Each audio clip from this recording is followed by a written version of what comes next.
Alrighty. Hello, and welcome back to welcome to this lovely game called Galaxy Princess Zorana. Hope everyone's having a good day so far. Hope everyone's having a good one. I'm super excited to share this with you guys. So this is a early version of the next game done by the same group of people that did Long Live the Queen, which I've played before on stream. And I've stressed quite a number of ways how it is one of my favorite puzzle games of all time. Just, it is one of the best kind of puzzle games because it's a it gives a story, it gives multiple ways of accomplishing said puzzle. There is no just be end all correct thing, which is really, really fun. And this game, more or less, delivers on such a thing. Now you might notice I'm already kind of talking pretty, a specific way.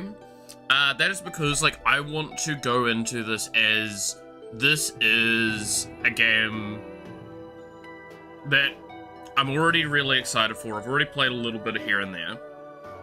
Just as a loose example, if I go to the autosaves, you can see there's a bunch of autosaves around the place. But I haven't been saving my progress because I've not found a really great avenue for a win yet. So I want to stress that as well. Like, with Long Live the Queen, I came in and I was able to show endings really, really easily. That's because I'd played that one so much that I knew what each stat did, roughly speaking where they correlate to, and what all of, like, the general answers I'm aiming for should be. That is not the case yet. There are stats that I think are valuable. There are stats that I think are purely beneficial when you don't know stuff about the game. Stuff like that. So I'm in that stage of still discerning this kind of information. But I will say the general visuals of this game, as you can see from here especially, are absolutely gorgeous. So, what is the general plot of this? Well, we're gonna find that out as we go. But as a quick rundown of it, we are the Galaxy Princess, basically. We're of an empire, and something happens, and we're thrust into another situation very much like Long Live the Queen, where we have to kind of become the next person in charge. However, this one's a little bit more complex on how that's accomplished. Before, it's survive till the day. This time, you'll see. So let's start the game.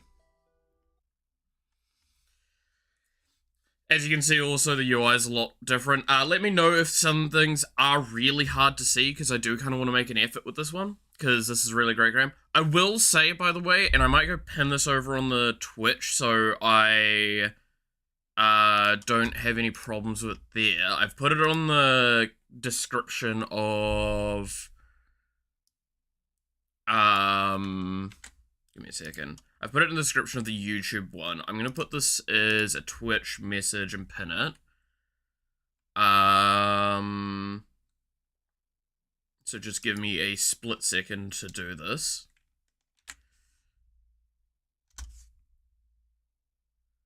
And pin that message. There we go. Manually unpin at end of stream.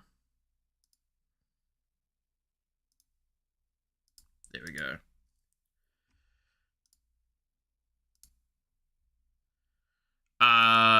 In case people want to go and look further into this game, because I actually really love this game, and you can actually go play it now. This is not full exclusive thing.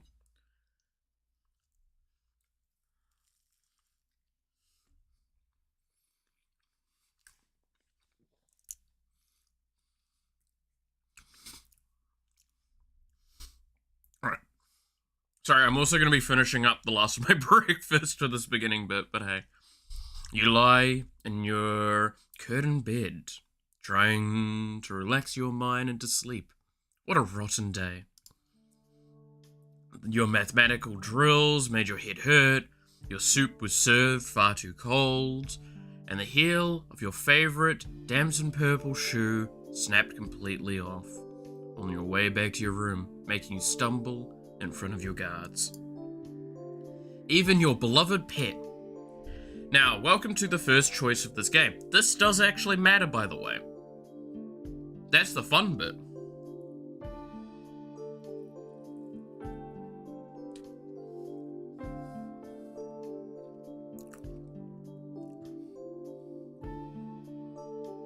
So okay, I'm playing Total War and making supper at the same time. Hell yeah. It's been so long since I've touched like a game like Total War. I really should have a shot at one of those. But yes, welcome to our first choice of the game. Get the... no. So, I'm not going to go into the massive differences between these too much, because I feel like that's a little too early to like kind of divulge that stuff at this stage. Just know there is a specific mechanic in this game that is a massive change, but is an old mechanic from the Long Live the Queen, that this massively influences. I'm gonna go with an all-consuming blob, because I'm got an idea of how to try and go for a win in this one.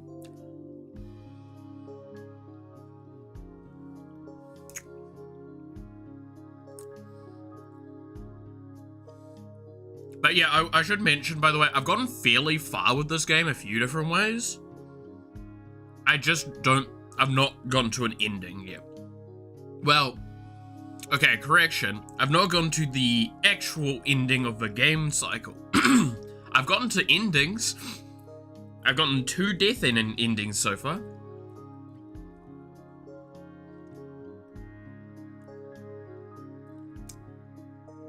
Alright. And your all-consuming blob ignored you during feeding time. You take care of the guest you don't like.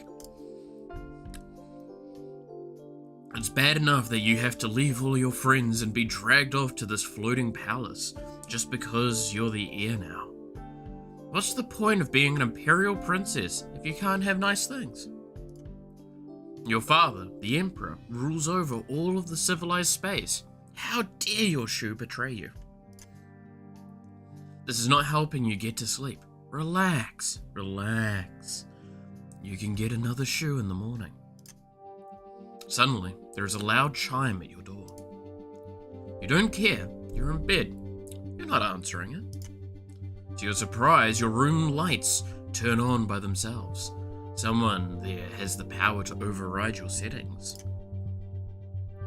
Your Imperial Highness, Princess Zorana, we are here to escort you to the cabinet room. Please rise and dress at once. Go away, I'm sleeping. It is an emergency, Your Highness. It's your father. Whatever my father wants, he can tell me in the morning. Princess, your father is gone. What? And that's part of what you'll see there. I'll talk about it more, because we can look at it now, but we'll talk about it more when it's relevant. I'll be right there. You make your way to a seat. Still dazed, all around government ministers. I'm not even gonna... Logothetes? I don't know. And civil servants. Not come across that word, admittedly. Not that I can recall.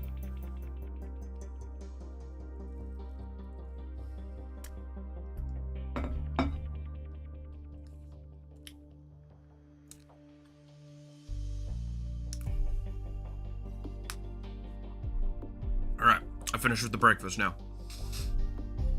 Are shouting at each other in agitation. It doesn't seem real, surely. The real you is still lying safe in bed. Adrift and confused, you stare up at the imperial portraits that overhang the cabinet table. father, mother, never really knew either of you. Your mother died when you were very young. You can barely remember her. You have only pictures and her name, Imperial Consort Melania of Crystal Nova, a place outside the Empire which you have never visited. Now, I'm not going to spoil stuff. However, if you remember anything about Long Live the Queen, there is a lot of really interesting points that come up during this that are very curious. I love reading. There was a little bit of a discussion I saw somewhere where it's like, is this a sequel? And I love the best answer I can conclude at this stage is, I mean, sorta.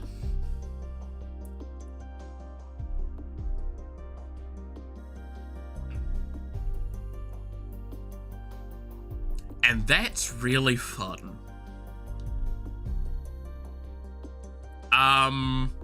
I don't know how easy it's going to be to find the exact moment where it gets talked about, so I'll talk about this now. They talk about how basically the Crystal Novians are a very mystical society. They have a lot of like magic sort of stuff going on and all that. And how they talked about in their history books, there were a few of them that had this ability to use a form of magic. However, it's something that they've dissected further, and there's a chance possibility that say, like, if technology from this era happened to fall back in time, it would be conceived as magic.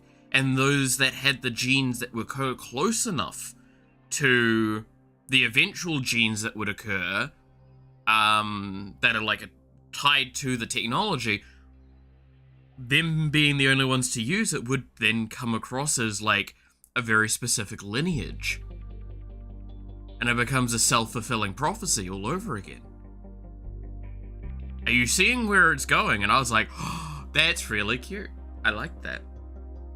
Point is, yeah, no, they soft confirm that, well, I mean, this is the Empire we played with in the first game, but like sci-fi'd in the future. Like they're so far in the future now and all that.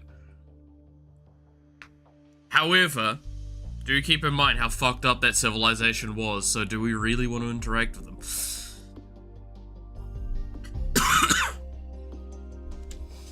Emperor Dragosian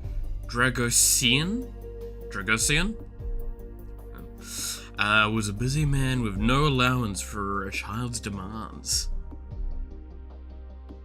You were raised on the Marakan homeworlds by your governess and a series of boarding schools. You saw your father only at official functions from a distance. Kind of saw that coming, but it's really cool.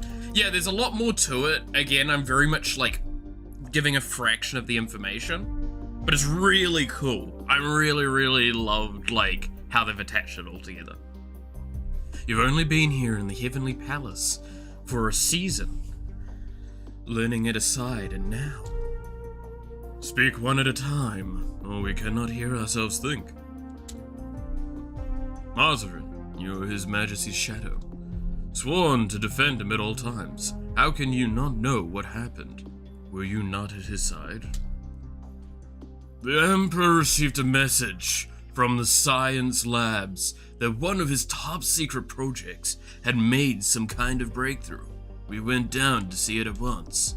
One of the cabinet ministers, your father's, I'm gonna screw that word up every time, Logothy of science, immediate questions. What manner of project? The researcher was attempting to create short-range personal warp fields. The assembled ministers break out in shouts again, with cries of impossible and but the physics. You don't understand any of the technical babble. So that was our first skill check to introduce us to how skill checks work. I won't go too far into the logistics of that. You'll see them as we go on, and if you did see any Long Live the Queen, you know what they are. It's just that one is literally, you cannot do it. It is your tutorial one to view it. I wish there was a way to maybe do it, and just be like, I've cracked the case before everything started. That'd be funny. But yeah, no, we fail it. Any schoolchild knows the basics, though. Only very large ships and structures like the palace can travel through warp gates to distant parts of the galaxy. No single person can teleport from a bedroom to a banquet. Even if it would be very convenient to avoid crowds. We went to view the equipment and speak with the researcher. Dragasin sent me to another lab to check on some readings. He is my first loyalty, so I obeyed without question. Then I heard the sound of an explosion. I returned to the lab to find that the equipment was destroyed and the researcher and the Emperor had disappeared. But there were no bodies. No. Were there any records of what tests were run? What the machine was trying to do? Where it might have sent them? No, everything was destroyed. How can you know nothing? He doesn't answer. No bodies. Is it possible that the experiment worked and your father was transported somewhere in the Heavenly Palace? That he's just injured, maybe, or unconscious, and that's why he's not here. It's more likely that he was thrown out into space, or sucked into another dimension, or ripped into tiny pieces and scattered like confetti. This fucking child, man, she is... We might need to have her, tested. Because that's just a fucked up thing to think. My dad's turned into confetti! You wrap your arms around yourself and sink down into your chair as the ministers argue around you. So, you remember how I said there's a reason why you're gonna have to get thrust to the position? I think we can see what it is now, right? It's a reason why I'm like, I'm not gonna talk on it too much because the game's gonna explain it quick enough for us. Oh god. Princess Zorana. What? You are the designated heir in your father's absence. It falls to you to make decisions for the Empire. You must decide what we do next. But If the Emperor is dead, then the Empire must be informed, and the official mourning period begun. However, with nobody present, the procedures are less clear. Should we officially announce Dragosian's death, or delay the inevitable until an investigation can be concluded? And now our second choice of the game, and one that's kind of impactful. They showed her picture of the bodies of people who went through something similar, like this is most likely how your dad looks now. But that's the thing, is the research has never gotten that far, is what it's kind of indicating it.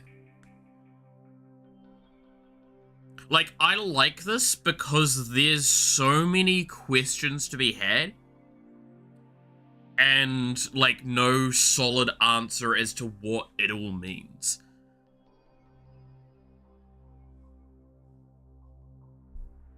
I mean, there's also other theories. I'm gonna say this now, I don't know what the actual, like, story point of this is. If we recall correctly, with Long Live the Queen, we did find out, like, the actual story of what was going on. A few different ways, eventually. Well, we found out most of it. We didn't find out the true history on stream. But there's a lot of, like, complex things going on with that. So, now we have this choice. Do we delay the announcement or make the announcement? Do we basically go, okay, let's hide the fact that maybe the Emperor is dead, in the hopes that he comes back, or is found, Or do we just go, you know what? I'm gonna be the next emperor. The Empire deserves to know the truth. We should announce it. Very well. The Celestial Ministry is permanently disbanded. Thank you for all your service. You may depart. But wait, what? Your Imperial Highness, this is your father's cabinet. His ministers who made their oaths directly to him. If he is no longer the Emperor, then those contracts are no longer valid. Their time is over. Is that not what you wanted? They're leaving you here on your own. So, this is an interesting one. I lose the cabinet. Because they're not sworn to me, they're sworn to my father. So this is really, really difficult. Except, I actually know what the other choices lead to. I'm gonna keep my decision. That's correct. Make the announcement. You don't need your father's ministers anyway. Most of the occupants of the room clear out at this point, but a few remain. Sidio, of course, it's not a minister, but a Vestache, a civil servant. It's their job to carry out your orders and see all those fitty paperwork details. This woman, however, is something entirely different. She is the Imperial Thresher, head of intelligence and the secret police. You've never really spoken to her before. Her reports to your father were made in private. You're staying? She chuckles, earrings swaying. Only the Emperor can grant me permission to retire. Oh, the Empress, if you claim the throne. Aren't I the Empress already? And my father's, if my father is gone? Not until you've acclaimed by the majority of electors. You are Dragosin's designated successor, but you must stand a formal election before you can be crowned. Which means your first priority is to ensure your safety. Our first priority is to ensure your safety. You don't have an oath-sworn bodyguard at this point, do you? No, just the regular guards. Then I volunteer to stand as your bodyguard until a proper rotation can be established. If you wish it, I will sleep in your quarters and keep you safe from harm. She wants to stay in your bedroom? Your private sanctum? She's a stranger, and a stranger whose entire job is to snoop and spy. But it could be safer to have her present if you feel that you can trust her. If not, you'd be volunteering for your own execution. Can you truly trust anyone in this palace?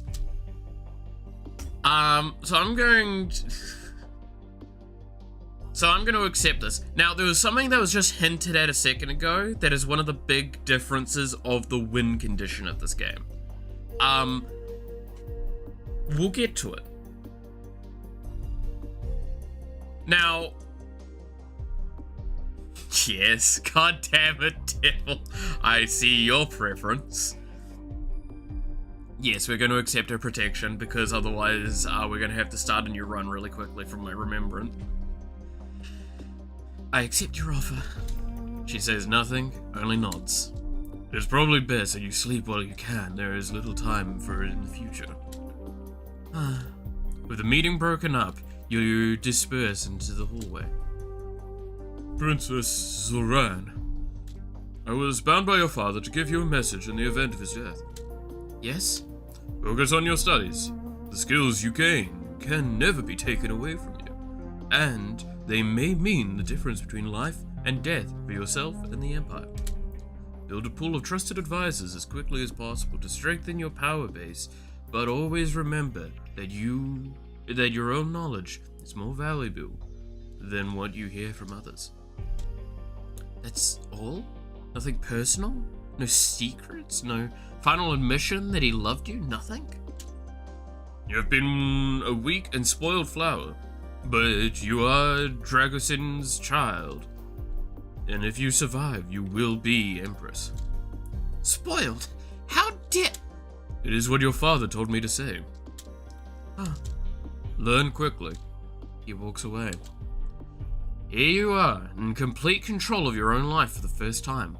What you choose to study will give you the skills you need to become Empress, or else doom you to a brutal fate. You'll show them all. You have to. Once you've slept, you must choose your first set of classes and begin your journey. So, here is the familiar screen, well, somewhat familiar screen, that many of us might come to have known. Welcome to the classes section. This is actually a lot better of a UI, personally, for some aspects of it. However, there are elements of it that, like, are a little confusing still, I feel. But, you know, you'll never get it right. UI is a nightmare to try and get right. Now, you can actually see there is a couple of these stats that we have 10 points in inherently.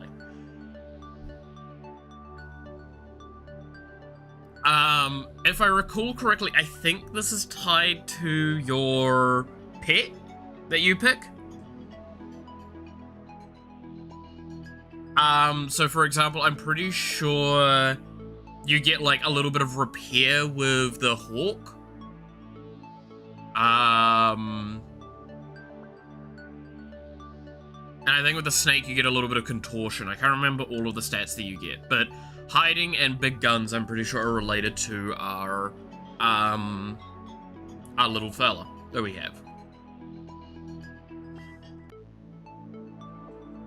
Now, to go through kind of what we are seeing here, these green ones are ones that are currently getting a bonus from our mood, which is determined. If we click on here, you'll see that bonus moods determined and secretive, penalty moods are negative and bold, and unavailable moods are excited. So what you can kind of gauge from that is there are 3 different effects that can be applied by each mood. These are positive, these 2 are negative, and this one is just, I'm pretty sure, I haven't tested it, pretty sure if I tried to do any of the arts right now, oh yeah, no, I literally can't. They're not even giving me an option for it. Yeah, you just can't do the arts. You're not allowed to do anything in that category right now.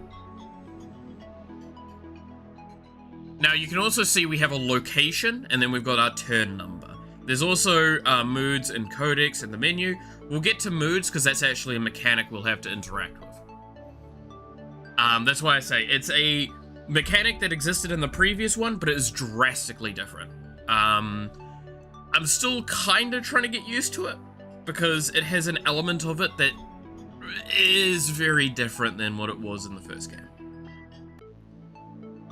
And it leads to a reason why I picked the pet that we did.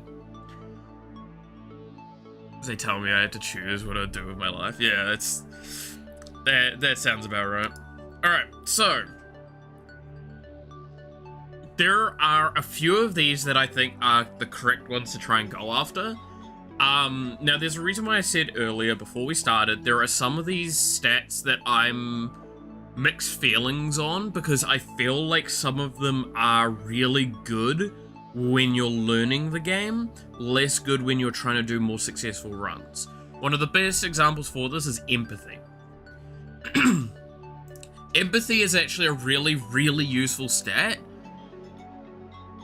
for learning things. I'm not sure it's as useful long term. Etiquette is a massive one. And etiquette gets you a lot safer than anything else. Etiquette and rhetoric I've seen a lot of success with. So I do want to kind of maintain those. I'm going to try and stick around negative and compliant as well, which I'm going to... So we're going to have to look at the moods for a second. Don't be scared. Okay, so compliant and negative. So this is our moods chart. You can see how it's kind of like a dial. Again, we'll get to that.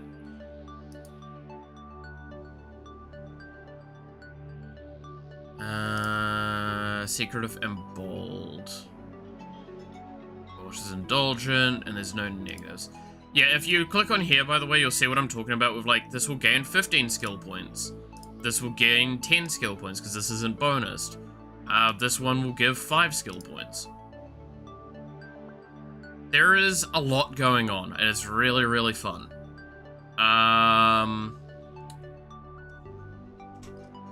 So, based on what I've seen, what do I think is the correct thing to do?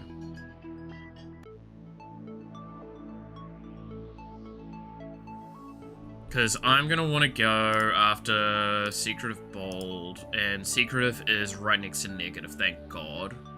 That's going to make things a lot easier.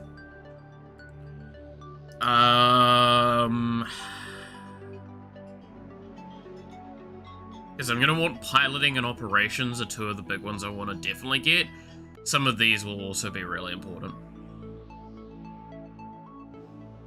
But do I just dump into Etiquette yet? Kind of tempting to just dump into some Etiquette. Actually, you know what? I'm going to put 1 into Etiquette and 1 into Reflexes, because I kind of want to get Reflexes up, because there's an event that I'm curious about. Alright, we'll begin the turn. So, this is all we get. Now, one of the differences that I did see in this that I want to kind of point out, as you further a stat in Long Live the Queen, the more you would gain in that stat category, right? You'd get an additional bonus. That does not exist in this. So, it means that you're less inclined to bonus up hugely to a stat that you had prior. Like, it's harder to funnel a stat, basically. But there's some mild ways of compensating for it. Again, I'm mixed feelings on it all. Alright, once again you lie in bed. This time, sleep bubbles up easily. Your mind and body are exhausted from the stresses of the day since your father disappeared. Only in sleep you can relax. Was there a noise? Did something just fall over in your room? You're so tired. Something bumps against your bed. You heard a scuffle and a scream? You activate the lights to find Kurundi crouched over the body of a Huracan woman, freshly dead. Her blood is smeared all over Corridon's clothing. The assassin has been dispatched, Your Imperial Highness. Thank you. We'll remove the body and investigate her connections. I'll have someone cleaning the carpets in the morning. You watch in silence as Kurundi and the guards carry the mysterious woman away. She was strangely dressed for an assassin. She looked much more like one of your father's concubines. Why would someone like that want to kill you? If Kurundi hadn't been there, how are you supposed to sleep now? Every turn, you'll have the opportunity to interact socially with characters who are present in your current location. At the moment, that's people in the Heavenly Palace, as well as visiting Kurundi and visiting Kurundi the Thresher. You can also spend time with your pet, which will affect your mood. Your pet is writhing in distinct mass of darkness that likes to tear its prey apart before absorbing it. You only wish you could be that destructive, though large weapons do help. What's your blot's name? We get to choose the name now. There's a reason why I didn't say a name for it earlier. That's because we get to change it and choose its name now. But yeah, so there you go, big weapons. So I'm pretty sure that's what I mean by, like, I'm confident the pets give you some base stats.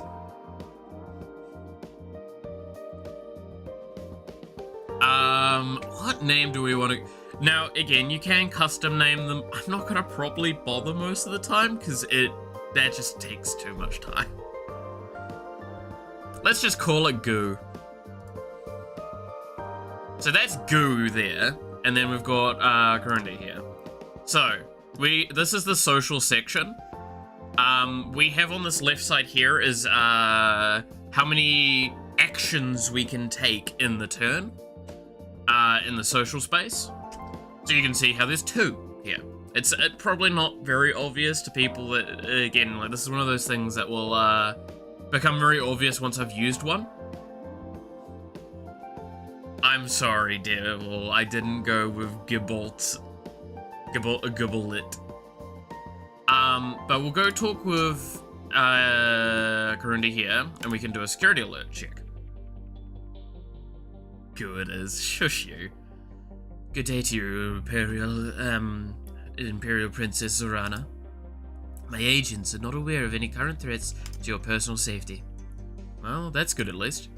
Did you find out what about the woman who broke into my room? Who was she working for? Her name was Asmari. She was a member of the Emperor's harem. According to my agent, she believed the Emperor was going to marry her and make her consort. His disappearance meant the end of her hopes. That may be what made her angry enough to kill you. How did she get into my private room? She obtained override code somehow. We haven't been able to trace the vector. Asmari was not a skilled hacker and not in contact with any known subversives. Her only notable society connections were to Zolat, Elector of Kudral, but he wouldn't have those codes either. We have rekeyed all systems, of course. However, those codes leaked. They will no longer function. Well, whatever happened, it's dealt with now. Is it? And now you can see one of these things is missing, so yeah, this will tick down. So, currently we are cautious. Cautious puts us over here. If we go visit Goo, I get my mood changed to negative.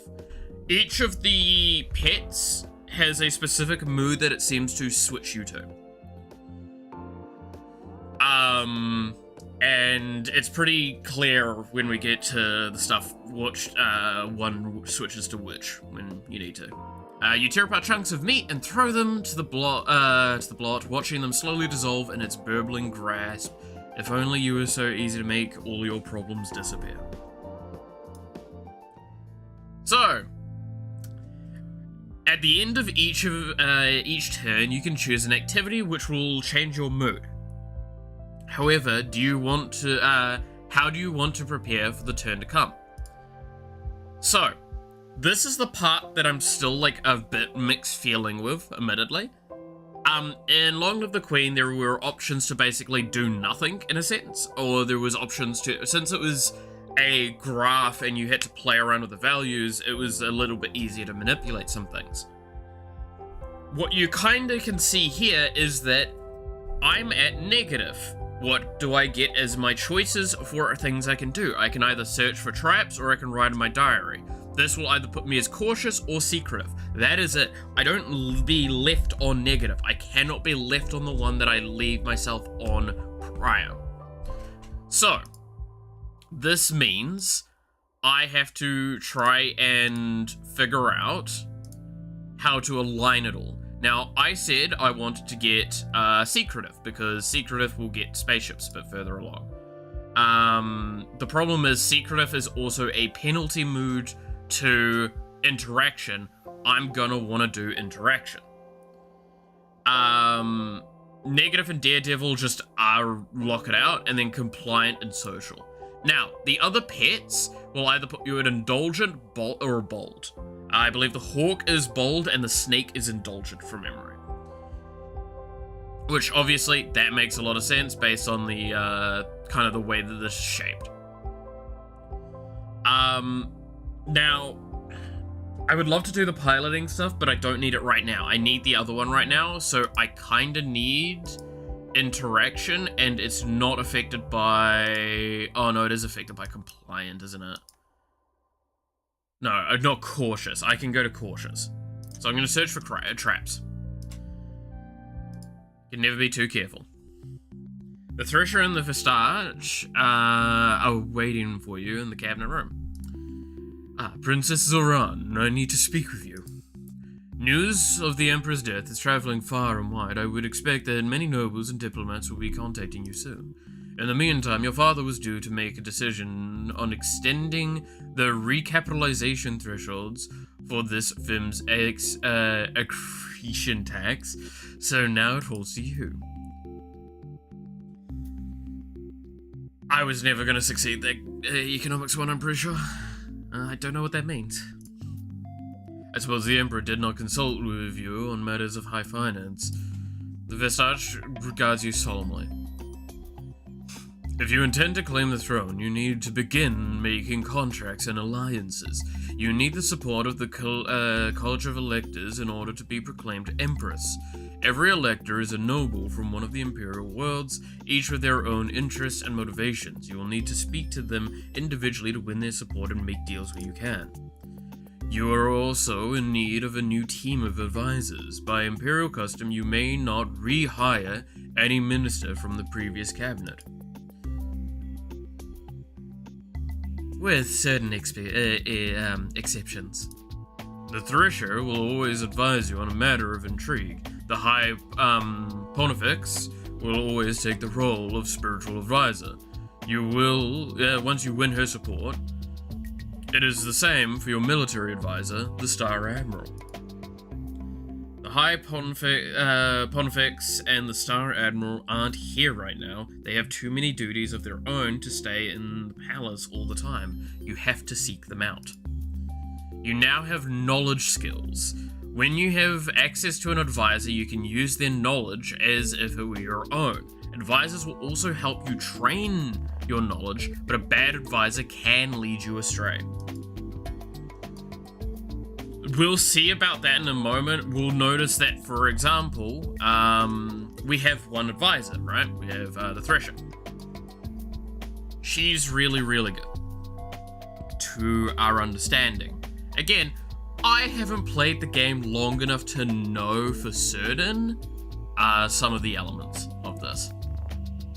You might win an elector's loyalty by offering them a position as your advisor. It is a great honor to join the Celestial Ministry.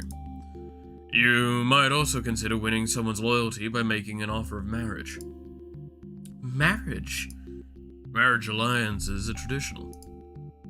You haven't even had your adulthood rights yet. You're still in adolescence. Old enough to be betrothed, yes, but would you really want to barter away your future like that? Marriages are for life. As your father's heir, you provide direction for the Heavenly Palace. At your command, we will travel the Empire so you can meet with your electors. It's all so much to take in. You have enough to worry about with your classes. Thank you. I will speak to you again. What should you study next? So this is the skills that was just talked about. As you can see with intrigue, we have 75 points base-wise from our advisor, and then 0 from what we actually have. So yeah, you grants you an intrigue skill of 75. Now, I've not come across many situations where I need to have an excessively high one. I've definitely had moments where this has been enough, but I also haven't finished the game yet, right? So there's a lot of room for that. As an old skill, it's not affected by mood, but it can be boosted or hampered by the minister you assign to this position. So that's actually a big element of it there, is that, like, I get a bonus to research in it right now,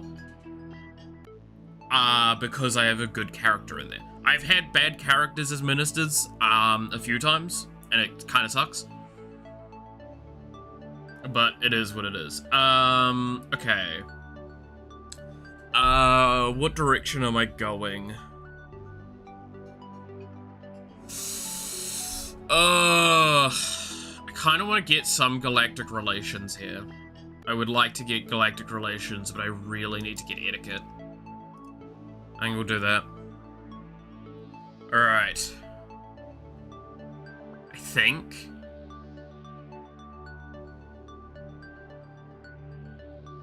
Yeah. Dance? I mean...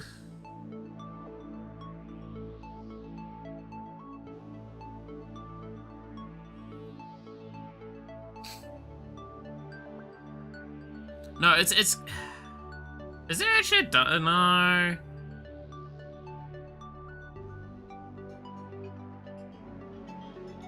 I'm trying to think if there's anything else I want to change about this. Yeah, I think it's just etiquette and galactic relations.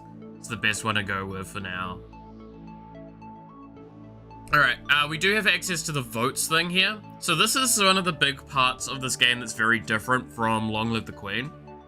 Long Live the Queen, again, like I said before, you kind of win by getting to the end. How successful you are. Like, you literally win if you get to the end. This one, you don't, as far as I can tell. You have to actually get elected. Voting in my dictatorship? I know, right? Yeah, no, straight up, there is voting. The thing is, at this stage in time, as you can see here, there is only votes pledged to me, and then there is the votes not pledged. However, I'm sure y'all are capable enough, especially based on some of the phrasing that's been kind of made so far. I am one of the people in the running. There is currently no one else in the running. That does not mean that will stay that way forever.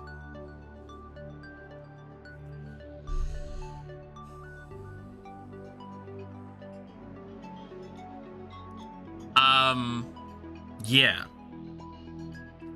So, that's quite an interesting one. Yes, voting.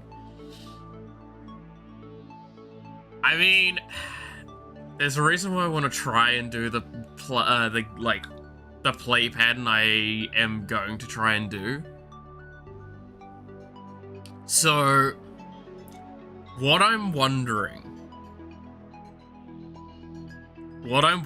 is how possible is it to do a military victory in this one? Because military victory was one that was really, really good as an earlier player in the first game, is the Navy approach, right? Is you had your reflexes, your naval skills, and your climbing skills high enough, you could pretty much just bomb through the end of the game and just fuck shit up. Right? And that's what I'm half hoping is possible in this one, is if I have enough military might and power, I can actually just impose a dictatorship and just go, oh, you're voting for that person? I'm going to nuke your fucking planet. So, that is why I'm going to be trying to aim to do galactic relations and the interaction stuff for a little bit. I'll try and do a little bit of emotion so I can get menace, and I'm going to be focusing on spaceships and gunnery. And probably a lot of the skills over here. I'm wondering if that's a possible run.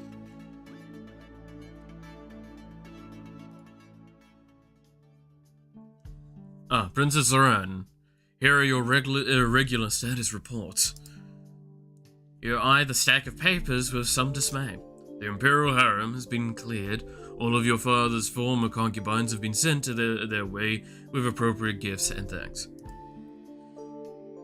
Some will no doubt wish to return for the official funeral, but for now it's safe to keep them away from the palace. We don't need any further disruption. That's probably for the best. When is the official funeral? Certain ceremonies to bless the Emperor's passage have been carried out already, but the full state funeral will not be taking place until a new ruler holds the throne. Until then, the Empire is guided by his spirit. This brings us to an issue that requires your attention. Mazarin, your late father's shadow, has not yet carried out the ceremony to end his life, as honor requires. It wasn't his fault, it was an accident. There was nothing he could have done. That doesn't matter. The Emperor's shadow must follow him into death. Have you spoken to Mazarin? He has confined himself to his quarters, fasting and vigil. He claims that he is waiting for the Emperor's body to be found before holding the ceremony.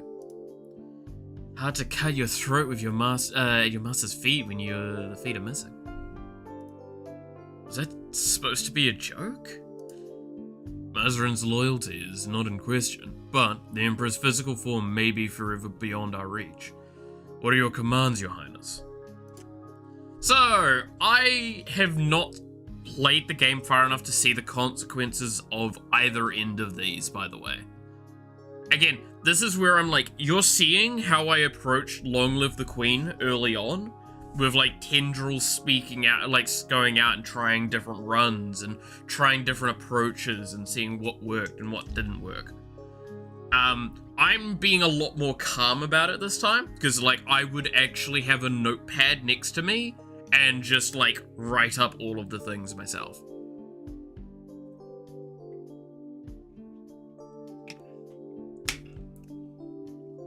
Like, oh, this event turned up when I did that, so I'll do this. Execute him, that's not an option. Yeah, no, currently that's not an option. He must perform the ceremony, it can wait for now.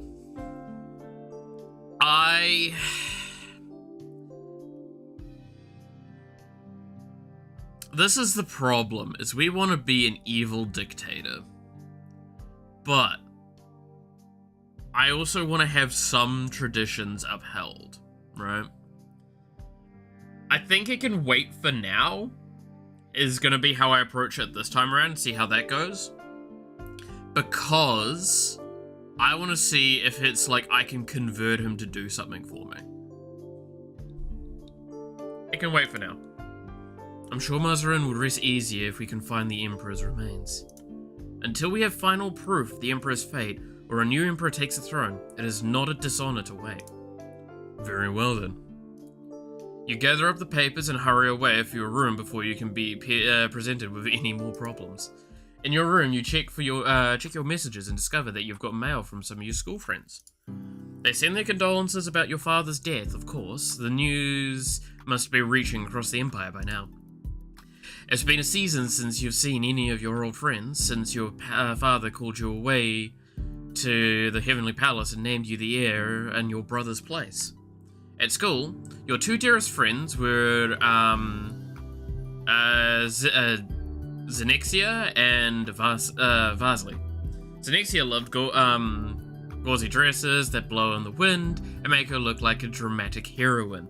She's fascinated by rumors of magic and alien powers and knows more about your Novian heritage than you do. Xenia was also a far better student than you were, especially when it came to computers. She loves finding out secrets and insists that the crystal she keeps by her keyboard gives her special hacking insight. She's enthusiastic, bubbly, and a bundle of energy. Vasily, on the other hand, is much more laid back. He's handsome, artistic, and prefers to charm his way out of situations rather than do any actual work. He's quite intelligent when he puts his mind to things, but he'd rather use that intelligence to have a good time. Vasily always had devout fans following his wake, and he was kind to all of them, but never seriously in love. As far as romance went, you had a crush on. And now here's a one that I love that you actually have an option for. Who do we want to pick? Do we want to pick the nerdy girl that knows a lot about history? Do we want to pick the playboy that's actually just like, I'm super fucking smart, but I want to have fun? Do we pick both of them, or do we pick neither of them as a choice of a crush? Again, it's a crush. It's nothing more, nothing less. Nerdy girl? Yeah, I knew that was going to be people's choices. You wanna know why I know that's y'all's choice? It's because that was my choice as well. Well, every time I've played so far, I've always picked her.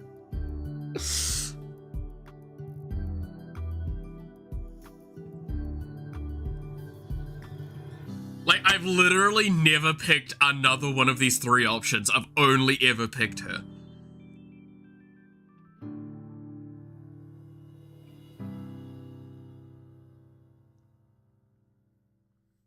I honestly, this is one of those times where I want to know if they're getting the statistics for these games, like, returned back at the to them, and like my question of, what is the pick rate of some of these? Because I'm just curious. I'm just curious to see who's the favorite. I'm pretty confident I know which one. I'm pretty confident. Anyway, yeah, next question. Her eyes were always full of mystery. You really miss her.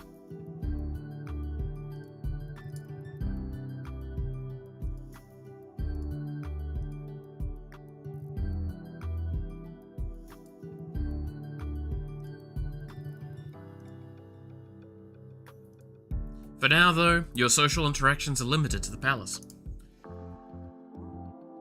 So, now you can't see both of them, but you can see over here there's a new option that's turned up. There's also another option behind me. So this is, with Meteor and Bureaucracy, I can denounce people, and with Meteor, I can survey people. Some games tell you the choice. Yeah, sadly enough, this game doesn't. Long Live the Queen never did, and I don't think they're going to probably introduce it because there is a lot of, like, complexity with that sort of thing. Because when you add a system like that, you have to add, like, a server point to pull from and then, like, to send and data, shit like that. I would not blame them for not wanting to do that. I mean, census data gathering. Exactly. Alright, is there any security alerts? Not aware of any threats. Cool. Hi, Goo. Alright. Then I'm gonna go back to cautious. So I'm gonna just start skipping through things a little bit because now we're starting to see what I mean by, like, this game has a lot of shit going on. A lot of shit going on. It would be fun to see a poll on social media or something. Oh yeah, no, 100%. If they ever do something like that, I would be, like, I would appreciate that. That would be really funny. But at the end of the turn, you can direct the Heavenly Palace to warp to a new location in the Celestial Empire. You must travel to each location to interact with their local electors during the social phase.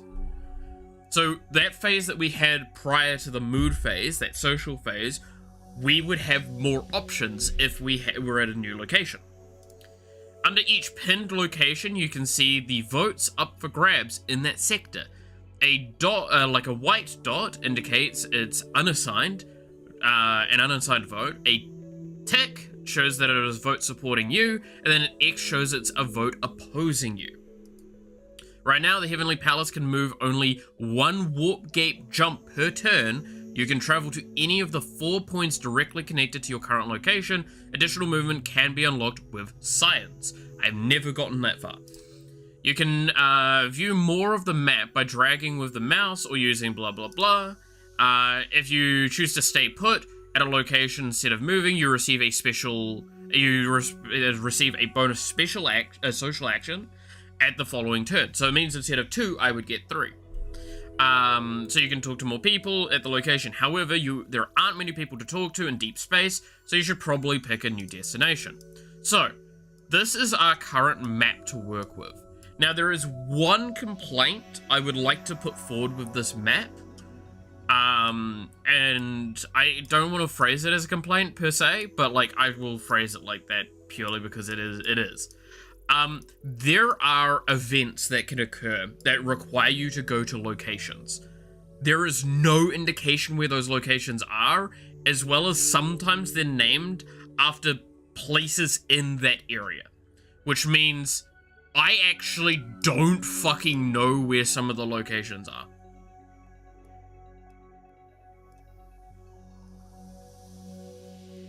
Like, seriously, I have no fucking idea. There was an event that I missed out on at one point that I'm like, I just didn't know where I needed to go. No, there was actually 2 events I missed out on. And the problem is they're turn requiring, so you have to be at that location at that time. I would really like if they had a little marker of some kind that I could hover over, maybe to indicate where that event is. in terms of its location, because otherwise I'm really searching through the logs and there's not a clear thing for that.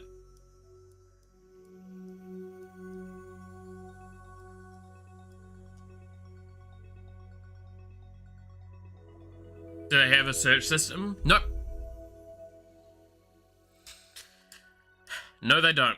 Because, like, there's, I'm trying to think of one of the best examples. There's a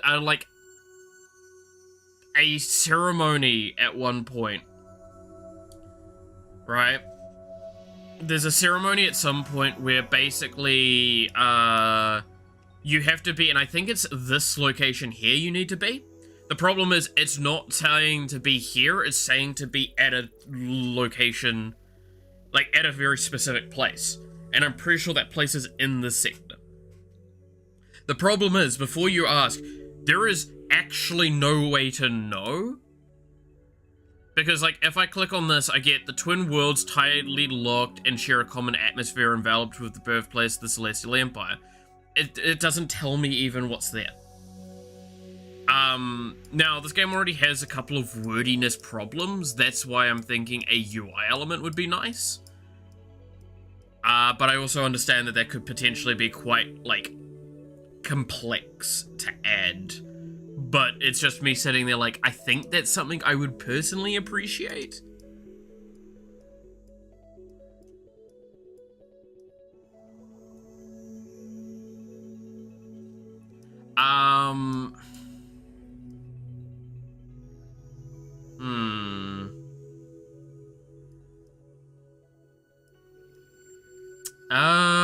So where do I actually want to go?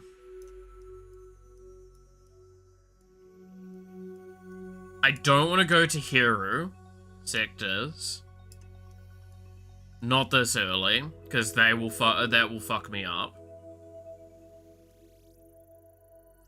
I think I might go here and go around the outside.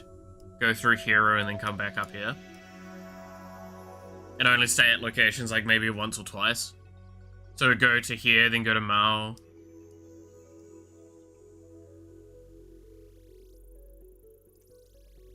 Yeah. Alright, let's go here. I'm also gonna stress this, so this is where we'll get to the social event and I'll talk about it actually, so we'll leave it alone. We have a problem. There's always a problem. Mazen has disappeared. What? He stopped responding to messages. When we overrode the security lockout on his quarters to see if he's done his duty, we found them empty. How can an important political person, the Emperor's own shadow, just disappear out of the palace? Weren't you watching him? You never ordered surveillance on Mazarin. You said he was completely loyal. Your Highness, my agents have been more concerned with your safety than with the safety of a shadow who's due to enter eternity in the near future anyway. Well, did he die somehow? Did he make another warp portal to follow my father? Our last report cited he was heading for the hangar decks. It seems likely he's smuggled himself out of the palace on a spaceship. As the Emperor's shadow, Mazarin was trained in a variety of techniques. Stealth, surveillance, infiltration, hacking. He's quite hard to track. He's gone rogue to save his own life? Or is there more to the story? So, again, these are one of those things of I wouldn't know because I've not gotten far enough in the game. You know what? I'm gonna be really ruthless this time. I tried to let him live until at least we could confirm the death of the Emperor. Maybe he killed the Emperor. He's so sneaky and well trained. Maybe he's actually an assassin. Maybe Mazarin rigged the accident that killed my father. Don't be ridiculous. Your father created his own fate. Princess Zorana had forced you to make a decision in Dorcinian's place. What is your official response to the situation? Hunt him down. He can't get away with disrespecting my father like this. I want him hunted down and brought back to the palace in chains. Very well. At last they leave you alone to plan your class schedule. Alright. We're gonna have a hard time in this next turn. And now, because I've not leveled up empathy, I've kind of... Again, empathy is one that I think you only want if you don't know things. If that makes sense. Right? I want to write shit down at some point for this game. Alright, definitely getting more etiquette. Now the question is, do we want more etiquette than that? Do we want to go up to 40, or do I want some galactic relations? I kind of also want Imperial history, but I think I'm going to go... Because there's also rhetoric's really nice. Like, this, again, welcome to the problem that this always will have, these games, is it's just like, I want everything.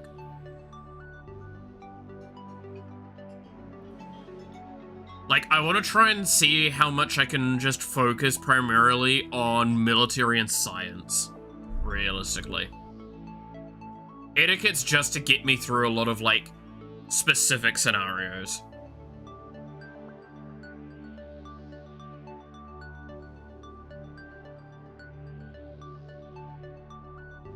And interactions just to get me, like, through... Yeah, it's basically interactions to get me through, like, basic scenarios, and then I'm just gonna go with everything else.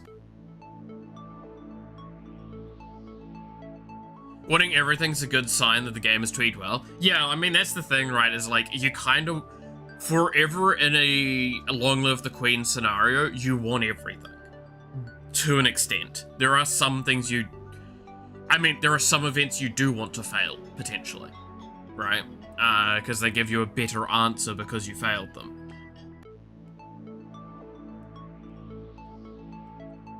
Depending on the playthrough you're doing, admittedly.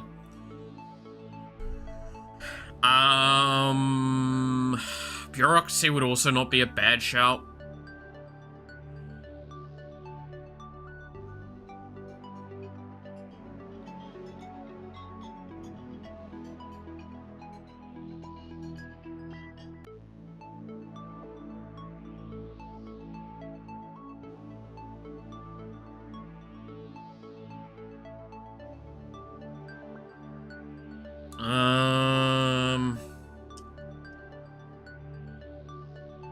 Because I'm also going to potentially get something that gives me a little bit of Imperial history and a little bit of media zone. Can't remember.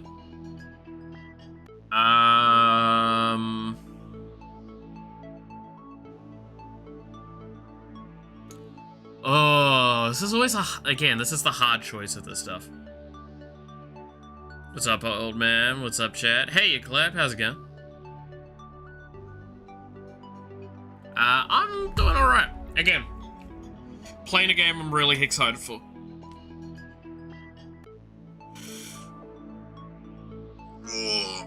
Oh, stretch.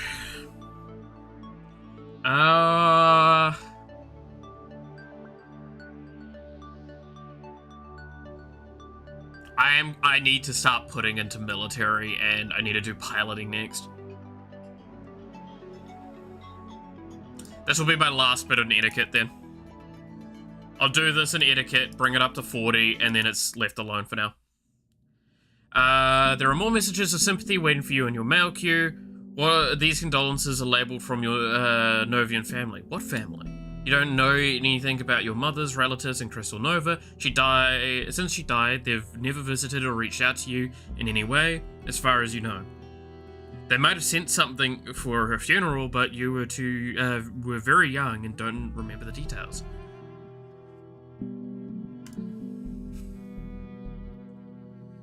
Are your parents still living?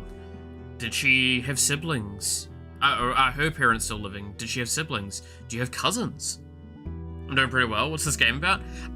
So if you've ever come across the game Long Live the Queen, This is a very easy to explain game. Otherwise, it's basically a puzzle life sim game is how I would describe it best. Think of it like you're trying to get from point A to point B and you're trying to survive that path. And you're doing stat things, you're doing decisions, you're doing all these sorts of things to get there. This is literally made by the same people that did Long Live the Queen. It's really cool. I don't know if you guys can see the pinned message over on Twitch. If you're curious to look further into this game, there's stuff there about it. But, like, yeah, it was one that, like, the moment I saw there was a Kickstarter for, I had to get involved. Because, I absolutely love Long Live the Queen too much. And so far, like, this game is definitely delivering on a much more advanced version of that game somewhat. It's, so it's like a sequel of sorts. As I made a comment on earlier today, my description to that is yes-ish. Like, sort of? I mean, what we're discussing right now is probably the best time to talk on that further. So, you are a child of the Emperor and a person from, the concubine that was, from Crystal Nova. Now, something we find out a little bit later is that the Novians, again, if you know anything about the previous game, you're already seeing where this is going. The Novians have a very long-lasting history and have a form of almost what it seems like magic, except it's all very science fiction tech. And there's a soft, there's like a couple of lines thrown away at one point with a mention that, like, oh yeah, in their history, they had kingdoms with rulers that had part of a bloodline that basically meant they could access and use specific items. And these items were theorized to potentially be stuff from our era in this game, sent back in time. And it would make sense that they would potentially be perceived as magic because of that. Does that make sense? Because that's really fucking cool if you think on that. Yes, this game soft basically says, actually, Long Live the Queen's a sci-fi game, and it ain't fucking magic, it's goddamn high-tech bullshit, kind of like the Ancients in Stargate. Which actually becomes a interesting argument, because it's like, okay, so they've got a gene that means they can access this thing, right? So if the magic users became popular again, magic users, quotation mark, became popular again, then it's actually not that they've got the ability or magic or anything like that, it's that they have the ability to access and use this thing, and that becomes the dominant gene, and that becomes more and more prevalent until eventually it's a self-fulfilling prophecy and the species gets to the same genetic sequence. Do you see where that's, like, really cool to me? Anyway. Yes, you're basically potentially a very, very distant child of the main character from the previous game. Sort of. Maybe. We'll see.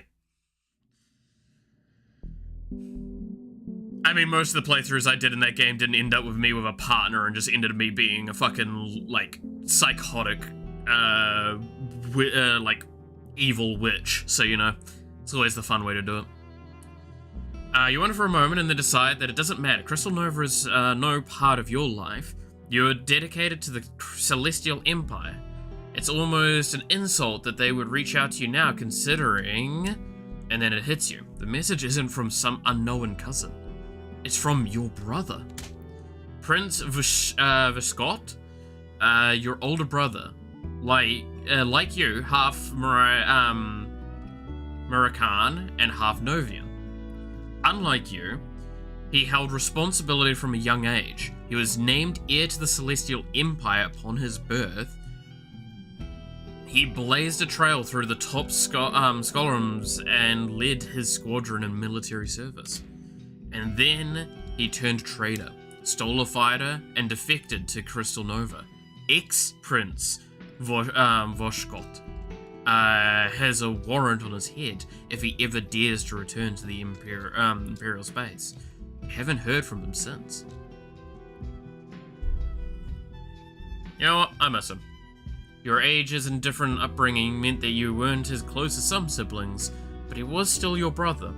He used to visit you on Kudrow and tell you stories. He escorted you to balls when you were too little for a proper partner.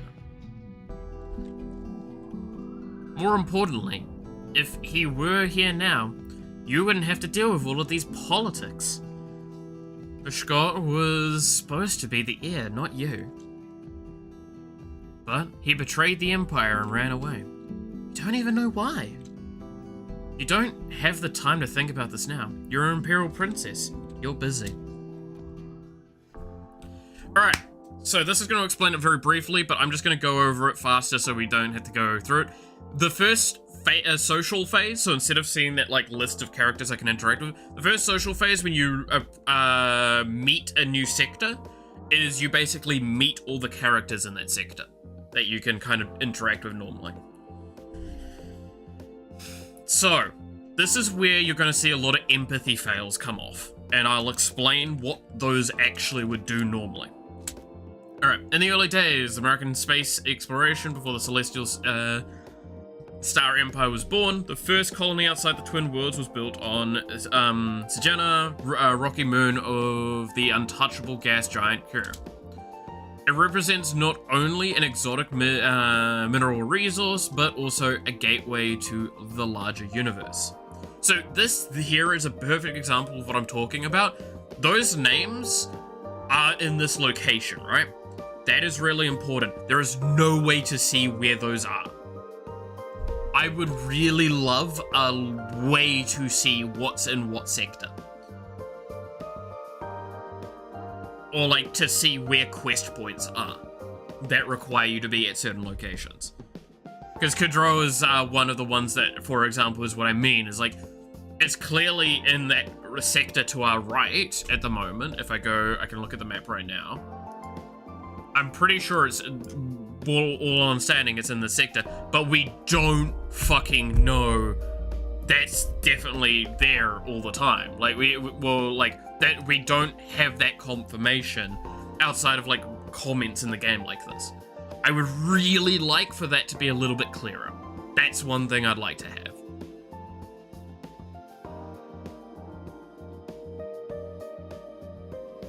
Whether that's even just, like, in, if I can pull up here. Even if it's in just, like, the, whatchamacallit.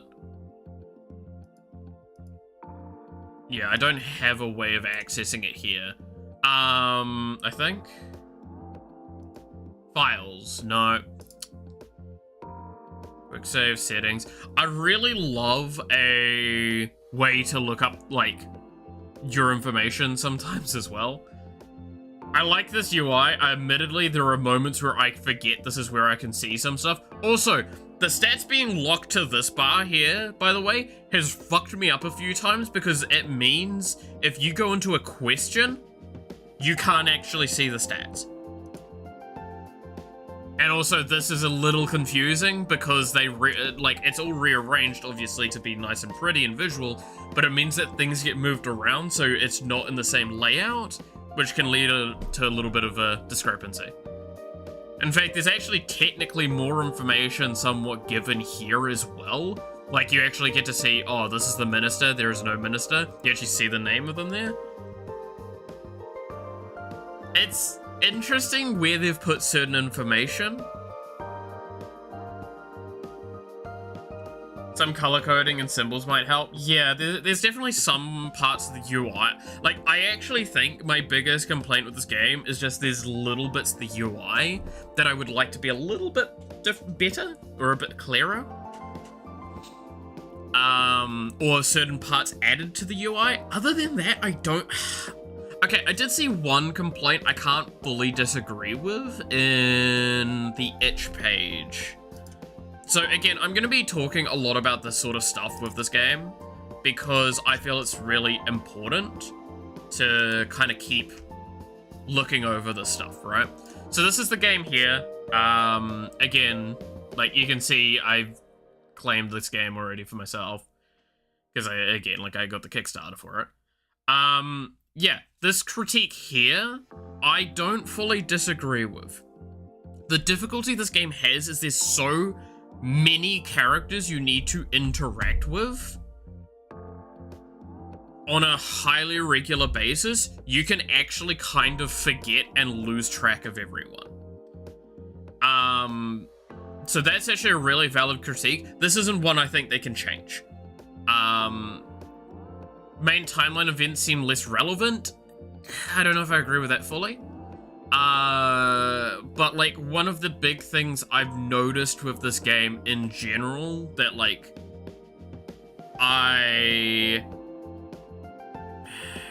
how do I describe it best? I feel that some of the wordiness of the scenes gets to me. Oh yeah, you can't actually see this because I'm not showing the primary screen. Give me a second. Here. So this is the itch page for it. So yeah, there's like critique. It's hard to connect to characters. Main timeline seems less relevant. So like that is something that I'll kind of call on. But other than that, again, I think the game's great. But I'm just being very realistic with some things.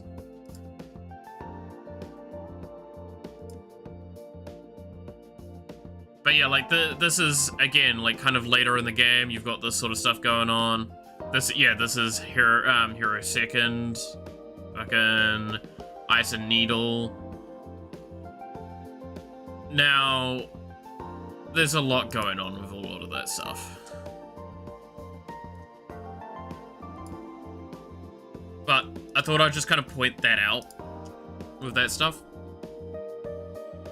I think overall, a little bit of like cleanup on some of the dialogue and a bit of a change to the UI slightly.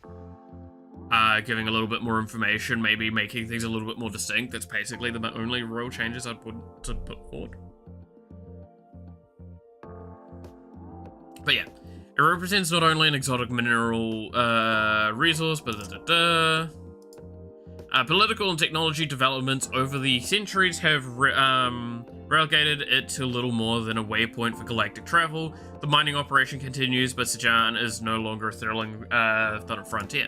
Despite, or because, of its proximity to the Twin Worlds, it is very rare for Zorana to receive an Imperial visit. Dignitaries from this locale usually make their way to Kidro or Ondro for audiences. Thus, while it ranks as one of the ranks only one elector, this reception is the dream of a lifetime for every minor official and regional business director headquartered on the moon. Invitations were in intense demand. It seems that half the guests wish to speak with you about some manner of investment opportunities. You have far more important things to do with your time. You turn them all away unheard. So you saw there is an economics loss there. There is only one guest in this reception with a critical role to play in the near future. You scan the crowd seeking. Your eyes fall upon a tall, willowy woman whose hair has a gleam of platinum. Makeup enhances the keenness of her gaze, making her age hard to guess, beyond adult. Her silk gown is colored like a cascade of flower petals.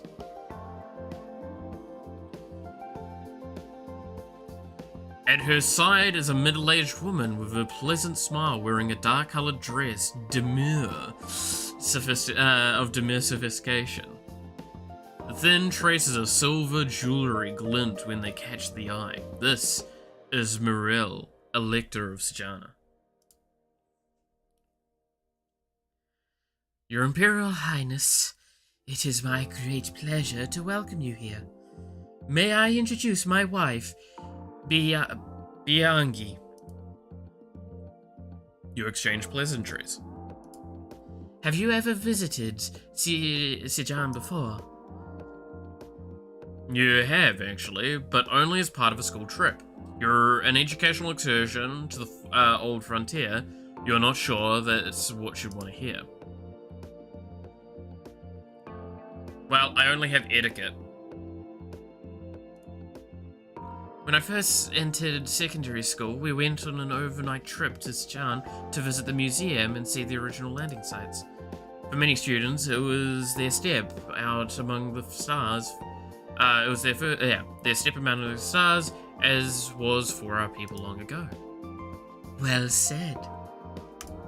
A chime interrupts your conversation, signaling that the first of the scheduled speeches is about to begin. I look forward to speaking with you in more detail later. Your Imperial Highness, please call on me if you have any needs. All of Sichuan is at your service. Thank you. You can't tell how she feels about you. Now, empathy, fail here. So, this is where I can explain empathy finally. Empathy can do a few different things, but it's basically a linear system of what it will do, and it improves with how much etiquette you have. It will eventually tell you roughly what they might think of you. Kind of, oh, it's negative or it's positive what they think of you. How they feel about you. But you don't get any grander information about that. The longer you go into it, you actually get to a point where you get exact numbers of what they think of you. Now, this is why I say that one is a hard one, because I think it's extremely valuable when you don't know the characters. When you haven't played before, I think it's an extremely valuable statistic to know, but the problem is it does drain a lot of your stat growth to get to a point where I feel like it's really good. And that's something that Long Live the Queen did as well, is there were certain stats that are just like, no, these are objectively bad to get, unless you are, you don't know the game. And when they're great for learning about characters for later runs.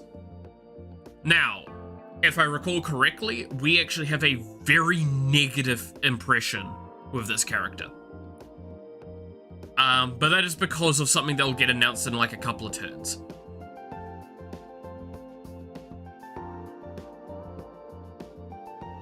I'm pretty sure it's related to that. I might be wrong. It might be to the fact that I basically said, hey, we came here on a school trip.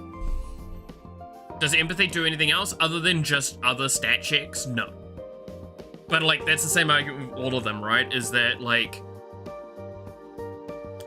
reflexes means that if there is a reflex event, you're more likely to survive, potentially. Like, empathy is a statistic tool to figure out information and get you further in things, but also it's just a checkbox thing. Where it's like, oh, do you have enough empathy? Cool, you might be able to talk to someone a way you wouldn't have been able to before. Or interact with someone a specific way. So it's... Is it the only thing it does? No, but it's the main thing that it seems to be useful for.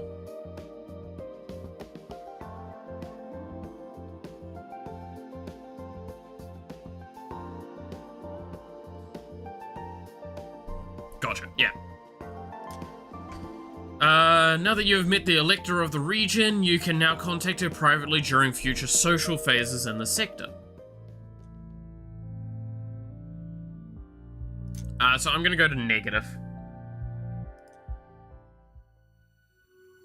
So, this is where we get to do a choice. Do we want to stay put and interact with her?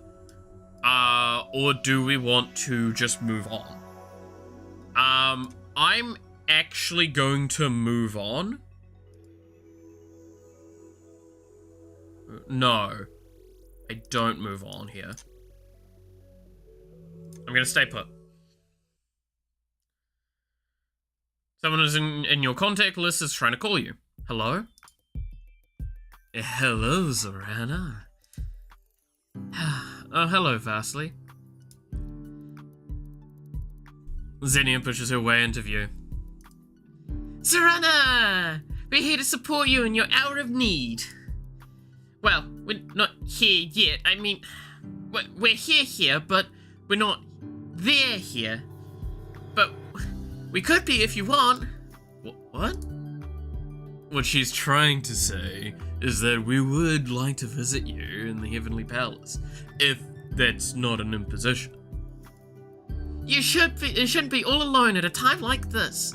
And you shouldn't have to deal with entertaining us or trying to look the right amount of sad if that's just more stress for you.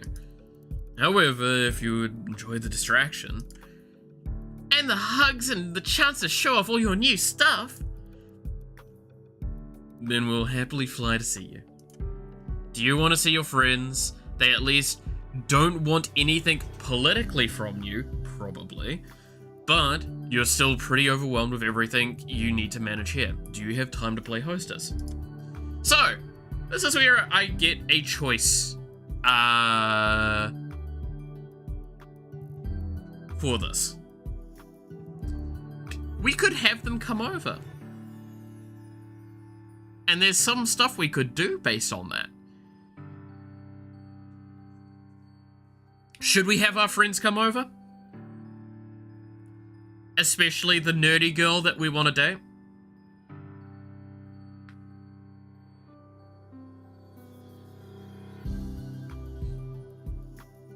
What do we think? I think it's a pretty obvious answer.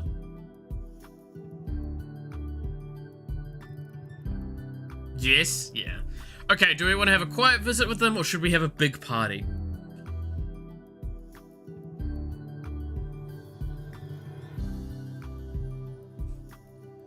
Because we have three options. One of them is I can't right now. One of them is here's a quiet visit. One of them's a big one. Quiet? Alright, we'll go quiet. Quiet's the one I've always picked as well, by the way. I'd love to have you visit, but it may not be that exciting. Everything is in turmoil around here.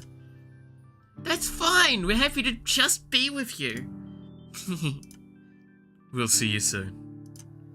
This game is starting off suspiciously non-violent. Oh, don't worry about that. That will change.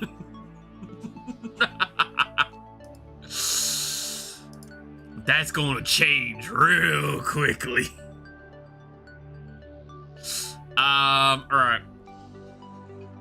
Alright, I'm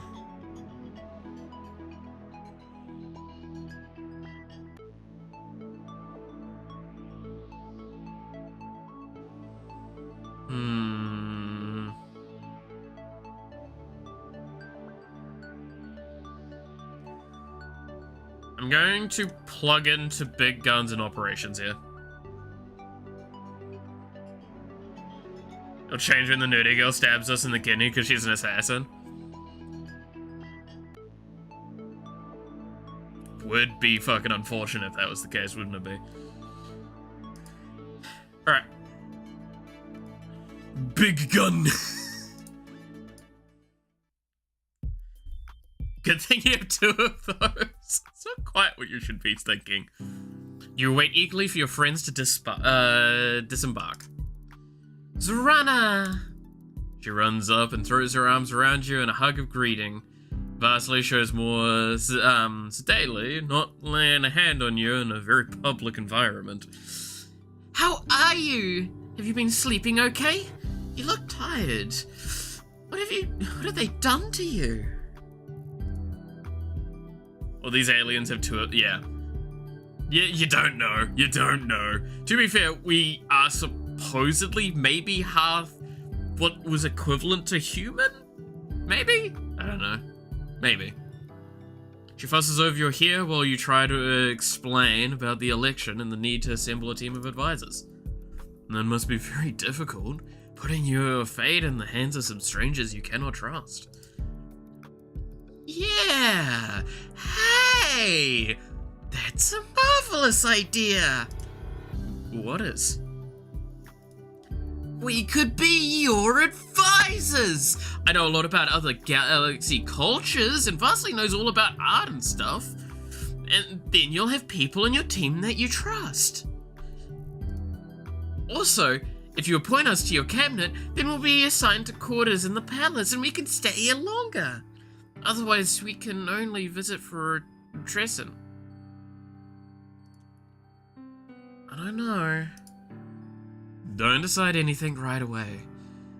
We would be happy to help, even if it's only for a little while.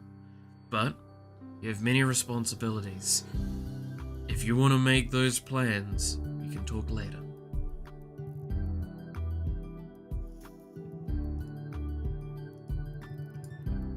That's right. That's right. For now, you need to show us around your palace. So, we can have them come in to be our advisors. There is a reason why I'm like, wait, I need to stay in position. Because this takes an action. You bring Zinnia inside to show her around. So this is what the cabinet chamber looks like. Somehow I thought the walls would be more dark and mysterious. Are you sure you want to join? To be seated at the heart of all your secret government deals? Of course. And I'm happy to have you as my external curator, head of galactic relations. She squeaks with joy and kisses you on the cheek. You now have alleviated Xena of the position of external curator. She will now travel with the palace. She grants my relations a skill of 30. So, yeah, no offense. These guys aren't the best, but I don't give a shit. I get to be with my friends. And I cannot wait for that to backstab me. Hey, Vasily. You want an offer of a cabinet position? Walks around in the room, gazing up the portraits of your parents. They're always watching you. Watching over me, I hope. So do you really want to join my cabinet? Vasily laughs. No, not really. Politics are not my style at all. However, you are my friend, and I hate to see you suffer here all alone. I am willing to play the role of an advisor for media and culture temporarily. That way you know you have someone near you who isn't trying to stab you in the back. But I don't want to be the Logothe. You need to replace me before you come Empress. I appreciate that. Thank you. So, I can now denounce people because we have Vasily with us. And then I'm gonna negotiate with Morel. You arrange for a private conversation with Morel. I need your support, the support of my electors, in order to formally become Empress. Will you pledge your loyalty to me? Well, as you know, Your Imperial Highness, we rarely see important guests from the rest of the Empire. Not here. Your progress preparing for election is the excitement of a lifetime for us. My youngest won't remember any of this, but for my oldest boy, this is a chance to create a magical memory. I don't understand. In exchange for your support, I wish for you to spend some quality time with my son. Impress him. You want me to go on a date with your son? She laughs and then quickly covers her mouth. I'm sorry, Your Imperial Highness. Of course, you wouldn't know. Even our eldest is still only a child. You want me to babysit? Mirko is a child, but he will someday be a member of the Imperial Comitia. You may find it a benefit to command his fond personal affection as well as his loyalty. It's a simple request in exchange for my vote. Consider it my gift to you. Does sound simple, at least on the surface. Entertain a little boy, it's not a quest of great danger and difficulty. You've never had to deal with children before, have you? On the other hand, children are fickle. If you're reliant on his approval, who knows what it might take to win him over. Still, that is the quest his mother has sent, it seems fair. You can't tell how she feels about you. And now I have a quest. A quest! Alright, let's go secretive.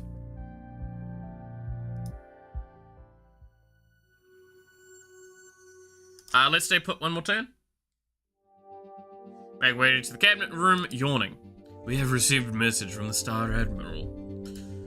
Alright, you need to meet with him to discuss your candidacy for the throne. He doesn't have an official electoral vote, but is the head of the Imperial military. His support, or lack of it, will affect how others see you.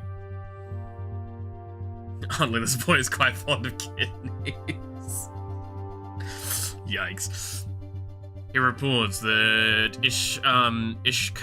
Cavallet has been sighted far past the Droll system in an unaffiliated space. Something like giant space moths, they cluster around stars to feed, blocking out the light. A swarm of them plunged the Novian homeworld into an ice age, nearly wiping out their civilization. That was long ago. That was a long time ago, but it's hard to forget. Unfortunately, as a space-dwelling organism, they're impervious to most damage and nearly impossible to kill. Creatures are not currently in a direct course for the Imperial space, but their movement patterns are unpredictable. It could approach Drow.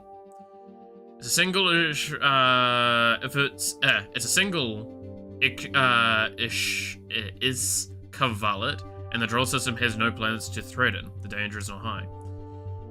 The Admiral waits your instructions. What do you want the Star Admiral and his flagship to do? So, this is where we actually can cheese the game a little bit with this. I want them to rendezvous with the palace. The reason why I'm doing this is because the fleet is one of the things we have to interact with to get the Admiral. The fleet moves. The fleet is constantly moving around, and it is actually kind of hard to pin down. This is one of the harder ones to get, like, just an audience with. Unless you sit in place for a really long fucking time. Or go counterclockwise to him. So it's just easier to do this.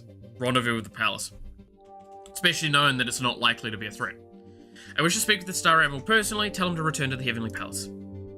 Very well.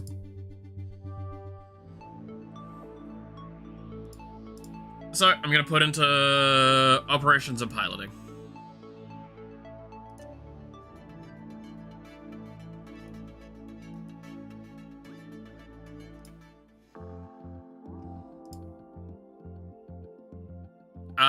Let's go do this personal quest. Prepare meeting with Mirko, the eldest son of the thing. He has been specially brought to the palace for a visit.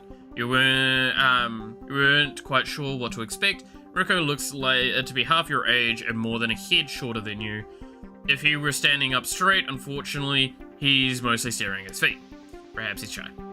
Hello, Mirko. What would you like to do today?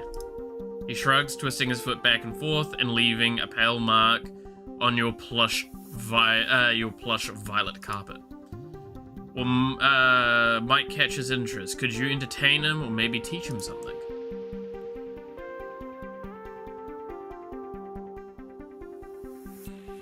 I think so. This is again where I complain that, like, because the skills section is tied to the bottom thing. I can kind of do this, I guess. I don't really have any stats in anything he'd probably want to see, right? I have etiquette, reflexes, hiding, piloting operations, and big guns. Oh, cool, I can cheese this by having this up. Okay, I don't think that's intentional.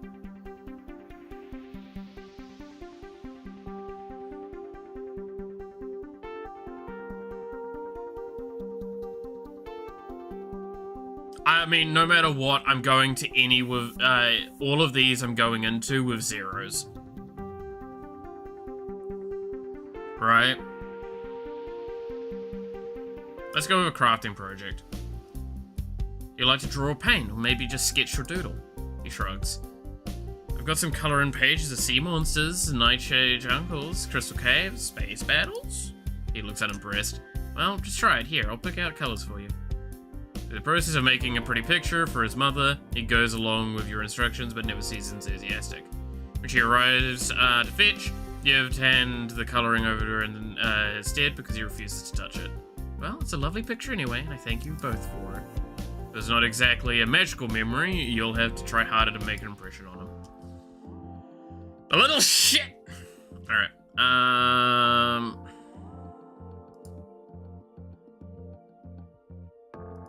I'm probably not gonna impress him at this rate.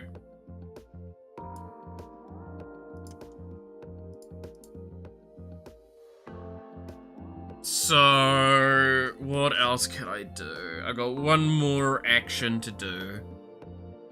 I mean, I could spend it on one of these.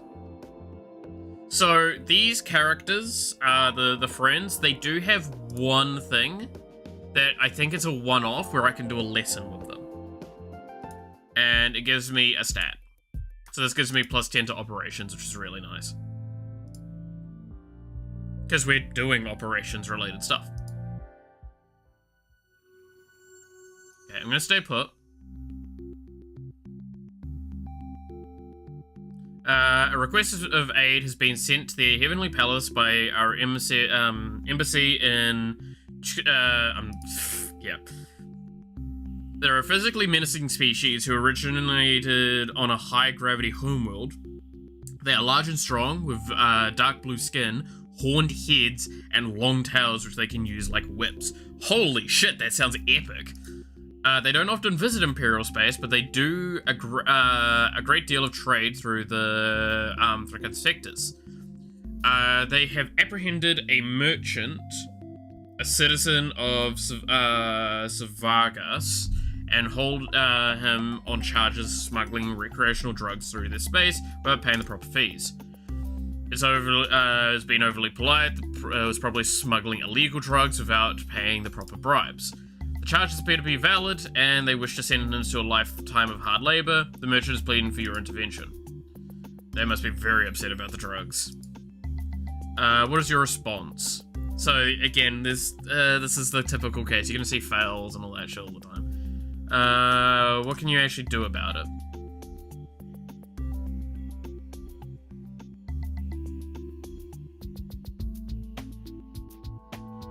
It's their problem.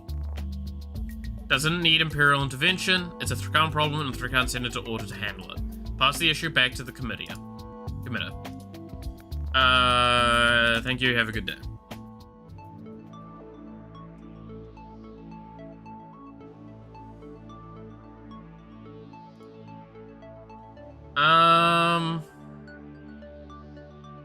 You know what? I'm gonna do a little bit of the sleight of hand. Maybe we'll try that with the kid.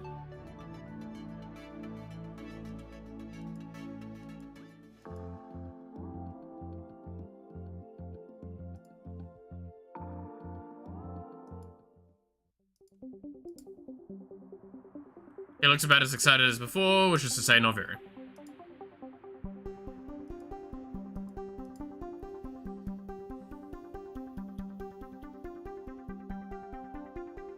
Let's do magic tricks. We're gonna fuck it up, but hey. So, fairly simple tricks like bending forks and making coins jump from one hand to another. Unfortunately, simple tricks aren't apparently not a trick. So he likes it, but we fucked it up. I don't know, man. I failed this class in college. I guess option 2. Oh, dude, actually such a fucking true way of looking at it. So, I don't know, I flunked this shit. What do you expect?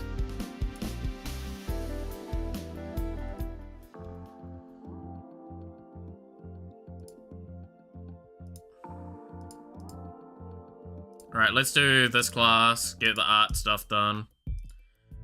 10 visual, go to secretive. I'm kind of sitting here because I expect the fleet to come to me soon, as well. Give it one more shot. Good morning, Your Imperial Highness. We must now discuss a matter of the Jubilee holiday. Celebration of my father's birth, star rising. We officially have no emperor at the moment. It would not be unreasonable to postpone the Jubilee until after the successful election. We could maintain the current schedule and celebrate the honor of the emperor on the turn 28. Or, using your position as Emperor's daughter, you could move the Jubilee to match your own birth star of the turn 15. That could help my sentiment the position of the near ruler in the eyes of the Empire, or it might appear presumptuous of me. What are your commands? Make it mine! That's quite the shoe collection. Oh yeah. There's also shoes on the ground that are normally behind my head, so you can't see them. Make a political decision on the basis of eeny, miny, moo. Yep. wrong with you? Eeny, meeny, miny, moo. Catch a sailor by his toe. If you... Alright, make it your Jubilee. It's time for a change. Set the Jubilee to match my birth star. I'll make note of it.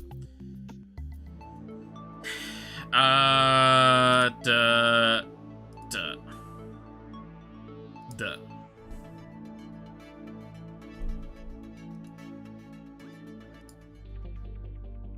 We have received a report from the Star Admiral, and the fleet is preparing to resume regular patrols around the thing. It may make him difficult to contact.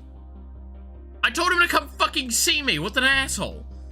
Need to input a matter of security, a largely unimportant matter, but one that you might became publicly intoxicated. Oh yeah, this is the intoxication dude that just says that, like, we killed our father. I'm just going past this really quickly.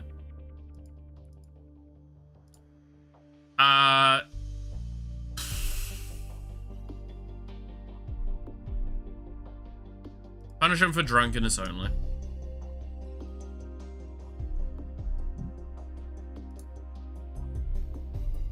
Someone being drunk and obnoxious. Locked up overnight and fined for causing an inconvenience. Do that then.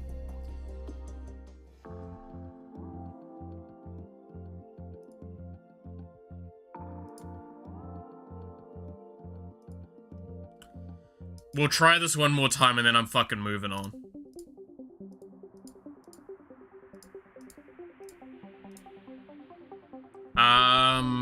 I mean, it's gonna be magic tricks one more time. You sit down at the table and work with one of my favorite tricks.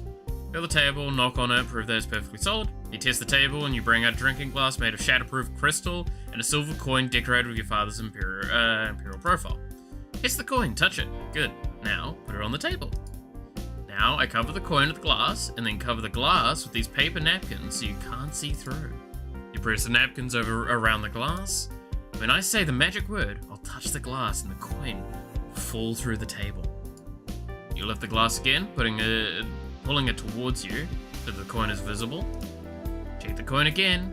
If you like, solid coin, solid table. When Mirko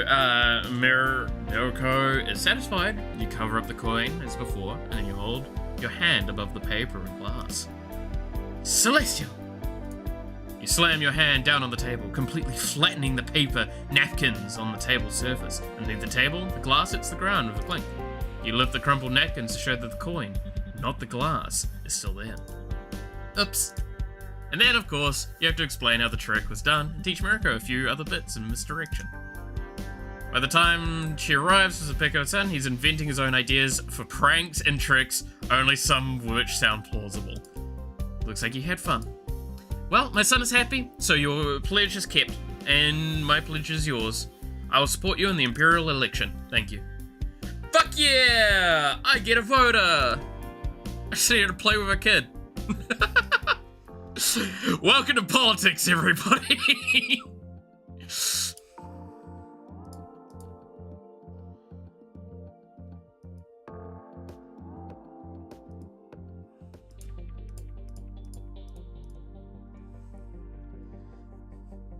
And there we go! We have one voter to me!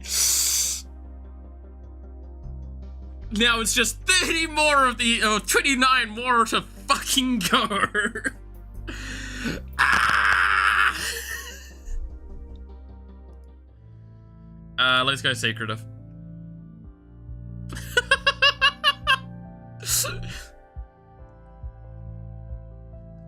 Hey, Sweep, though, how you doing? Alright, I'm gonna go to... I kinda wanna stay still, because that's when the fucking fleet's gone. I'm gonna have to just go to Mao and hope they catch up with me.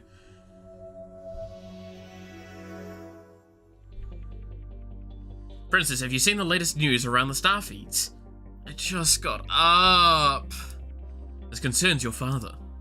The Vistage beckons you to you closer to a feed display. The sound has been muted, but the screen you can see an unfamiliar Moroccan woman cradling an infant. The text scrolling across the bottom reads, Emperor Dragosian's secret heir. This woman claims to have conceived the Emperor's son and requests the palace to aid in claiming his birthright. Who is she? Is that one of my father's concubines? You don't recognize her, but you can't say that you remember every face of your father's harem. That wasn't an area of his life that you paid much attention to. With many eating...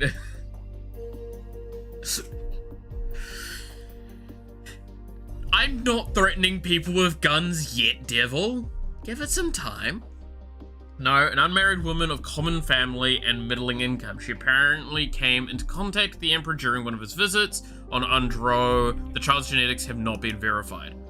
Even if her story is true, it's not a wife or a concubine, and the child was never officially acknowledged. And it wasn't your father's... it wasn't. Your father's will, it was quite clear that he has no son now. Such a baby has no birthright to claim. Under imperial law, family is a matter of contract and obligation, not genes. Many children are not genetically related to one or even both of their parents. Children can be conceived artificially. Genes can be edited before birth. If someone finds an unscrupulous doctor, genes can even be stolen. Creating a child with someone's genes without their permission is illegal, but it does happen, especially with celebrities or other prominent figures. Your father was certainly prominent. And how am I and your space princess? I'm doing alright. And the game's good so far. I'm hoping... The fact is, we're on turn 8, and I'm pretty sure there's a lot of turns in this game. There's like 30 or 40 turns. Like, this game takes a long time to play, especially at the stage when I'm still not sure about the actions I need to be taking. But hey, it is what it is. There is still a deep aspect of this game that I kind of almost want to sit down with a notebook and write down when events occur, what stats they require to accomplish them, and everything like that, and then decide, like, oh, this is clearly an event that occurs if I succeed to this event. But, like, I also don't really have the time nowadays. The story is nothing but tabloid gossip. No one in the Empire would seriously imagine that this baby was the heir to anything. But, if it is in some way your father's child, what are you going to do about it? Whoever the woman is, she's Murikan. That means the child's heritage is not mixed in the way that yours is. There are people in the Empire who might prefer a pure-blooded heir.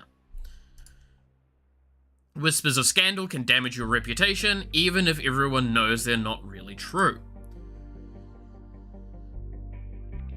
So, we have 4 choices here. Now, some of these choices only turn up because we were successful in some of those options. So we can either ignore the story, we can denounce the woman as a thief, we could donate to an orphanage, or we could adopt the child ourselves. Again, reminder, we don't have confirmation this child is even genetically related at all. And on top of that, we've had it very clearly stated that genetics don't actually play a true enough part in seed of succession. And with no clear announcement on anything, we don't actually know if there's any relevancy. Kill the child. No, we cannot kill the child. We're not killing a fucking child. God damn it, people.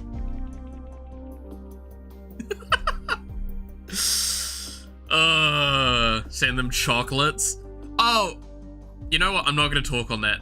If we get to that moment, we can laugh. I feel like I'm just going to donate to an orphanage this time. I'm more surprised y'all didn't see the word orphanage and were like, pick that option. There's the word orphan is in it. Eat the child? You can't eat the fucking child. That's so fucked up. Yeah, devs, where's the cannibal option for the child? Why can't I just consume them and gain more power? Sorry, I killed your parents, kids. Okay, yeah, no, we're donating to the orphanage. Baby is not my responsibility no matter whose genes it has. It would be wrong to even acknowledge the story. It's nothing to do with me. But I don't want to look heartless. Let's make some big public donations in my name to the Imperial Orphanages and Child Services. That'll help support the baby, whoever's at my baby. And of course, it should boost your reputation for generosity. Very well. If that's the result, then I have an update on the drunken thing that slandered your name. He has not repeated the offense since his release. It's not clear he even remembers it. No sign of any new rumors in circulation. He didn't know anything and was just a random visitor. There was a mystery around your father's death, and any clues must have been hidden somewhere in the Heavenly Palace. The Science Department is the obvious place to start looking. Yeah, so if you're wondering, I've actually, had that guy interrogated in a previous run. He literally just was like, hey, I was drinking with people and we were doing speculation. I was actually defending you, but as I was walking away, I was saying random shit. My bad.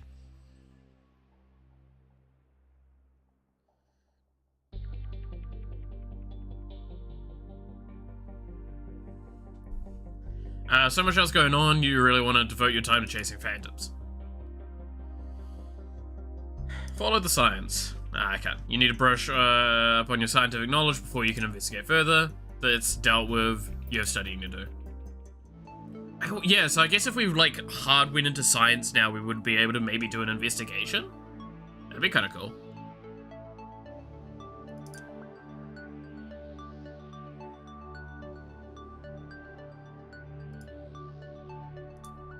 I'm gonna do layout and big guns.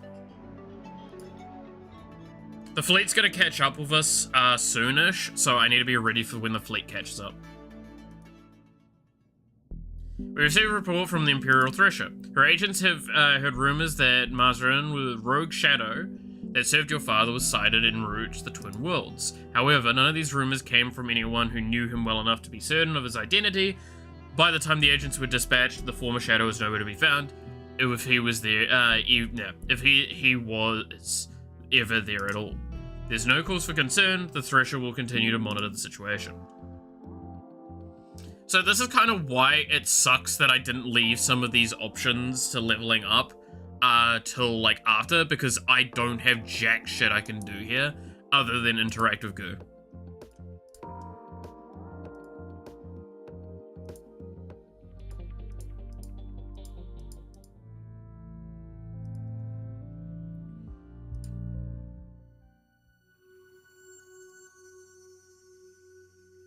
Yeah, the fleet's going the other way. Fuck.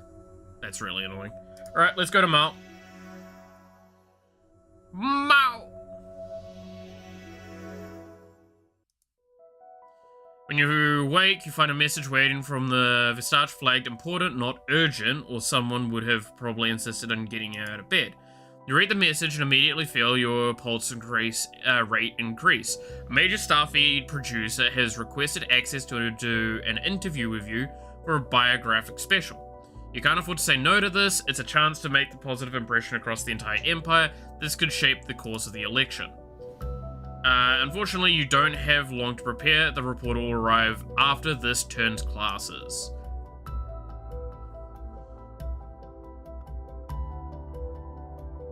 Yeah, I'm fucked. I ain't gonna get there in time with it. Unless I dump into military.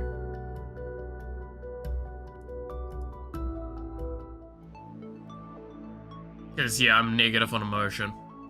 I'm gonna double down with military this turn. When do we get to, get the pet alien cat? What do you mean? When do you get to get the pet alien cat? We could get alien cats. I mean, we're at the planet of the alien cats. And that's not a joke. That's what Mao is. It's the planet of alien cats. You'll see. I ain't kidding. It's time for your big interview. What impression do you want to give the Empire? How do you want the people to think of you? So this is where I'm like, we're kind of fucked, huh? Because I don't have the stats for any of these, I feel. Because we need Imperial History, which we have none of. Rhetoric, which we have none of. Allure, which we have none of. Arts, which we have a little bit of, I guess. And Menace, we have none of, but Military, we have 20 of. So it's clearly Strong Commander is the best one, but we're probably not going to succeed in this one. You talk for a while about the importance of the Emperor as the military command and protector of the populace. You lack military experience, it's obvious, but you're still too young to have served officially, and your enthusiasm for the subject may convince others that you intend to pursue further training, and you have when you have the opportunity. After a bit more chatter, you strike your final pose. You lift your chin, stand with your... Yikes. Legs apart, hoping to project power, but probably just look nervous. Afterwards, the team insists that you did everything, that everything went well, but that's their job. The Mao, the first alien race to be discovered by, and admitted to the set Celestial Star Empire. At least, that is the Moroccan perspective. The Mao consider themselves equal founders. Without them, there was no empire, only Marak. The Mao system contains one large inhabited world, its moon, which features heavily in Mao religious practice, and a chaotic asteroid belt. Too dangerous for large ships to explore, there are no ordinary planets suitable for colonization. The electors of the Mao Prime are pleased to visit the Heavenly Palace and make themselves known to you. The third elector of the system, however, is their religious leader, the Chief Witch, or Head Shaman. For that meeting, you will need to make pilgrimage to the Blind Eye, the ever-clouded moon. As the Heavenly Palace has frequently visited the Mao sector, the palace staff are quite capable of designing decor and refreshments that will accept the guests. However, they do, however, pose you a question. Mao, even more so than full-blooded Moroccans, have excellent night vision. For social gatherings and entertainment, they prefer very dim lighting. Your own eyesight, however, is less adapted to the dark. If you can't see what you're doing, you might embarrass yourself somehow. We don't have the thing for the wear vision enhancers, so I'm gonna do dark reception. It's more important to keep your guests happy and comfortable. You just have to be careful how they move around. The hall looks rather mysterious in the dark, what you can see anyway. The reception gets underway, with the apparent enjoyment of all. Many who live in the Heavenly Palace appear to have connections to the Mao Prime, and conversations throb pleasantly through the room. You offer polite greetings to anyone who comes your way, but you do need to locate the electors. Unfortunately, one Mao looks much the same as another in the dark. Most of the guests have seen far better, can see far better than you, and so can the attendees. More importantly, it's their job to keep an eye on all the high-ranking guests in the case that they require any additional service. The waiter you prevail upon is only too happy to assist you in locating an elector, and has no reason to guess that your request was the result of weak vision, rather than a desire for efficiency. See? Cat people. These are alien cats. Erilotti, Elector of Mao Prime, is a mature woman, but the flesh of added films has not made her soft. The man with her, most likely her husband, is clearly her in her shadow. She talks, and he only nods. When she sees you, she comes forward, and he fades into the background. Greetings and salutations, Your Imperial Highness. Are you enjoying the party? Thank you, I'm having a lovely time. That's not good.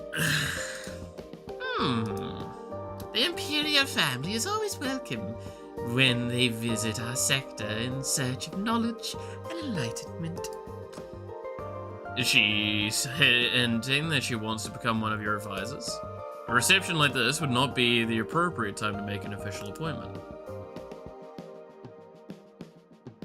Change the subject. Trading subtle hints and barbs is too risky. Better to keep the conversation light. I've seen such beautiful pictures of Mao Prime, but I've never had before had the chance to visit. Are there any sites you would particularly recommend?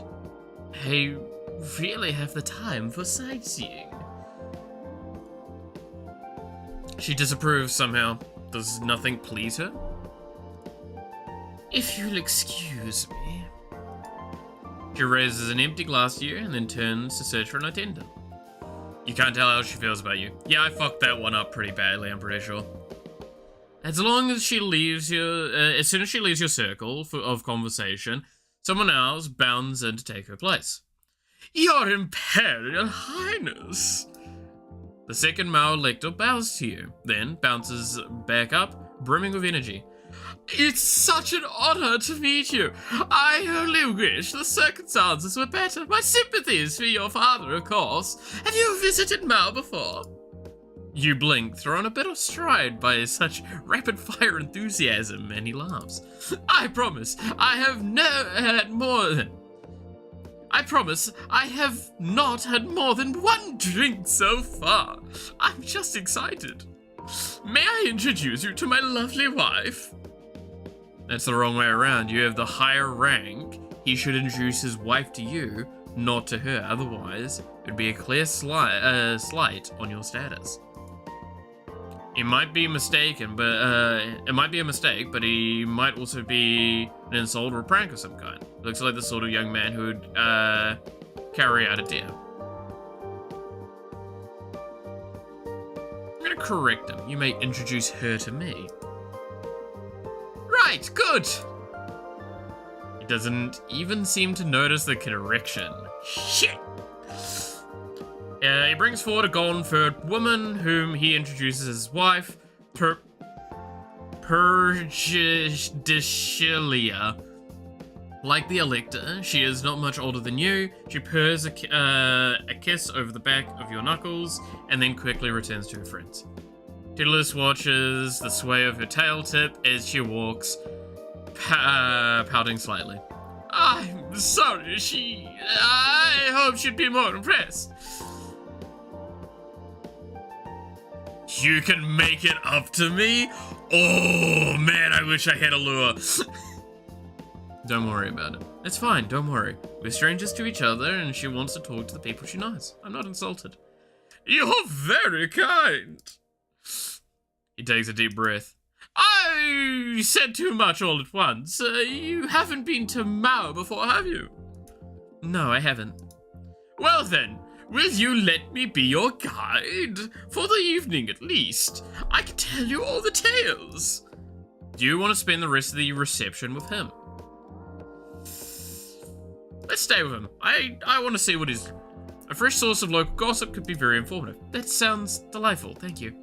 You spend the rest of the evening together, laughing over political scandals and mishaps of toothless old schoolmates alike. You can't tell how he feels about you. Shit. Alright.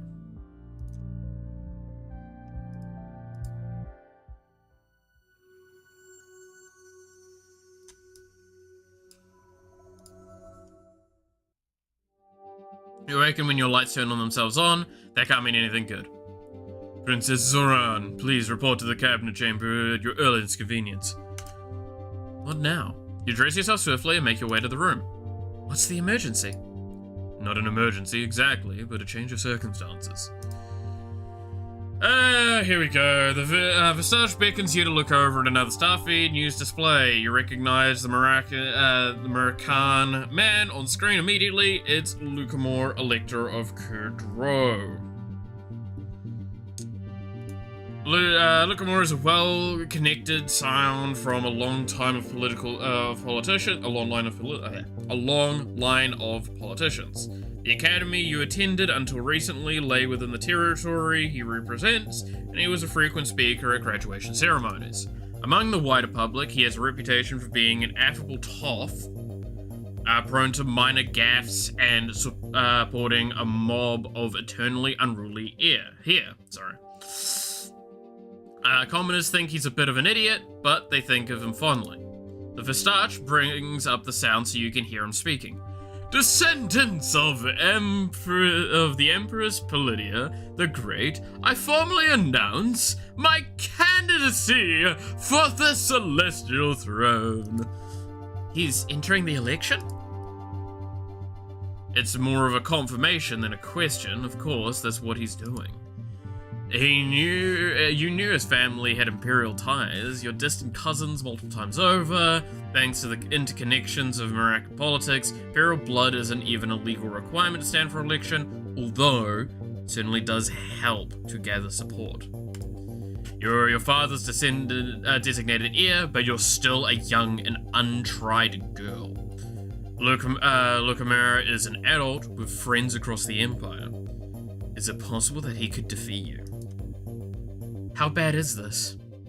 Bad? It's neither bad nor good, it simply is. What I mean is, how much support do you think he has? That is what the election will determine. Don't you care who wins? I serve the Empire. As a civil servant, it is my duty to remind you that only a sitting emperor or empress can appoint or dismiss an elector. The Comitia as a whole may rule an elector ineligible to vote, but only in extreme situations as complete loss of mental capacity or a proven attempt to assassinate a candidate. You cannot remove him. Wait, does that mean he gets to vote for himself? Yes. Well, that's one vote you won't be winning. You need to step up your game. If you can secure binding pledges from electors to vote for you, then they won't be able to support any other candidate.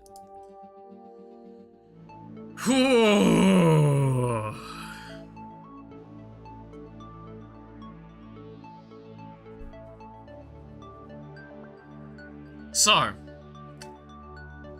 now we get to see, and if we go look at the votes, now there is an opposition.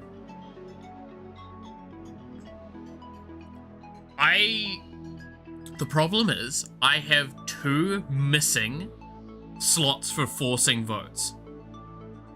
Because I gave them to my friends. Because yes, you can pretty much...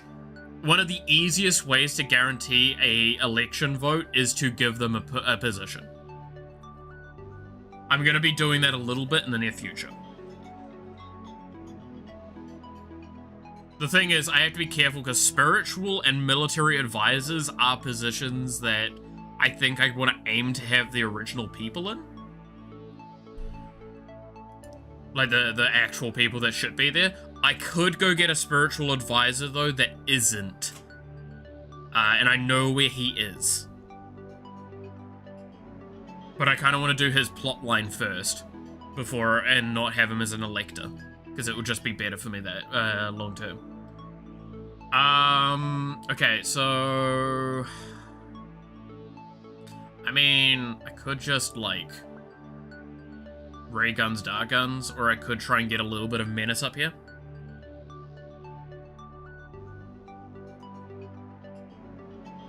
I'll do 1 into dart guns, 1 into menace. But I am definitely going to have to put our point into layout, but I'd prefer to do that once I'm in the right mood.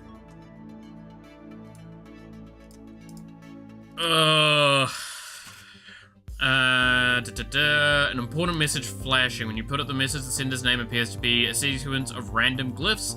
How did this get past your security filters? Are these symbols an abbreviation for an obscure government department? There's a short video attached to the message, something about Lucamera's candidacy maybe.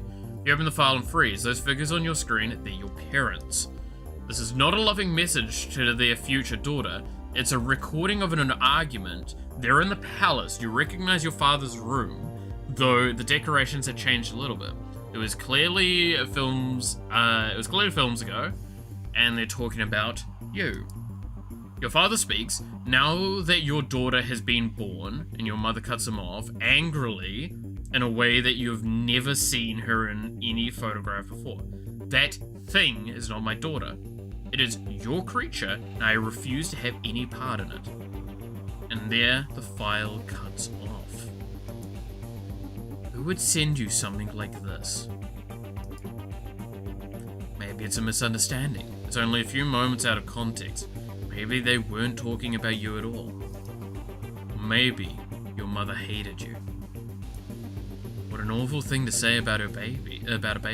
Her child. Which you obviously are. Legally, you are a child of the marriage. Biologically, you're American. Novian heritage is written all over your skin. You are Millennia's daughter. And she called you a thing. Maybe she wasn't well at the time. Or maybe it never happened. The video could be fake. Where did it even come from? You try to compose a reply, but it won't send. The system believes the address is malformed. Then, how was it received in the first place? Investigate the source. You watch the video several times and reluctantly conclude that it is a genuine recording. The details all look consistent with the pictures you've seen of your parents in the palace in the past. There's no flickering to suggest artificial generation or cuts. It's still taken out of context, of course, but it looks like this did happen. As for who sent the message, the headers indicate that it had originated from a base server in the palace itself.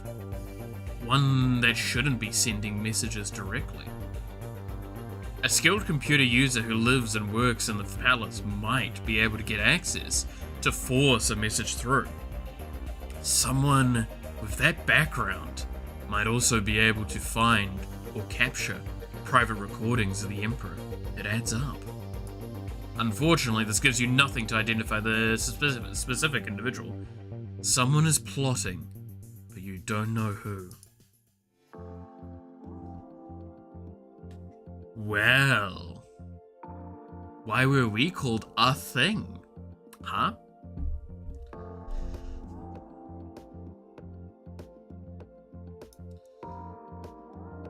Alright, let's negotiate with you. You're in for a private conversation with Tullus. I need the support of my electors in order to formally become Empress. Will you pledge your loyalty to me? Oh, of course. Great. That was easy. But you're not going to go just yet, are you? Can't we talk for a while? I saw this amazing show on the feeds I wanted to ask you about. Sure. It's nice to be reminded that not all electors are only interested in using you for political gain. Huh! Well, that explains why he was such an asshole the previous time I tried to do it, because I didn't let him fucking hang out with me that evening. That made that a lot easier. Cool, we've already got like 2 votes.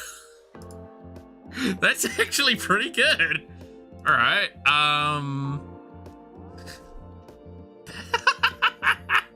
that was pretty good. See you around, gotta sleep to get my schedule, sleep schedule under control. All good, Dev, we'll catch you later. Have a good one. You just wanted to chill? Yeah, clearly. I said no to him the previous time because I'm like, well, I've got really high etiquette, I probably shouldn't. But like, clearly that's why, it's because he was actually pissed at me. He didn't really want to interact, and he had some pretty, I think he had quite a high requirement for me to do, that I'm like, I actually just can't do that. No, that time he's just like, hey, do you want to hang out and chill and like talk about TV? And I'm like, yeah. I think Irolotti is not an easy chance for me from memory. Yeah, she doesn't want to interact with me at all. So I'm not going to be able to negotiate with her. I've got Tullus. I'm going to request an audience with the Chief Witch of the Blind Eye. Smoke detected. Messages must be specially relayed to and from the surface. You're required an escort. You don't know what happened after that. Questions about your beliefs and loyalties. Perhaps almost certainly some kind of ritual. No chief witch would grant official support of an imperial candidate without invoking the spirits of guidance.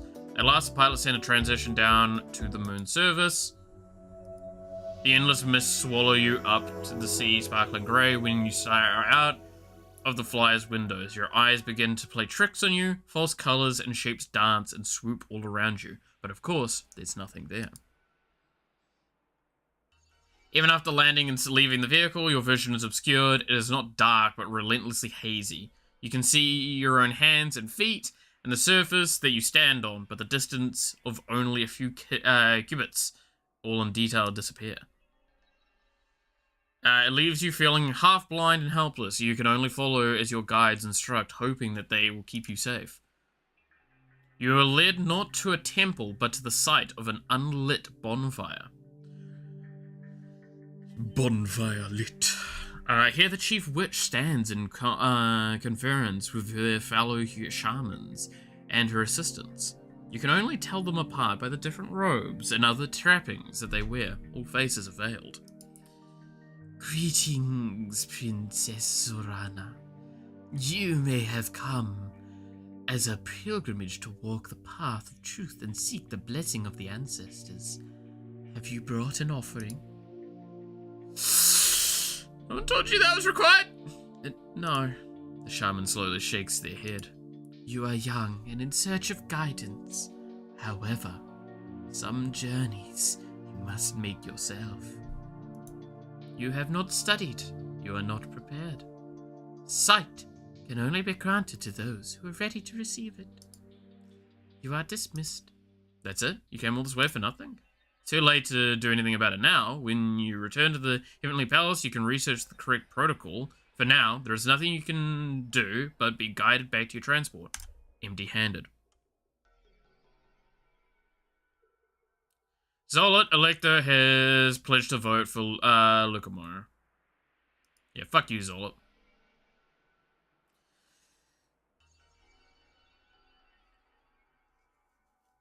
So, they have 2 votes, I have 2 votes.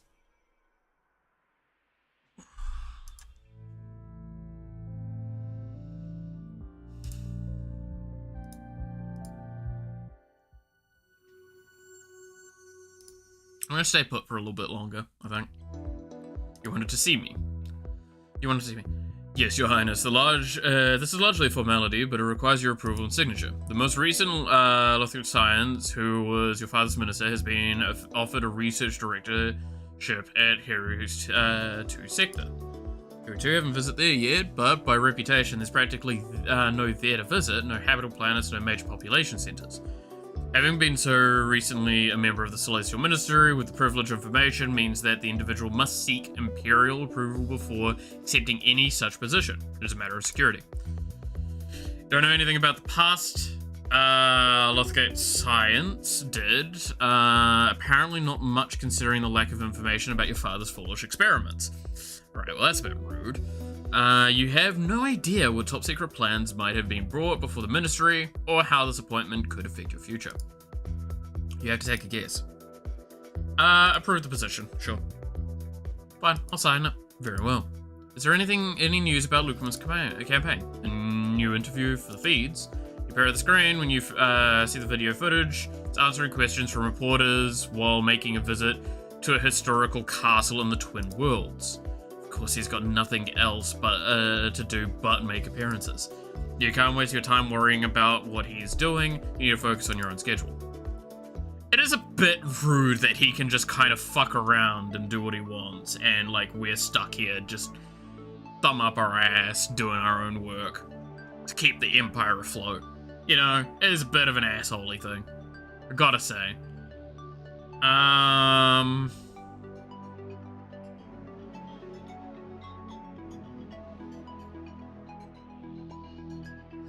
Alright. Definitely want more menace.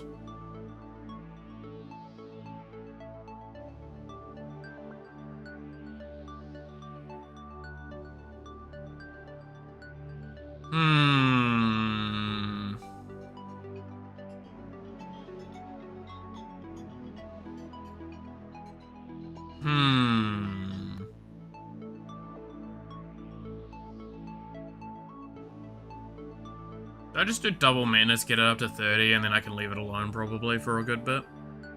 Or do I put 1 into military and 1 into science here? And see if we can get science up so we can get some bonuses.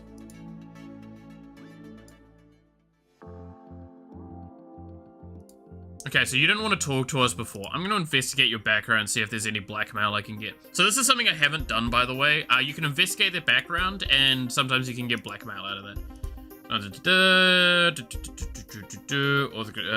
She never reads. Relationship between siblings have been frozen out ever since. Since young adulthood, she has been linked to a romantic friendship with other women. Married young, it's not clear whether or not they are lovers, but spends far more time with than their own husband. If it is an affair, it would be a mild embarrassment for all parties, since both women are married. Not, however, a world-shattering scandal. Fuck it, might as well. I'm gonna blackmail her. Nah, she's not even gonna bother listening to us. Alright, fuck you then.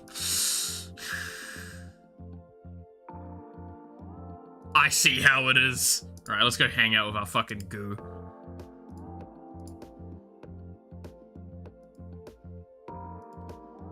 Yikes.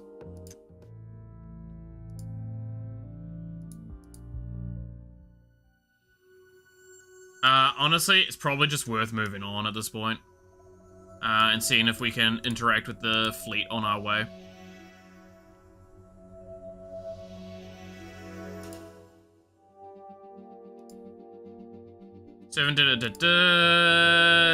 Damn.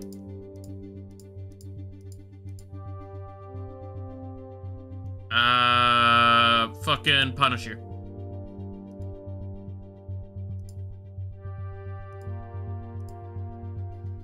Fuck that person in particular that I have no idea who they are, and it doesn't, I don't know if that's gonna backfire on me. There's 100% gonna backfire on me.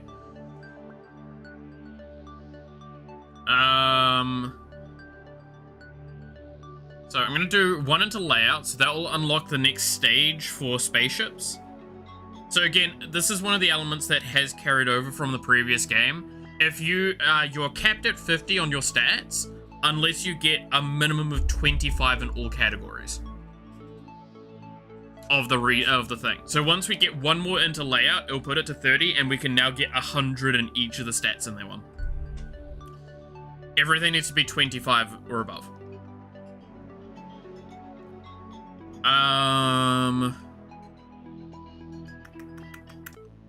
I do kind of want to have one more in big guns, though. That'd be really nice.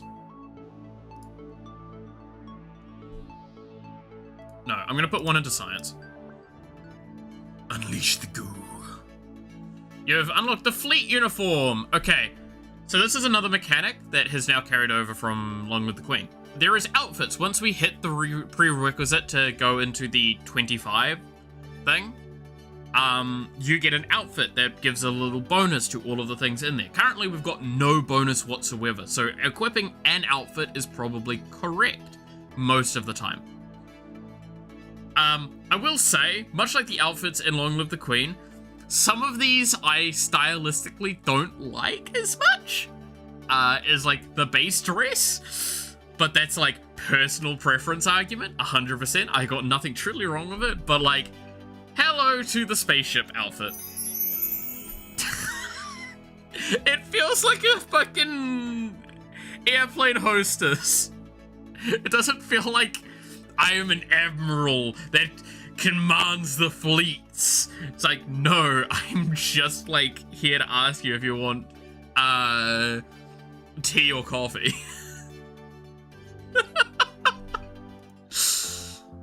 But I like it still. It's good. It's just, it's not, it's missing that little bit for me.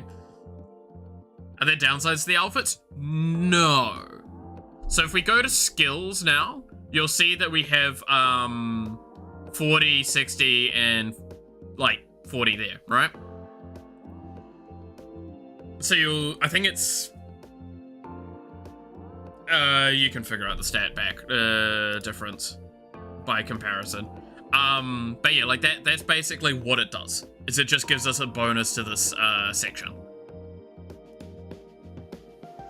And you can see, like, I can actually just change these with, God, that is very loud. With a click of a button here. I cannot change this actively as we go, though. So if, like, something would stop us from doing the social event, so if, for example, you got a new outfit as you enter a new system, this means you wouldn't be able to switch off the outfit, so that's a thing you have to be cautious of. I can switch off the outfit now because I have a normal social screen.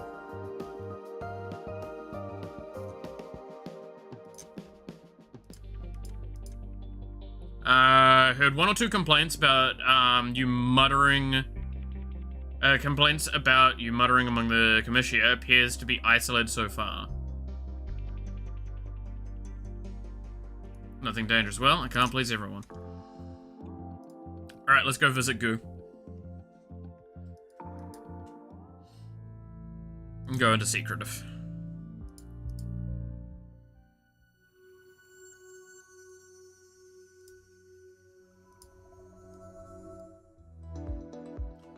Some gifts have been sent, blah blah blah. Yeah, it's no show of political support, it's just sending them. They're obligated to show respect. Send the usual letters of appreciation. There are some more unusual items. This example is from Ziga.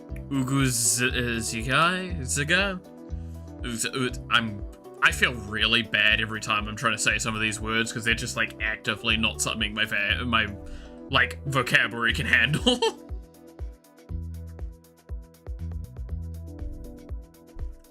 A species commonly referred to as the spindly walkers, or spindly walkers, because they have long legs, exoskeletons, and that they use to move around.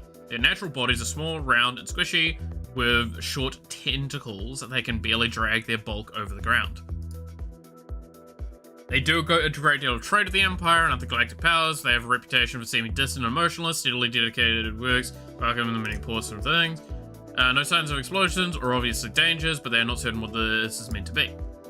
There is to be a large sphere of glass or clear crystal, which is hollow, containing mostly air and small piles of metallic-looking flakes.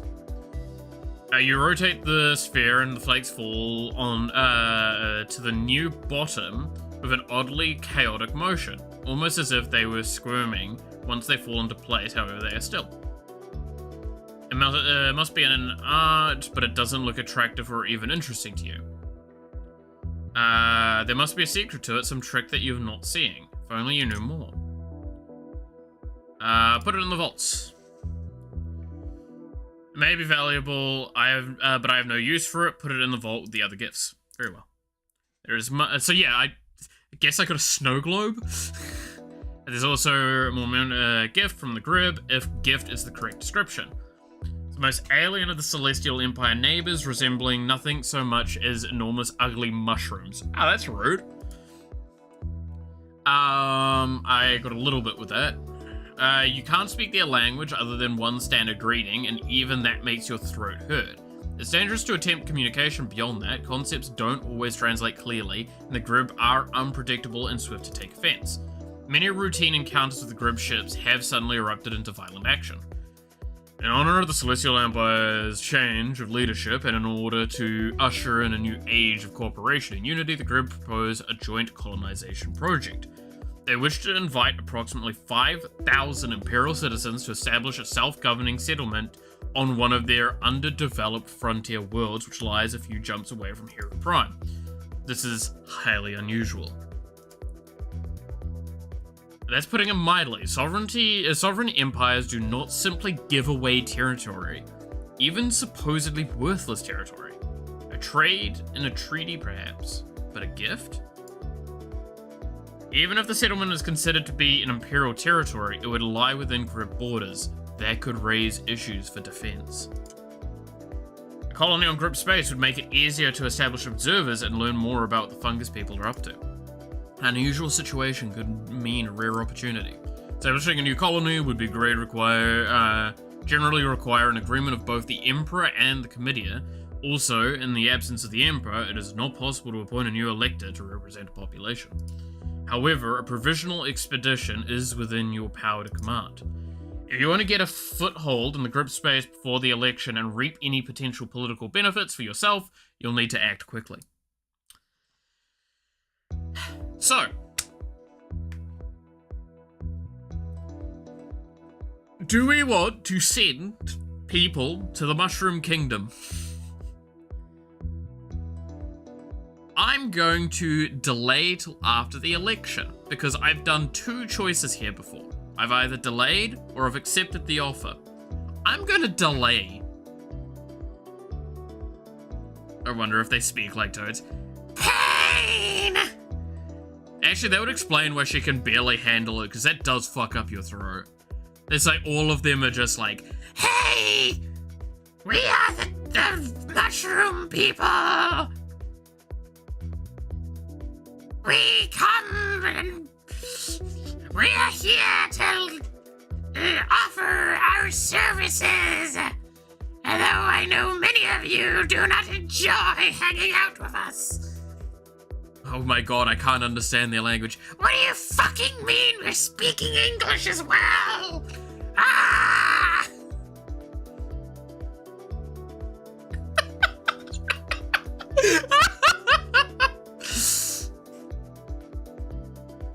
We are the mushroom people of the Mushroom Kingdom.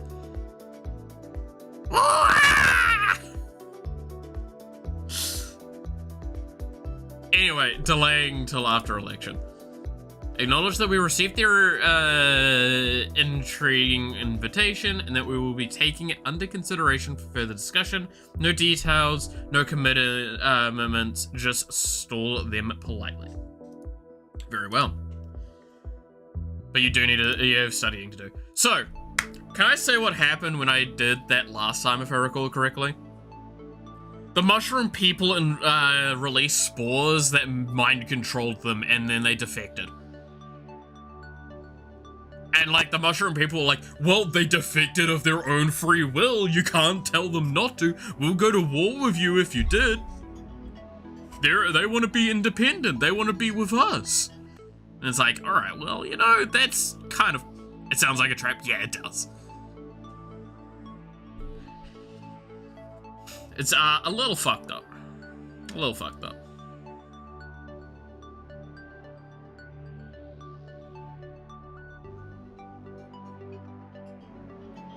Alright. I'm gonna put a little bit into endurance and a little bit more into operations, I think.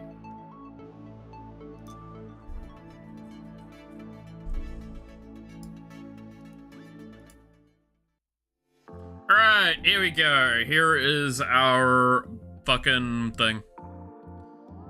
Bowser did nothing wrong. I'm going to take the Koopa Kingdom.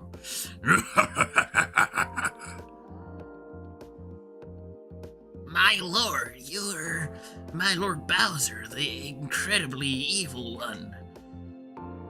What is your plan? We're going to take over the Mushroom Kingdom, and to do that, I'm going to marry Peach. Alright, I guess. That's... Sound like you've done that for the last, like, 50-something fucking years. What was that?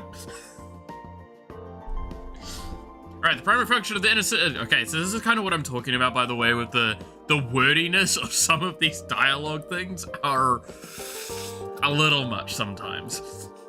The primary function of the inner system's planets have always been to supply resources to the homeworld after the rise and fall of the Great Empire, Thrakan civilization stripped it to nearly bare. Both worlds are far wetter than Thrax Prime and contain great mineral wealth. The first planet, Chakagola, is a boiling sea above a volcanic core which spits out hot metal bombs and rare alloys. The atmosphere is thick and stormy, and the primary point of habitation is the far Kama moon. The second planet, Gakthon, resembles a vast swampland with a wide variety of plant and animal life. Since Gakthon has no moon, the tides are weak, but water is never far away. The worlds are of immense strategic importance, but will never have the same prestige. The same sense of history and epic struggle. The elite are wealthy and powerful, but always fix their gaze on the true nobility elsewhere. The most important person in attendance, you wait for the festivities in the full swing before making your grand entrance. Once all eyes are upon you, you speak words of welcome and then grant them permission to return to their own conversations. You are not yet Empress enough to command the whole assembly into silence for hours. You sweep your gaze over the assembled guests, picking the electors out of the crowd. Olatakor, Elector of Chakagola, is easy enough to identify. A man of mature age. He is unusually tall, even for a Thraro. His frame does not look at all muscular, but he is almost certainly far stronger than you. Elector is unmarried, though a much younger male appearance, much younger male appears to be in attendance with him. That might be his son, but he looks purely Thrakan. More likely he is a new companion, or even a recent addition to the Elector's harem. The other Elector, Lorcas, is a well-dressed, middle-aged Thrakan woman, with a glass of blue wine in her hand. She is married, but her husband is not with her. She appears to be on the far side of the room, enjoying himself the company of other women. Noticing your attention, she immediately makes her way over to you. Greetings and welcome, Your Imperial Highness. It has been a long time. Have you met before? You don't remember her at all. Of course, everyone in the Empire knows who you are, and until recently you were more interested in remembering your friends' schedules than in remembering the face of every politician in the Empire. Ask about the details. I'm sorry, but when did we meet before? It was a ceremony of remembrance for the Empress. Oh, of course. It was a difficult time for you. I'm sure you don't remember me. You haven't wanted to remember much of anything about that time. You were a child, confused by the loss of a mostly absent parent and angry at the way strangers want to fawn over you. And now, here you are, living it all over again, older but even more alone. My condolences for your father's passing. He was a truly great man. It hurts to hear your father's praise, considering what he's done for your life. He may be a great man, but he was not a great father. We scarcely ever met. He was a stranger to me. Did he not train you as his heir? Oh, shit! You fucked up! Normally there's choices here, but I guess I'm victim by negative! Fuck! Alright. No, only my brother. I barely even, have even been to the palace before he... Too late, you realized that you've just indicated how poorly prepared you are for your position. I was, of course, privately educated at the finest academy on Kudro. Of course. That was probably a mistake. I see Altico hovering nearby. I had better stop monopolizing your attention before he feels the need to plot his revenge. The two electors must engage in a certain amount of competition for prestige. I look forward to speaking with you again in the future. She bows your head and retreats, politely stepping away to avoid turning her back on you. Alright, we fucked up there. That I don't even need to know how she feels about me. I'm fucking capable enough to recognize she probably hates my guts because if I remember correctly, last time I just picked the wrong options. I didn't get into that one locked in negative, so I didn't fuck up like that. But she basically is just like, oh, you're incompetent. Why would I want to interact with you? Alright, here's the other elector. The Elector of Chakagola is swift to step into your circle of attention.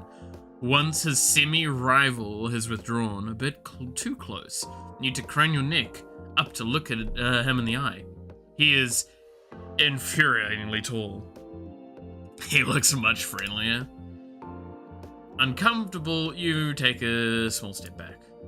His shaggy green face also looks pinched in, as if he's biting into something unpleasant. Perhaps it's a sign of age, for his low rumbling voice sounds polite enough. Your Honor, the Thrakan system with your prison. You honor the Thrakan system with your presence, Your Imperial Highness. It's my pleasure to be here. The younger man who is with earlier is no longer in evidence. He didn't bring his companion over to be introduced. Does that mean something? Truly, it was a day of great sorrow when your father left us. There's a hint of disapproval in that statement. A sad day because it meant you would inherit. What would he know? He's never met you before, and you doubt he was any sort of confident of your father, was he? Did you know him well? Were you particularly close to my father then? He pauses. I cannot claim that privilege. I am only a humble servant of the Imperial Comitia. Indeed. Who does this pompous green giant think he is, anyway? Humble? He most certainly is not. I look forward to speaking with you again later. The tall man recognizes his dismissal and withdraws. I have a feeling both of them fucking hate me, so I'm probably just gonna move from the system. You briefly meet the gaze of a young looking man who stands once again by his side. He shoots you a friendly grin and tilts his head, encouraging you to come closer. You quickly turn away.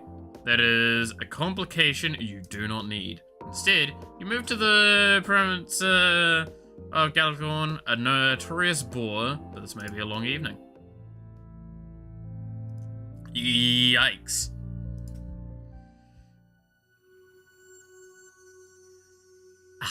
Do we move on immediately? I think I give it a chance because the fleet is going to intercede with me soon. So I kind of want to stay as still as possible. A little stone cameo brooch, enough of an approximation to your profile that you can tell it's meant to be for you, but nothing special. Send them my appreciation. The birth star will be rising soon, which means you'll have to host the Imperial Jubilee celebrations. Are you prepared? Nope, no I'm not, actually. Oh shit, I forgot about that one. Ah, fuck.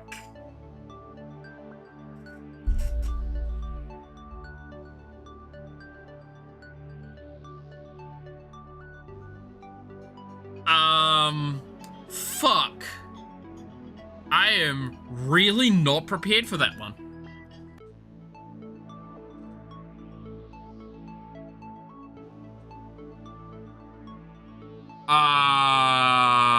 Shit.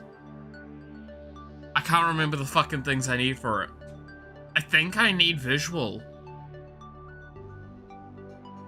Because I don't have, like, Allure or Menace, and I can't train them. I think I just have to dump into visual and hope? No. Strength. I could dump into strength. See, you're seeing now why I'm like, I want to write this shit down. I would love to spend hours in this game just testing shit.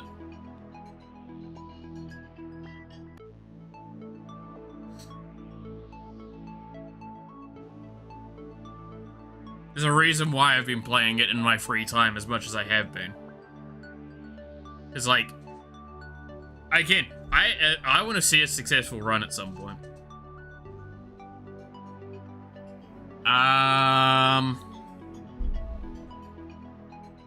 Shit. The two that I would want to really train for are negative at the moment. That's not good. That's really not good.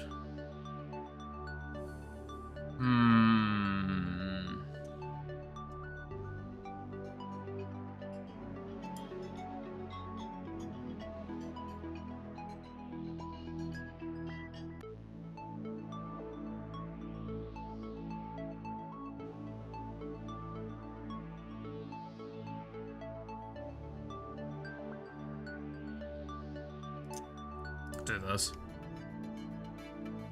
Do you have a test coming up? I mean, you constantly have tests, but are we talking about a major one? Yes. This is a very big deal, this next turn.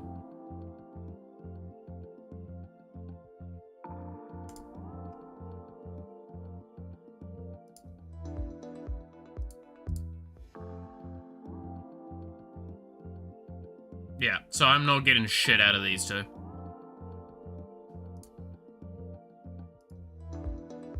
Oh, no, she's willing to talk with me. It's a Jubilee thing, yeah. I need your support. Will you pledge your loyalty? She sets her glass down in front of her and rotates it to perfectly align the refractal light passing through onto her desk patterned surface. Quite a large decision for me to make, Your Imperial Highness. I don't want to commit myself too early, not before I'm certain what is best for the Celestial Empire and for the Thrax. Is there anything I could do that would help you reach that conclusion? Perhaps. Have you ever watched the wrestling? Oh, fuck, that's right. You want wrestling.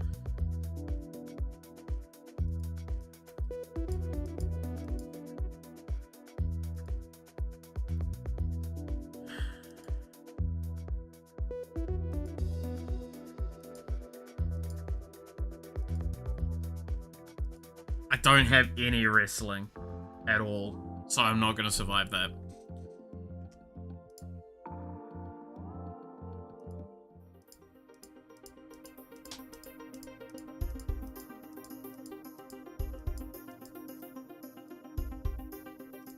Yeah, well, blackmail's not going to work because I'm not going to be able to get a conversation with him. Let's go to determined here. I'm going to stay put. Alright, here's the Jubilee. Well, the Jubilee Festivals are being held all across the Empire. You are personally obligated to host a celebration here at the Heavenly Palace and entertain a selection of dignitaries. The opening ceremony will be broadcast in the feeds all across the Empire. Visual arts was the one I needed. Fuck. Yeah. Yeah. I tried a little bit, but it's not enough. The representative of the Empire Legacy, you're required to make a speech, but first you must acknowledge your guest by welcoming the delegations from the 4 primary Imperial races. This means you have to choose which order to acknowledge them in, which is absolutely guaranteed to please and enrage others. Which groups do we come in? So these.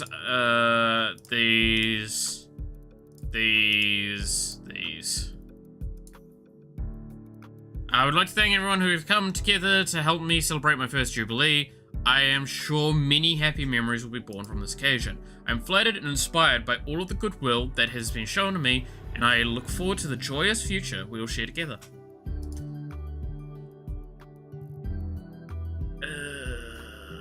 That's bad. I know I'm different from a lot of you, and we're different from each other, but the Celestial Empire is a land of many contrasts. Please, everyone, step forward and enjoy. The music swells and the guests begin to circulate. Everything is going smoothly. At one point, a military drill squad is crisp dress uniforms demonstrates a sequence of synchronized rifle tossing and spinning, demonstrating their precision and skill. You are taken completely surprised when a member of the drill squad suddenly turns to face you. An electric dart flies out, and I'm dead.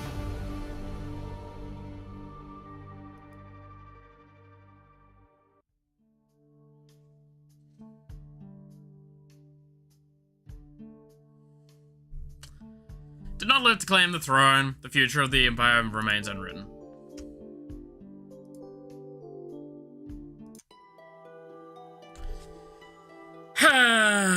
Shit.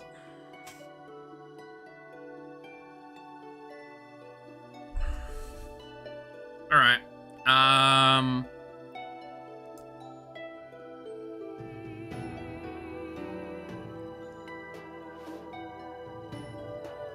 I wish, as well, some of the, like, logged information would be available somewhere else. Like, normally there's, this is one of those things where I'm sure this is because the game's in early development. The progress stuff isn't showing. So, one of the things that the other game had was, you could go see, like, what things you've accomplished, what, like, achievements, what endings, all of the collectibles and stuff. This game doesn't have that. I assume that's purely because of its early state. Birthdays are always dangerous. They fucking are. Alright. Well, I guess we'll try and do another run quickly. Or, like, well, start another run and see where we go with it. Also, can I want to... Random options. I want to see what that is. Actually, with that being turned on, I'm gonna just quickly go back to the title. So, we've got random options enabled. I want to know what the fuck that means.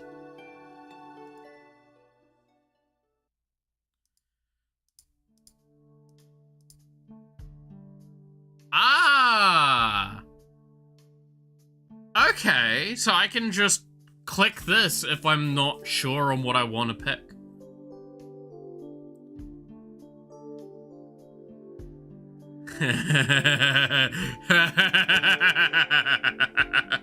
Wait a minute. Are you telling me I could do a run where I never pick my own options?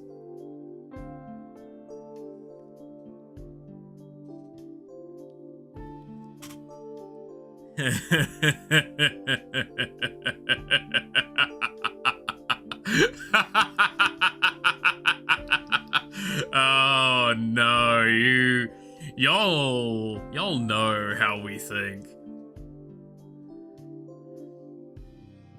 Oh no. That's the true enemy to the meeny miny mo strat. It really is. Oh no, game, you can't do this to me because now I just want to only click random. Oh, don't do this to me, game. Oh, that's a dangerous option to give me. I got the Viper, which is social orientated.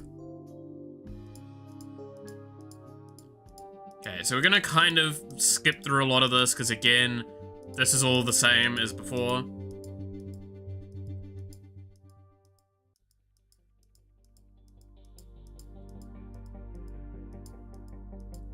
I wonder, how do I want to try this time? Wait, do we... Okay, question. Do we think that it's only the choices there that I can have random?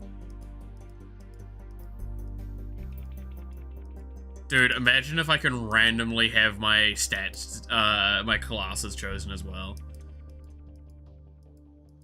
How much of the game can I have randomized?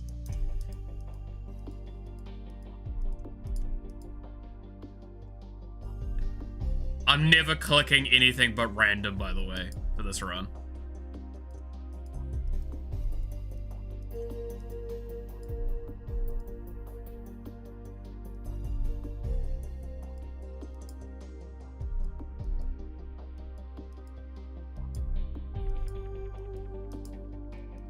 This is gonna be, I assume it's just dialogue options. Oh, I assume it's so as well.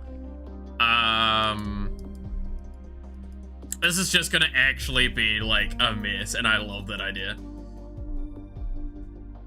I cannot wait to see what random gets me in trouble with. Hey, how's it going? Like there's a stay in your bedroom? Ooh. Oh god, this is even a random choice. Please, random, don't fuck me. Yeah!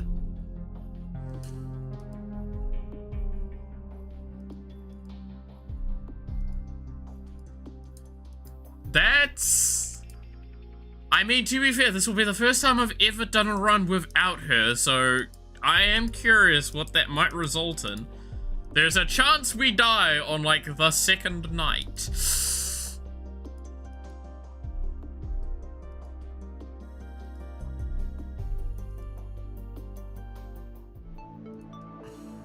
Yeah, no, it doesn't have a it does have a random thing. It's behind me on the screen. Oh no! I can random stat?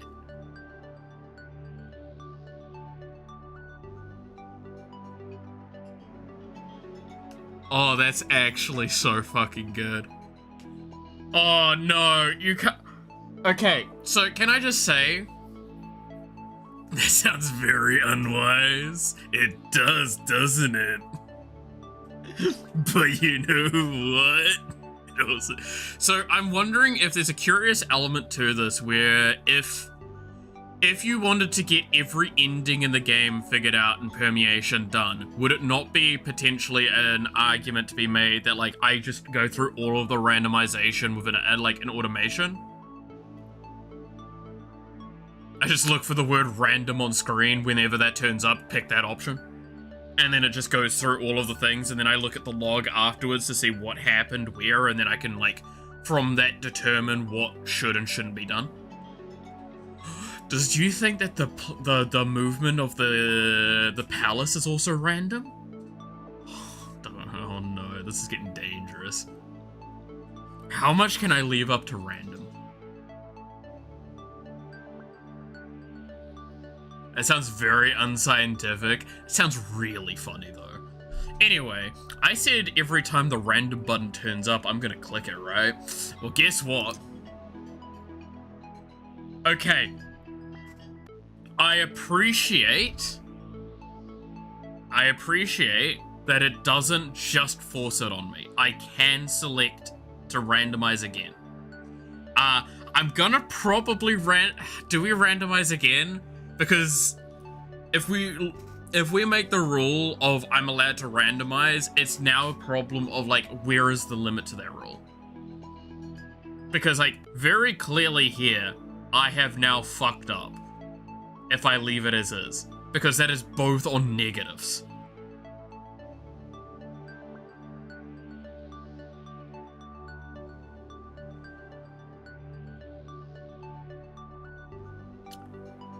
Do we allow re-rolling, and if we do, how many re-rolls am I allowed?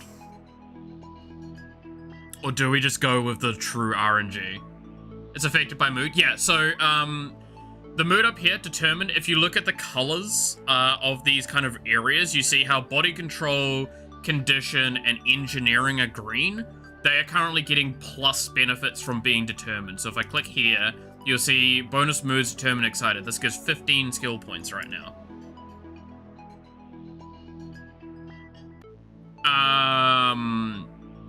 And then this gets the penalty, which means it only gets 5 points, and then a neutral would get 10 points. And then arts literally just cannot be selected.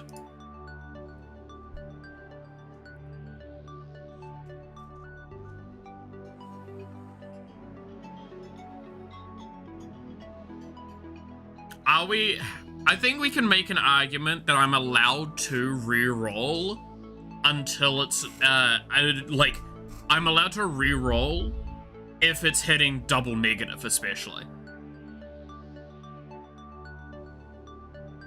The fact that we've rolled onto double negative is rough. So I'm gonna re-roll at least here. Yeah. See, this is 2 neutrals, I'll take this. Now keep in mind as well, it's probably gonna roll onto ones that aren't good at all, but fuck it. Let's go with it. Curated RNG is how we'll play this one.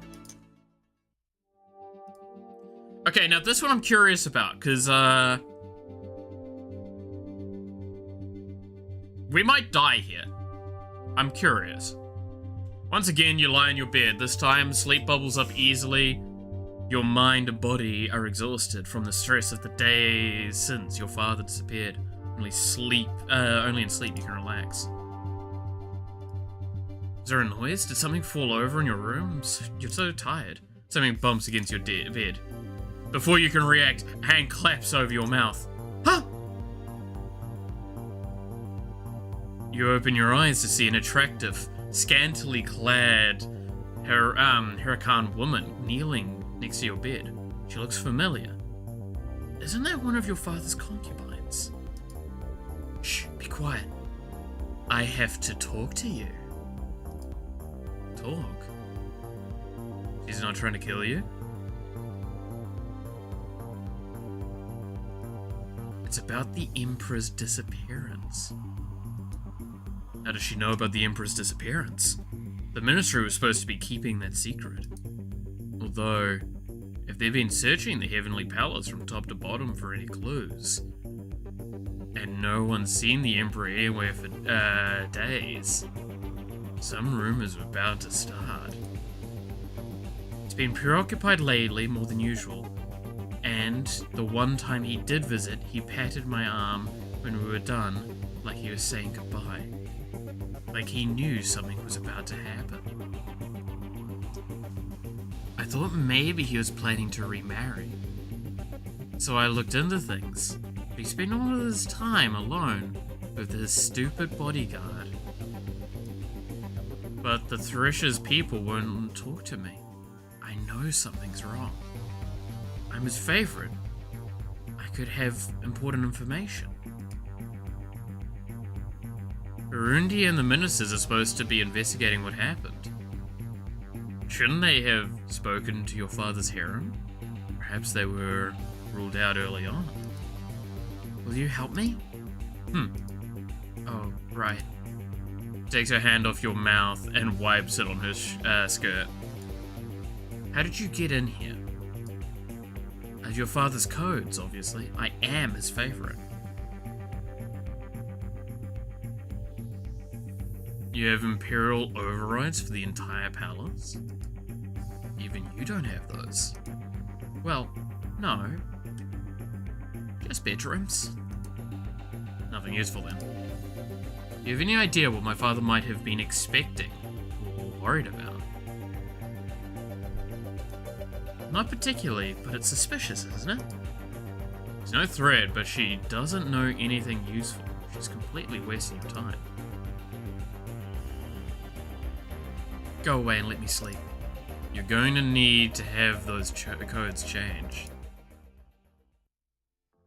Every turn you'll have the opportunity to interact with it.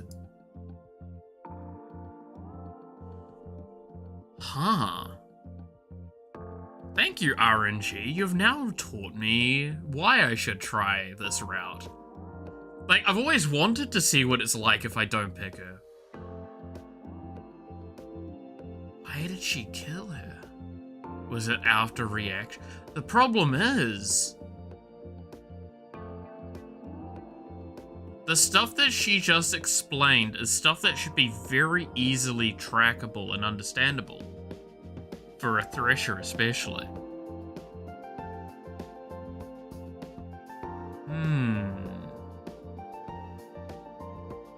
The plot thickens. Random. Slitherer. Interesting. Oh, I can actually random the social as well. Interesting.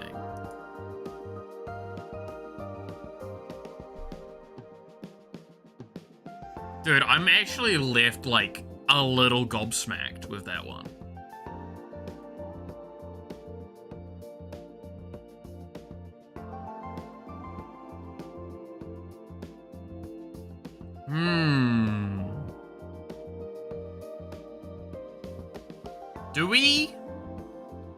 Do we try and ignore the election? What happens if we try and ignore the election, like almost fully, and just go out down a science route and see where we can get with like giving us stats to survive and science? Instead of going full random, now we transition to something. The random gave us a direction, now we shall follow it. Okay, what are security alerts? My agents are not aware of any current threats to your personal safety. Okay, what do we need? So this would turn us to indulgent, so we could go to social or compliant, or we can go to bold or secretive on our choice.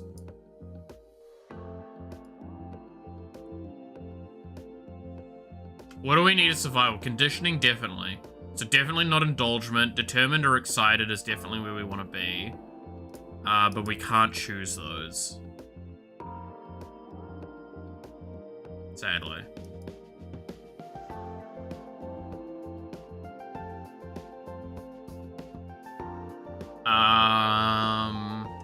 Yeah, body control, interaction, I mean, compliant, social. We can go to social and then go to excited afterwards. So we'll go to Slitherer.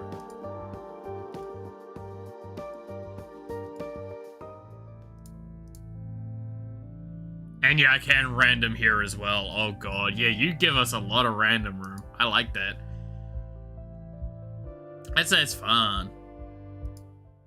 Okay. There's no signs that he survived in the Heavenly Palace for your investigations. No organizations have claimed credit for the unusual celebrations. No sign that this incident has leaked outside of the palace itself, though they can't last long. Missing research. A hero by the name of Threefold Lightning was known for alternative practices, considered a crackpot by other scientists. So this is stuff that I have seen before because I did pick the, like, don't announce it when I first played. It's unlikely he'd ever betrayed the Empire. The Emperor. No sign of suicidal inclination or other mental break. Personal records only show enthusiasm about the research. We have tried recreating the lightning, Threefold Lightning's research, but key records are missing, possibly stored in the equipment that was destroyed. So at this point in time, the Thresher is questionable because there's a... No, I don't think she was wrong in her action, but I'm confused at the information she gleaned. You know what I mean? Like, I feel like she didn't get enough information out of the situation that she should have had access to. Like, 100% she should have had way more information available to her.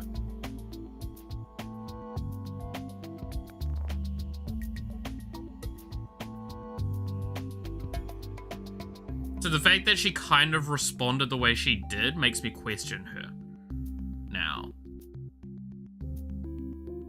Gotta love the substantial playthroughs of this, because now you get suspicious of individuals when, like, there was no way to be suspicious of them at this stage. Or why would you be suspicious of them? There should be no reason. It's like, now you're contrasting. Speak up, your father was killed meddling with bad scientists. It was a stupid accident.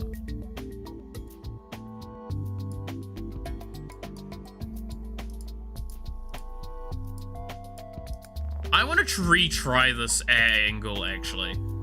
No. I'm going to go to title, and I'm going to do similar stuff, but I'm not going to random it. Now, this is actually... So we'll go with Golden Viper again, because I'm going to probably need it for social elements.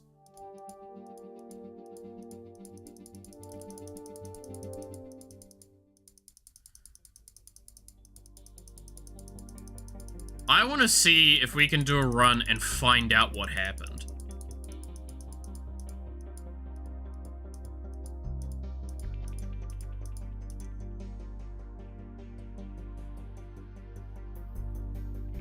I'm gonna delay.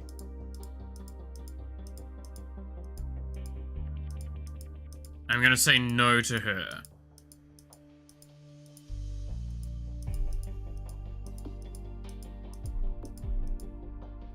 Refuse the offer.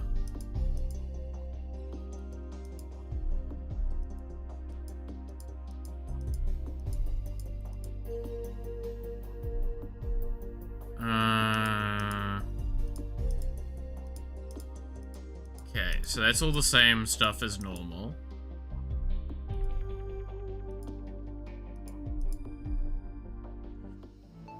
I should probably turn off the tutorial things. Tutorial messages hide.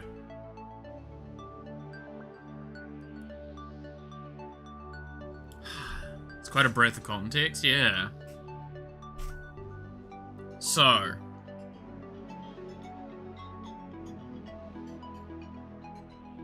What are we gonna need for survival reasons into this situation? We're definitely gonna want etiquette. And, like, yeah, etiquette's gonna be something we get a lot long-term. Putting 1 point into it now is probably gonna get us quite far. And let's put into engineering, actually. Get a bit of an invention going.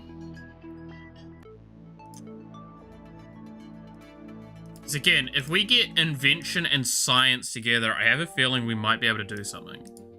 Okay, so let's have this situation go through.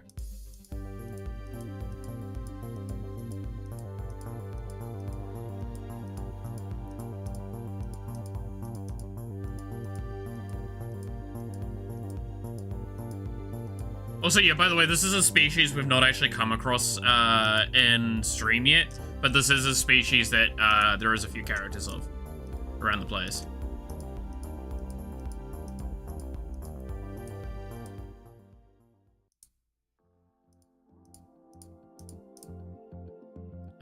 Whatever. I don't actually care too much for the name there. Okay, so what am I currently with mood-wise? I don't... Shut up. So I'm gonna definitely interact with the snake, and then I'll leave it at that. Because it's not gonna matter other than that.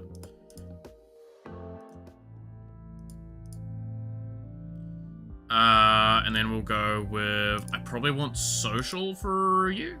Social and compliant both work.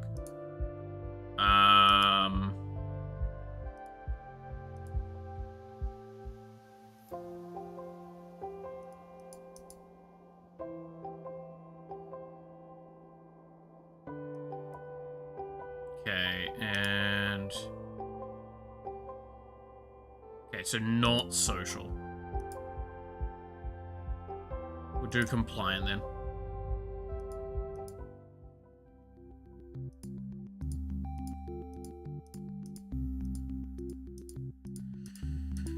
I don't know if we're gonna have enough thing for this one. That trigger that we saw before. Because... Oh no, we did. If we remember for all that he achieved, the Empire must begin the mourning process at once. Okay, cool.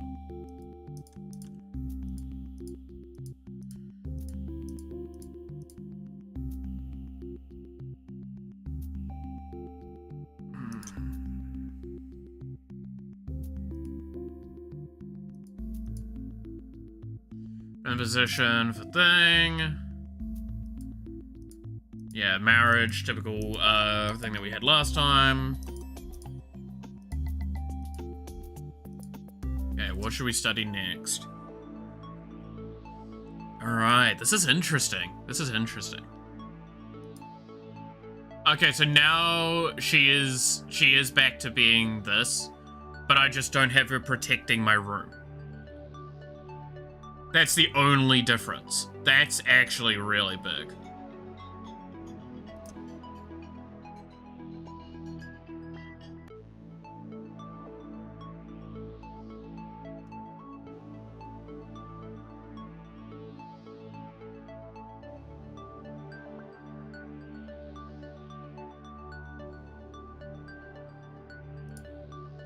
Okay, etiquette and science. Because then we'll have the friends come in, then I can get a bonus quickly to one of the things.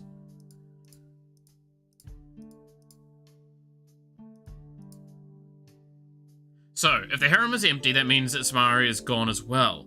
You never heard from her again after that encounter in your bedroom, the one where she said she was, no one was investigating the harem. Were they all questioned to see if they knew anything about the accident? Of course, but none of them were involved in the scientific projects, and none of them wanted your father dead. My agents uncovered a great deal of gossip and infighting, but nothing relevant. Can't tell if she's telling the truth. This is where empathy's good. Interesting. When is the official funeral? So...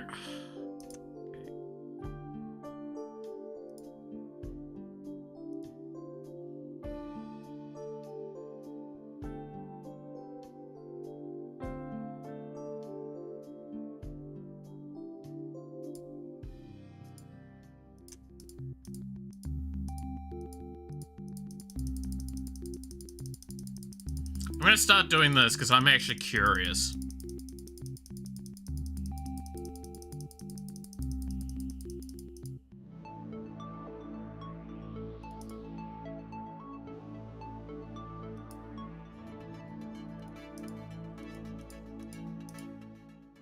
Welcome to, I guess, how you're actually supposed to kind of play these games.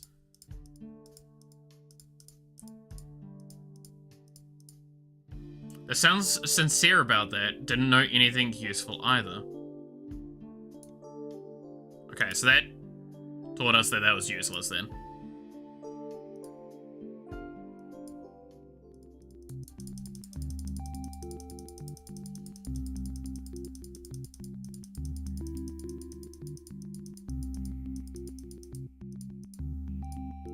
Good to know, good to know.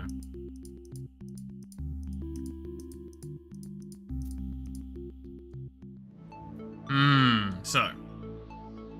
Etiquette and... Yeah, etiquette and science is what we did before. I think I go back to doing that again.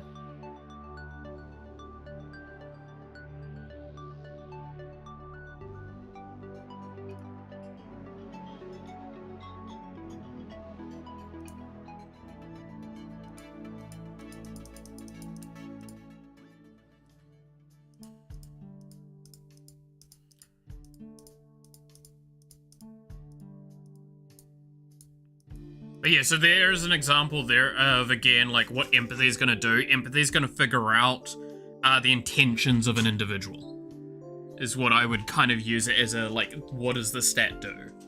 So based on that, we can kind of, like, play around with that.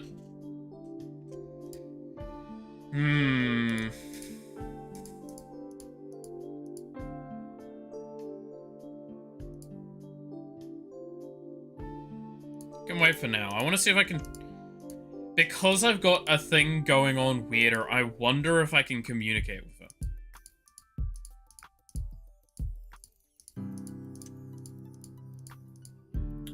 We're always gonna crush on this girl.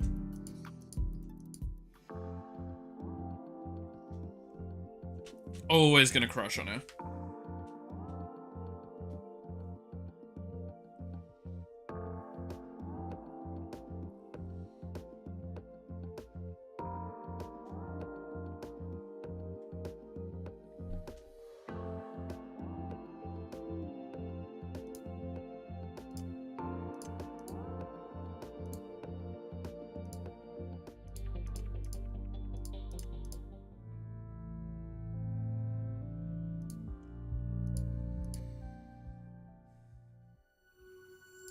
Okay, now we can start moving the palace around. I'm not gonna go after the fleet as much this time. I kind of want to just pick up advisors for cheap. To get me through answers.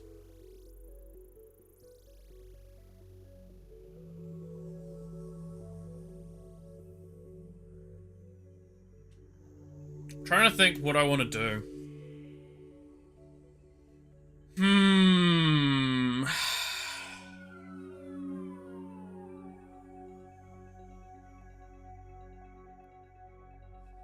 Yeah, so there is a random option, though, as well. For where I guess we're going.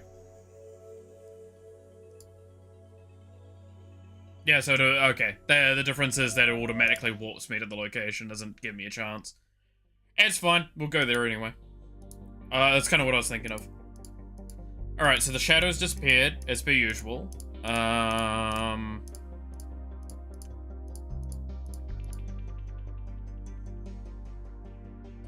Maybe he's looking for the Emperor.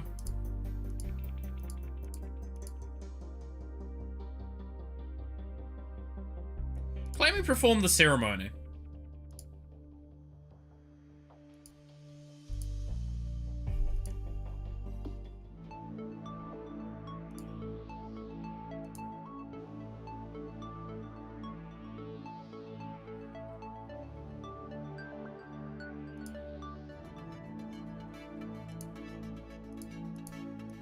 I'm gonna play around with some ideas here.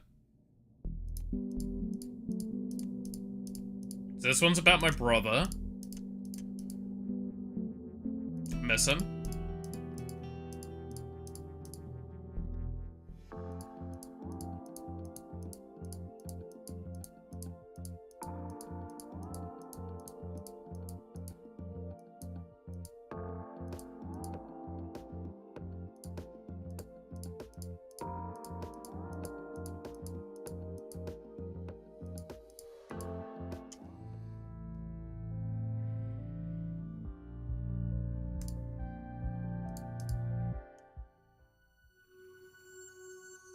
We'll stay put.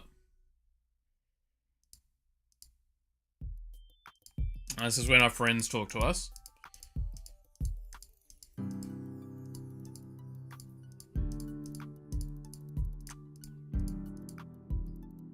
Small visit.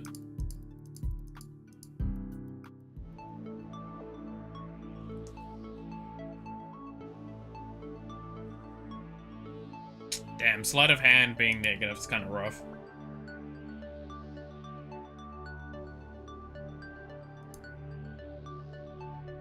So I would have liked to just do sleight of hand to get with that, deal with that kid faster. Okay. Well, I mean, if I don't end up hanging out with the thing again, I'll just go to compliant, and compliant will give me neutral, so I can then do 2 things of it, and we'll be good. So then it wouldn't be a bad shout to double dip into menace, right?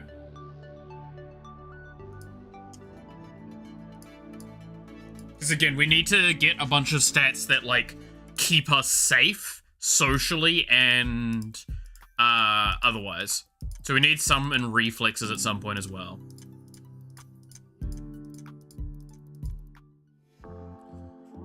So what I'm going to do is I'm going to offer cabinet position for these 2. And then I will get the quest from the character.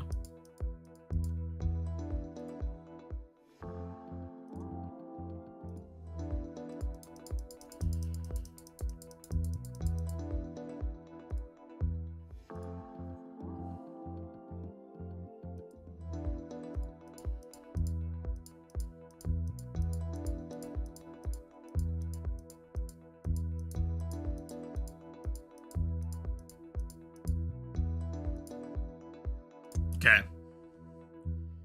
And then it was compliant I need to go to not negative stealth again, right? Because indulgent and social fuck it up. Yeah, so compliant. Alright, stay put.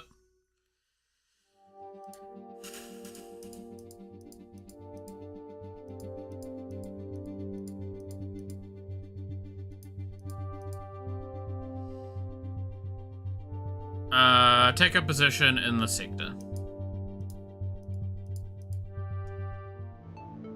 Alright, double sleight of hand.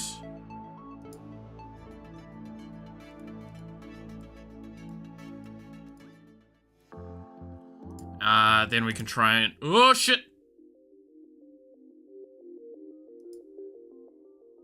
I pressed the wrong button.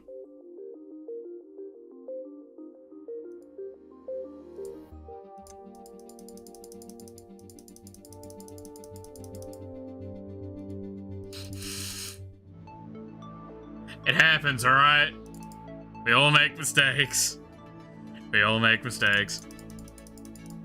I'm clicking too quickly. I'm getting mildly impatient. Alright, personal quest.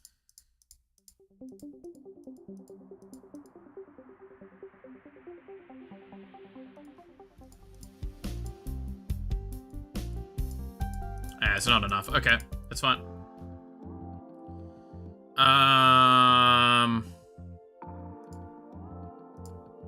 Yeah, I'm not gonna bother doing that right now, because that's just actually bad for me. Okay, let's get social network. And then... in social turn. Shit. Secretive, cautious, indulgent, social, bold. Cautious, good then.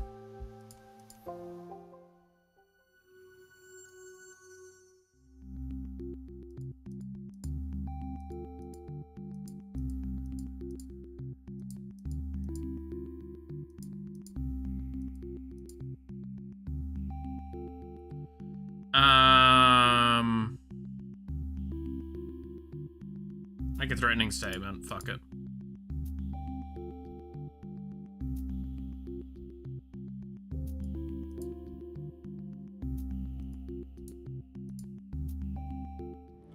Right, so I could put that up to a thing. And then I could put it into invention because of this timing, right?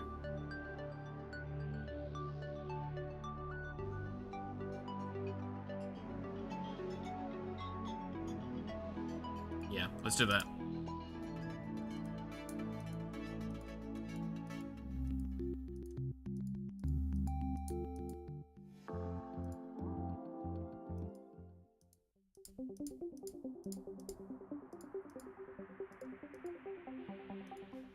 This will pretty much guarantee us get the success done. So we did this one turn earlier than before.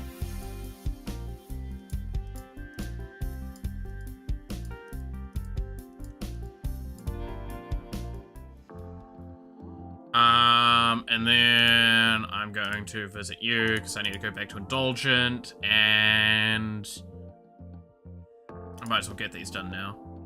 Listen.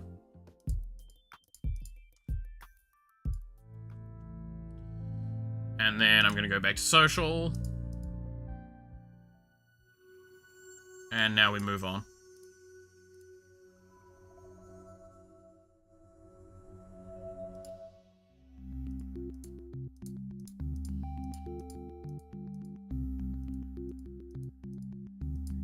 So, do we want to move the Jubilee this time?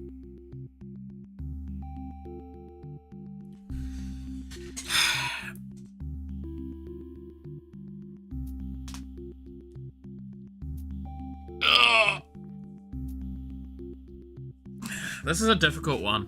Because, like, we died last time, but I'm pretty sure that's avoidable.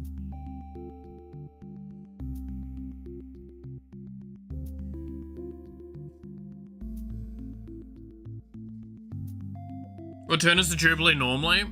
So if I just go back quickly. If we move it, it's turn 15, or it's turn 28 by nature, or we just do none. So do we want to do it really late in the run, or do we want to do it in about 7-8 turns?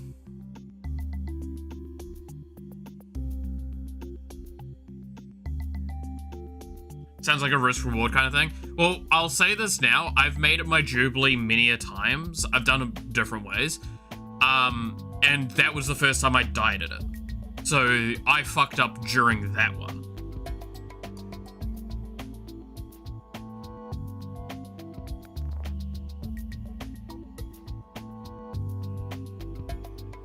I think I know what I fucked up with as well.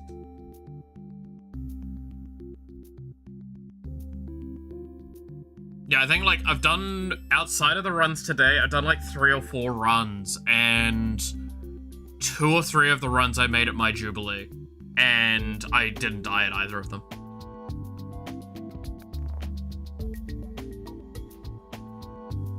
In fact, I don't even remember that circumstance occurring.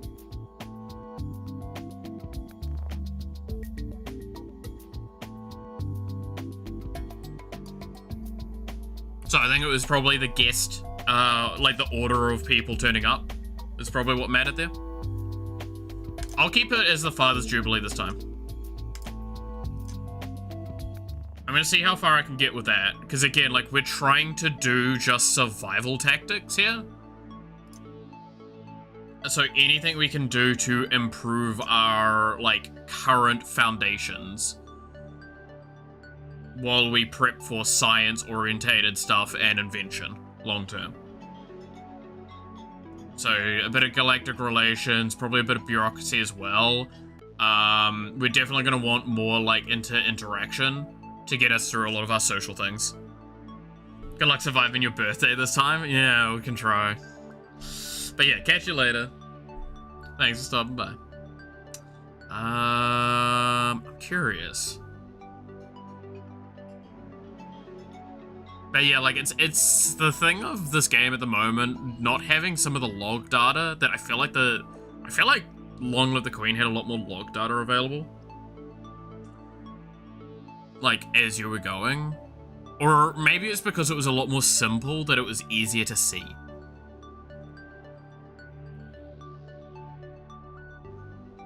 Maybe.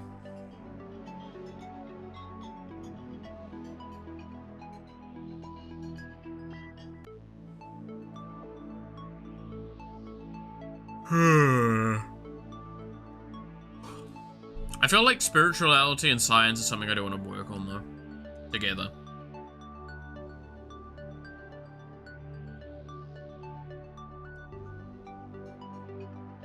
Okay, let's do rhetoric then.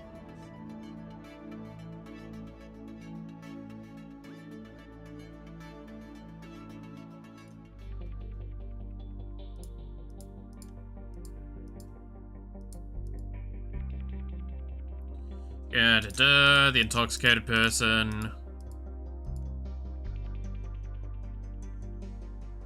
Punished for drunkenness only.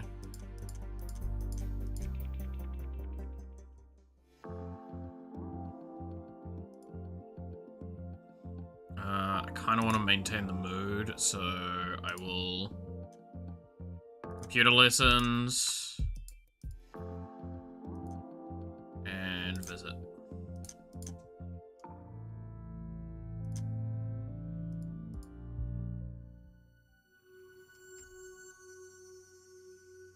Yeah, there's no reason in hell I'm staying put. Let's go to Mount.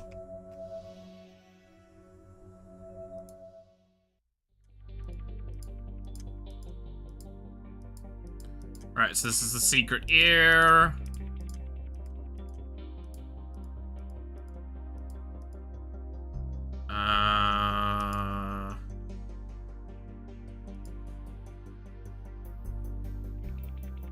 Donate to an orphanage. We'll do that one again.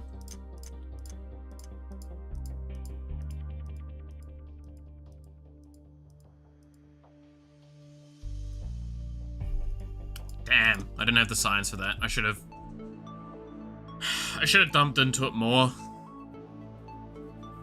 That's on me. Do we, you know what? We've already been saved, Scummy.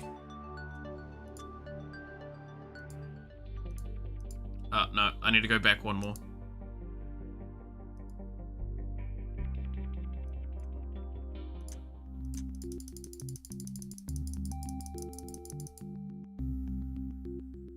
Keep the others Jubilee. Clear those. So I needed to, I'm gonna just dump into science. See what happens.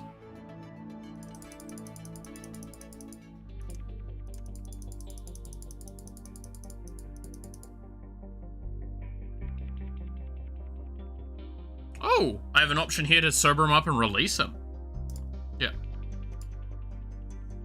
Chemical treatments in the labs that can purge alcohol from someone's system and sober him up right away. It's generally more practical to let people sleep it off, but it can be done for special occasions. I'll go down and say hello, clear the set him free.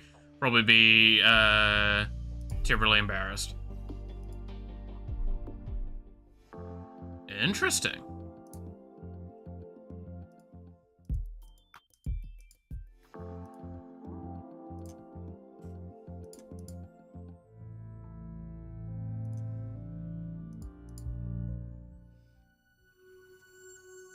Okay, now we go to Mao.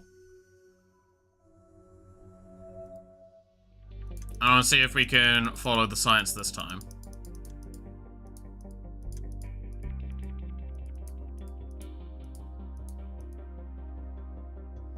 Alright, donate to orphanage.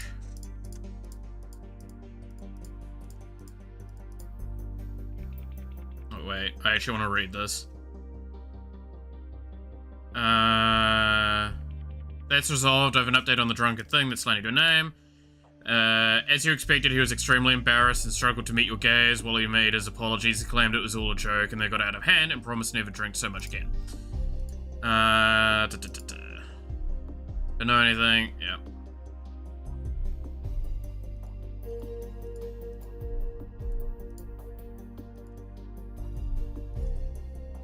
No, I need way more science for that. Okay. I'm not getting there then. Alright, let's do rhetoric and...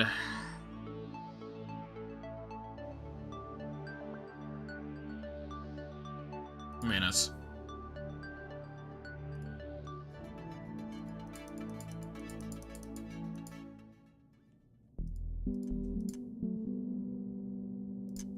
Decided on the twin worlds. Yeah, we don't know. Alright, let's interact with the Mao again. We did this last time, so again, we're gonna probably just kind of skip through a lot of this. Do a... I don't have engineering or visual arts behind me, so I'm just gonna do the dark reception again.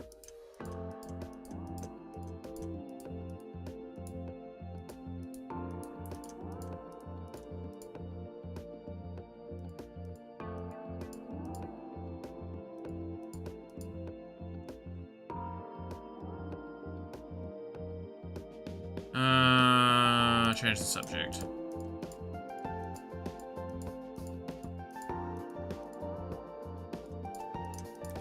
Let's be nice to Tootless this time again, because I kind of like him. Correct him. Right.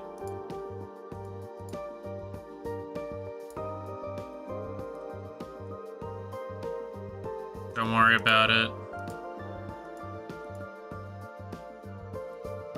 I haven't. Spin the reception with him, yes.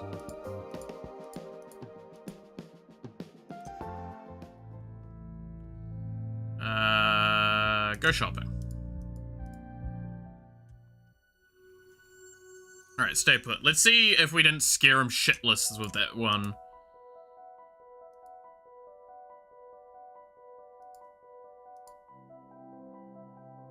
Say no to this, yeah.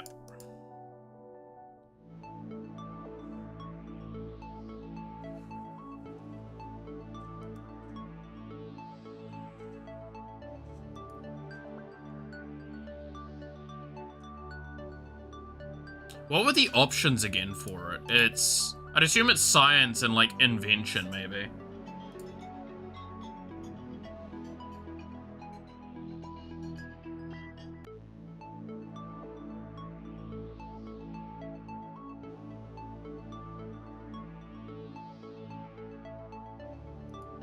Put in a little bit into visual arts.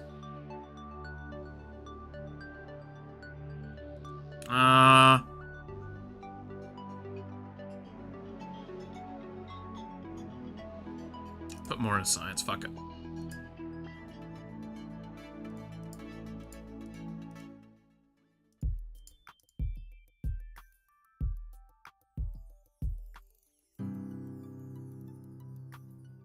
I don't like any of these for what I'm doing then. Ah, that sucks. I'd have put more in a... Okay. Well, let's go back then.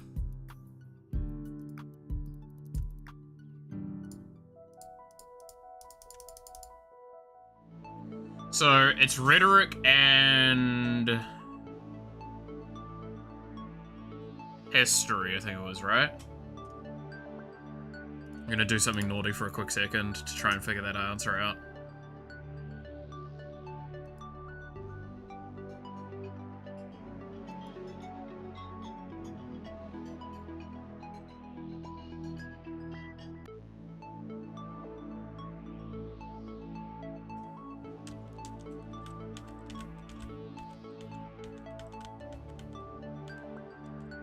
Okay, so we want rhetoric and imperial history. Probably the ones we're gonna go after. That's really rough to go into. What were the other options? So we have strong commander, menace, and military. We have rhetoric and imperial history, and we have allure and arts. We can only do strong commander if we're gonna do one of those. And I would probably have to train a little bit more into military then on this turn.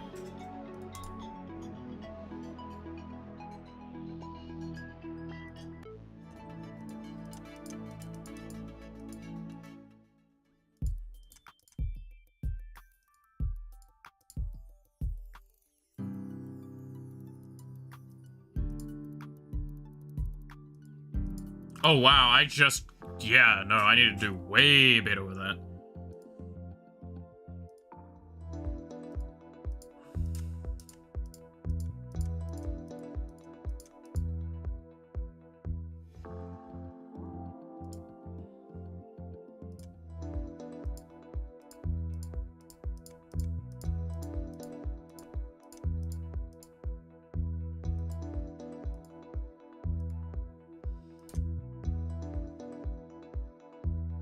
That doesn't mean I'm not suited.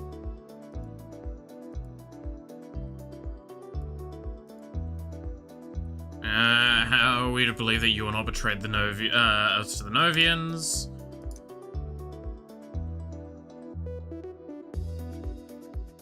I really don't have any of these.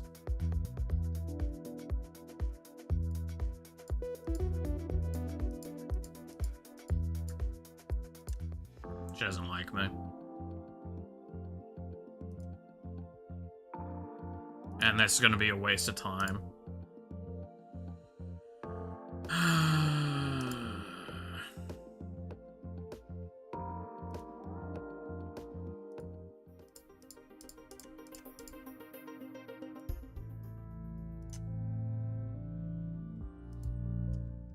This is a hard one.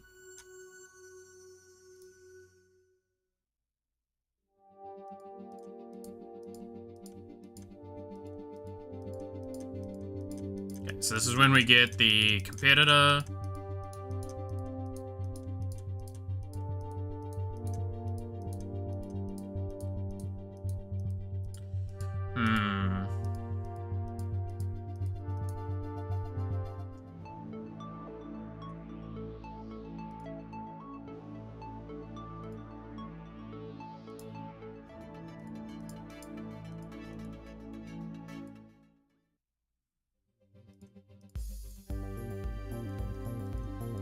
Okay, so we're not going to be able to follow this one up.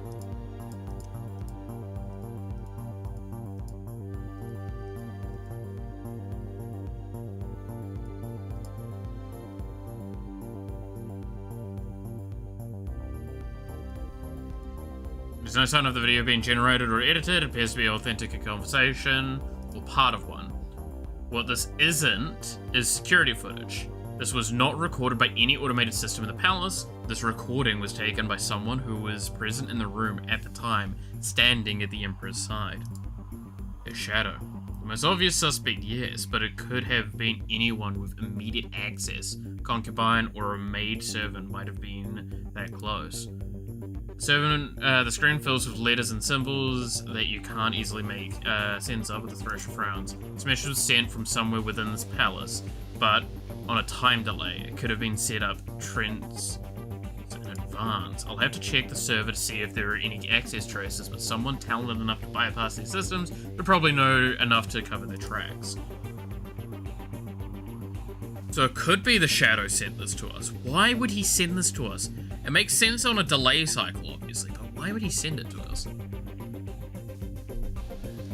Get up to... As far as you can tell, doesn't know who sent the message. Oh, she knows. She has a suspicion, at least. Press the sender, find anything you can. Have you received any suspicious correspondence? And the one where he wanted to give you a message from your father. You'd rather not tell the Thresher that the Emperor, your father, called you weak and spoiled? No.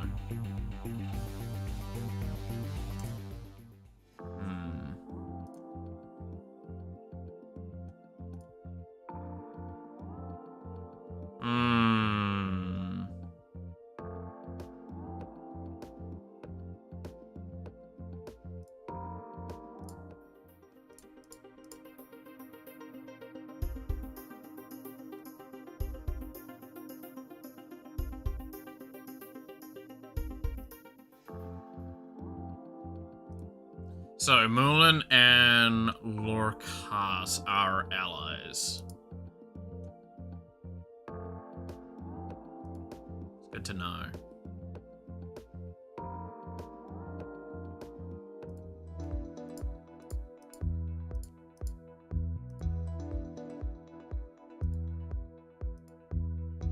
Okay, she doesn't want to talk to me anymore. I'm gonna interact here.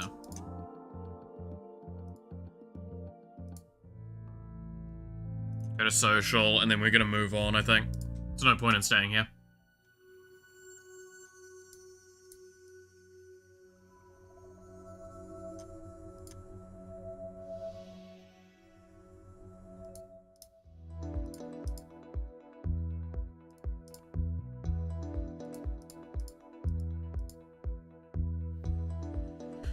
What does his research directorship focus on? Does it have anything to do with my father's warp experience? No, the institution is focused on atmospheric generation. Terraforming, while advances in that area could help expand the empire. But what are the security implications of approving this? You've been far too busy studying to eat every action brought before this previous ministry. You have to take a guess.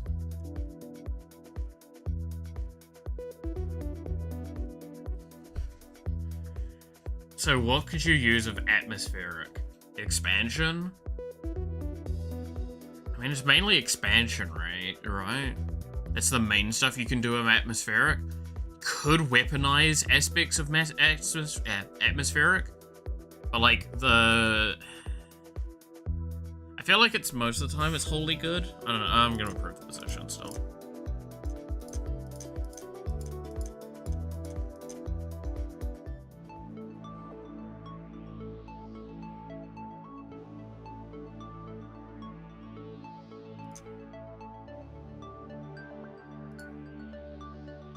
Okay, let's get one more point into media and another point into science.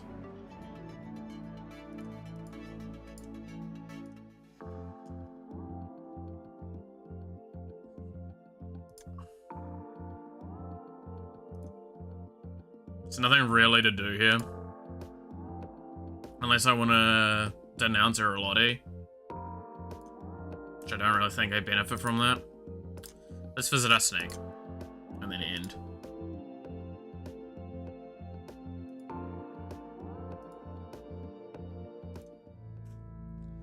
And then I'm gonna go compliant this time.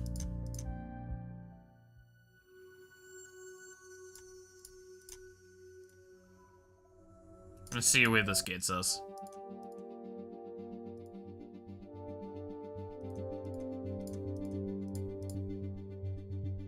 Apologize.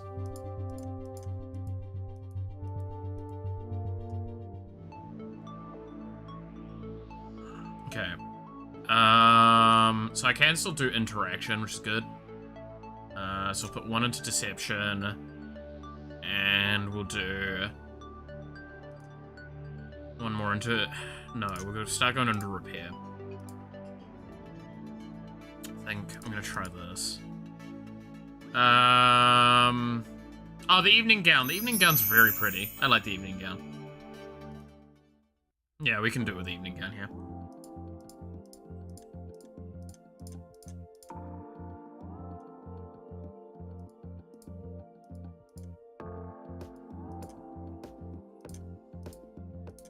Alright, so most of this is the same as before. This time, I'm not gonna ask about the details, because that got us in trouble last time.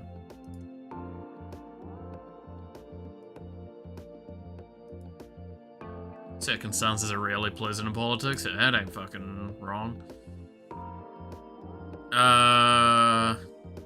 Where's our rhetoric at? Yeah, let's fucking risk it. Risk it for the biscuit. I'll be greater. He achieved great things for the Empire. I'll carry out on his name and in his honor to continue to work and bring us all to a greater future. I have no memorable goal. I see hovering nearby, plotting revenge. I look forward to speaking to you again. She bows and retreats, politely stepping away to avoid turning her back on you.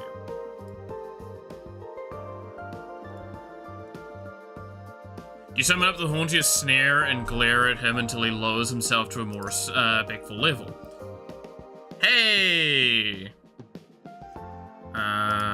Your Honor, it's my pleasure to be here. End of a disapproval on that statement. Where was he?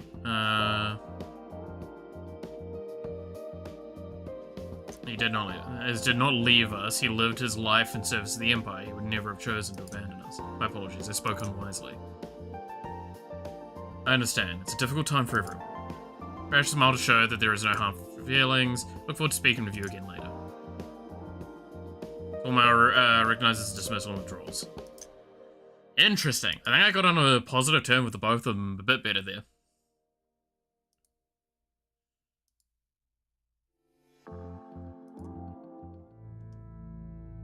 Alright, let's go to cautious, because I do want to get cautious going. So I can do some more stuff. I'm not going to impress the Admiral, because I don't have any of the stats for it.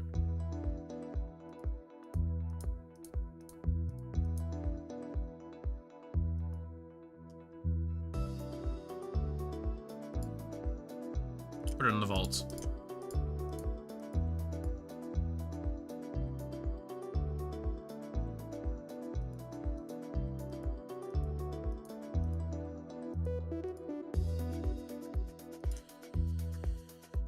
The trading, but a gift?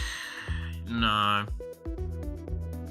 Again, I'm not doing this one. It seems too optimistic of a thing. Delay until after election.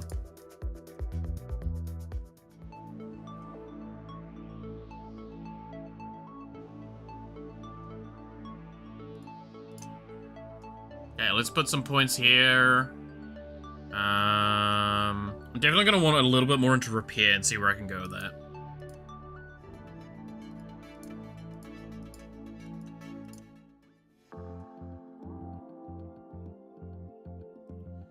Oh, is he on me? Oh, fuck, the fleet's on top of me right now. Oh, I'm not got a chance talking with him. Right, negotiate.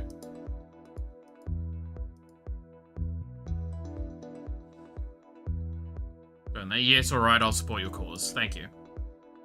Awesome. Negotiate. No. You may be the Emperor's daughter, but so far you do not show his promise. I have no reason to commit myself to your cause. Is there anything I can offer that would make you change your mind? Perhaps. What do you want? A leader with enough understanding of politics not to need to ask that question. Damn. Alright, he kind of fucked me up there, huh? Alright, negotiate. Let's talk to the Admiral. My intention is to come farthest front. Can I count on your support? Yes, you may be the daughter of the Emperor, but you're the sister of a traitor, and I have no way of knowing bend or break. God bless your face. I serve not myself, but the Empire who takes the throne. I'll carry out the orders with my body and blood. I will not. It is not my job to take the sides in this election. Politics, puh. Is there anything I can do to change your mind and show you that I'm worth supporting? Prove your mettle. Will you take one of my pilots in a striker fight? Challenge of space combat maneuvers. You mean in a simulator, right? No one gets hurt. It looks at you like you've been caught chewing with your mouth open. To challenge the stars, you have to stand amongst them. Call me when you're ready to fly.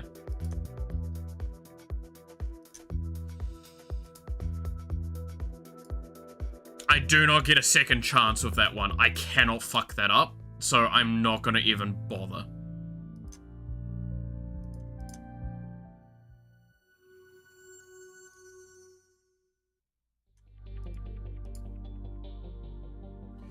Oh, we get to talk with the concubine again. The Versace draws attention to a feat displaying someone a frozen image of a beautiful and richly dressed woman who you immediately recognize. Ismari. You haven't seen or heard from the concubine since the Emperor's harem was cleared out trenches ago. Presses the button to resume the video playback. Emperor Dosian, the Wise and Magnificent, has entered eternity, and he can never be replaced. We did not only lose an emperor, we lost our future, and I lost more than anyone. That's right, she was under the illusion that your father intended to marry her. No one else could be the leader, the visionary that Draxon was. No underprepared child can take on that responsibility. Rude. To honor our beloved emperor, the next to hold the throne should be his child, but purely as a figurehead and a symbol of our history, with the true ruling power falling to the Imperial Comitia. Camera zooms out slightly, revealing that Ismari is standing next to a Macron woman who holds an infant in her arms, an infant that she claims was the Emperor's son. As such, I formally declare our son, Prince Tarosky, is a candidate for the Celestial Throne.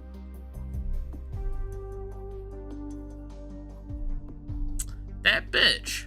I'm glad I've gotten you killed on most of my playthroughs.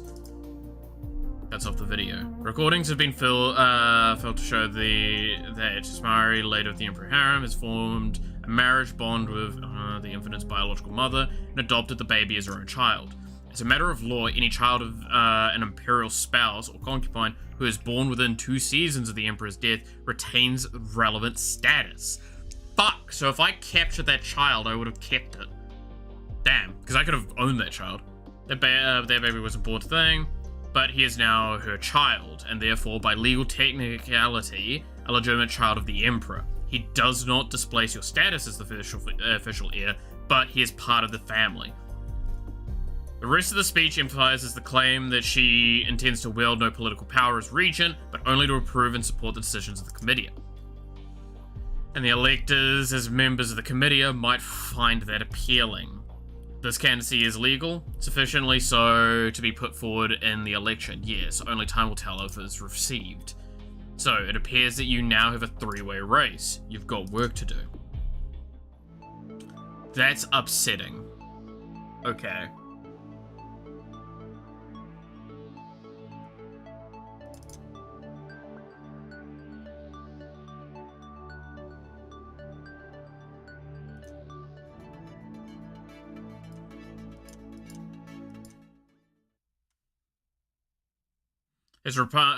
His pledge to the thing, and now pledges to vote to the prince.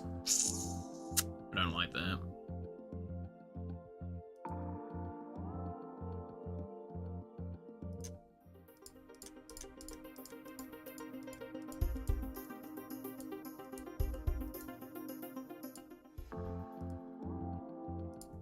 I'm gonna fucking blackmail him. Good. And your son, Jaso, a fine young man. Yes. He's working on his academy degree now, isn't he? He's looking at a promising future once he graduates. It would be a shame if his studies were disrupted by a scandal about his parentage. My son heritage is... He is your son, though. Or have you stolen him away from his genetic family? A family that denied you the right to your fiance's legacy. What would happen if they challenge you for him with imperial support? All you could do is spend the next 5 of them in court, untangling the consequences. Even if you win, you are sure all Starfleet gossips will be throwing themselves in Jaxel's path to get exclusive pictures. He'll never finish his degree on time. Pity to have to start his adult career with such a black mark on his record. Does not change, but his fur begins to fluff outwards, making him look even larger than usual. There's no need to look at me like that. You're a politician, and you're very good at making deals. What do you want? Isn't it obvious? I want your support in the election. Nothing more. Then, I'll be busy consolidating my position and no further interest in Jaxel. Fine young man, by the way. You've raised him well. Keep him protected. Fine, you have your deal. It's a pleasure doing business with you. Close the connection, then shake your fist in triumph. Ooh! That's the first time I've ever done a blackmail action. That was fun.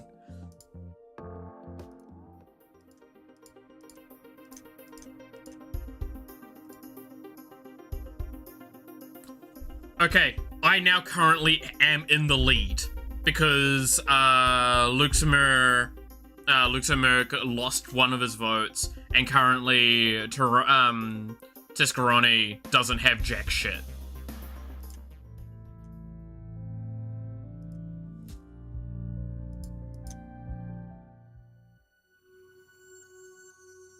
Okay, that's all the votes at that location. I'm not gonna probably bother going to Dracaris 3, because I'm not gonna probably get any benefit out of that.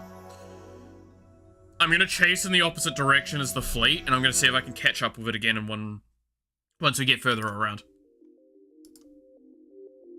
We bring our present. We bring our presence of being. You laugh and get up and let your fingers and friends into the room. They brought you a traditional personalized pie. Oh yes, because it's my birthday. Black pastry with your name spelled out in a silver dough twirls across the top. You cut a slice, revealing soft layers of 3 different shades of purple.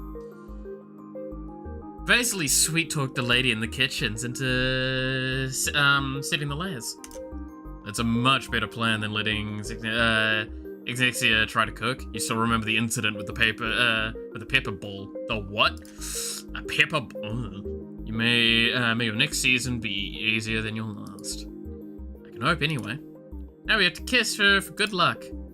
They each lean at the same time and press their lips on your cheek while you blush. So, you won't believe what I heard about Zashim. You sit around together, casually gossiping and sharing pie. For a moment, it's almost like your school days again. But there's something so romantic about a hopeless quest, isn't there? Like Mazarin searching the universe and eternity for his lost emperor? Did you hear about that? No one was supposed to know that he's alive. What? I don't know. There are many rumors amongst those who follow the imperial family. I'm sorry if this is upsetting, but there are stories about what happened to your father. People know about the accident. You suppose it was inevitable, unless you've executed anyone who's involved in the investigation. Scientists and ministers alike, some whispers were bound to surface. Not many, only those who spend too much time chasing conspiracy theories. Don't give me that look. I was doing research. Anyway, he's supposed to be cursed and never die until the Emperor returns from the heavens at the end of time. Until then, he wanders the stars. He finds places where help is needed and does heroic deeds. But then he's called on again to continue his search. He brings joy to others, but he is always sad. Do you know how to find him? Of course not. By the time anyone reports his story, he's already long gone. If he was ever there to begin with. As he brushes back your hair and smiles at you. Forget about the shadow. This is your day. Right. Interesting. So he's still running around out there. Doing well for himself, it seems.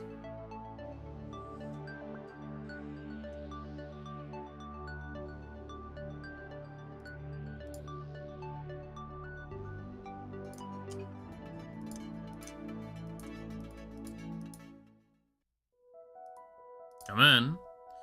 Enters carrying a white box. Oh, this is the shoes.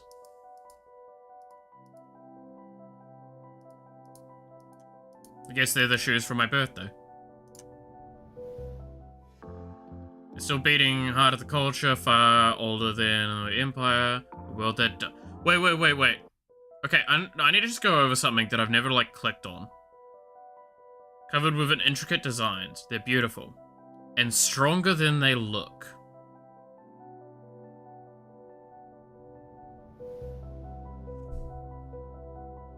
So I always dismiss that as a little cute comment at how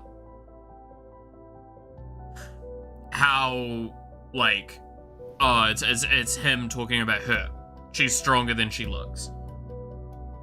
Don't you remember how one of the first parts of the game is that things went super poorly for her, and one of the things is that she's just like, oh, my shoes break. How dare they break? I'm wondering if there's some weird relevancy to that. I may be overreading that moment there, but, you know. Alright. Let's go interact with the new government.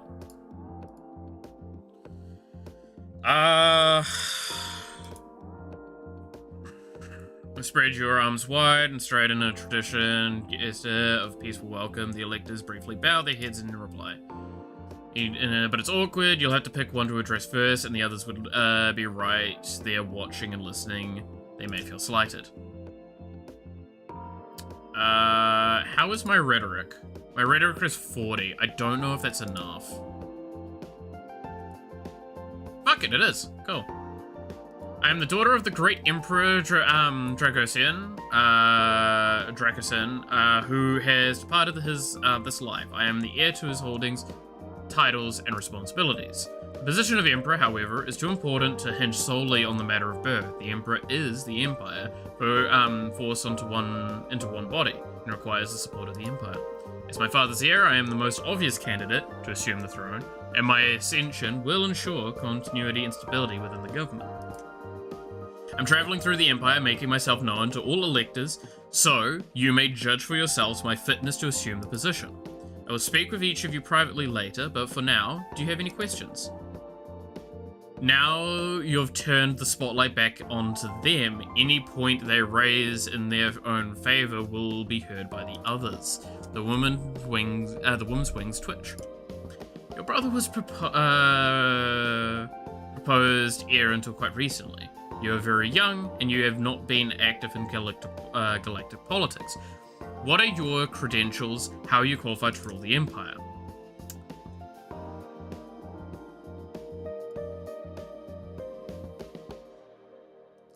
Do I want to try and roll the deception? Fuck it, try it. Do you think it was a man who would leave all to chance with only one string for his bow? He trained me differently than he trained my brother, but he did train me. My role was to stay out of sight, avoid attention, and learn from the shadows. My father consulted with me in secret, explaining the why of things so I would be prepared. My brother had risen to power. I was meant to be his closest advisor, a hidden counterpart to the Imperial Thresher. Sounds like a good story. You only wish it were true. As far as you know, your father never thought about you at all. Still, it seems to have impressed your audience. Bro puffs up his chest and medals on the uniform glinting. Tell me, what is your experience with the military? Have you served a tour of duty? Surely he knows that you haven't. You're too young for official service. Is this meant to be a trick question or simply embarrassment? Your brother joined the fleet and you, that didn't end well.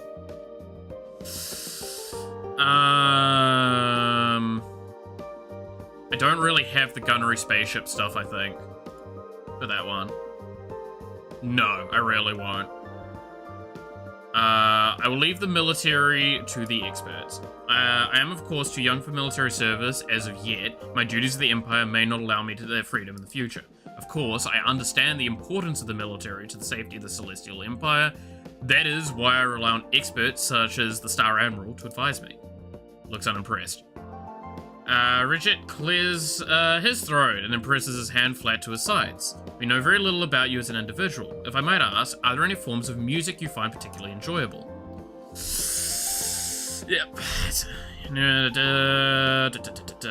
Never thought about music before. You've heard a few famous composers from American history, of course. Would that do?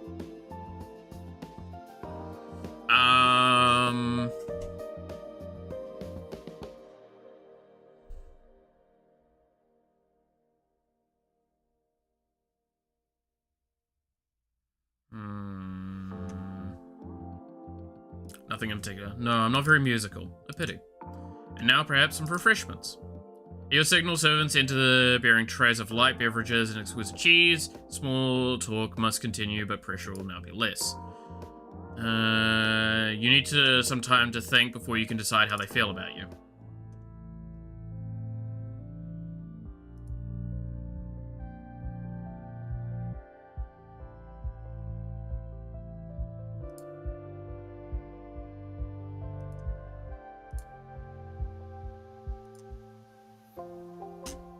Let's go compliant.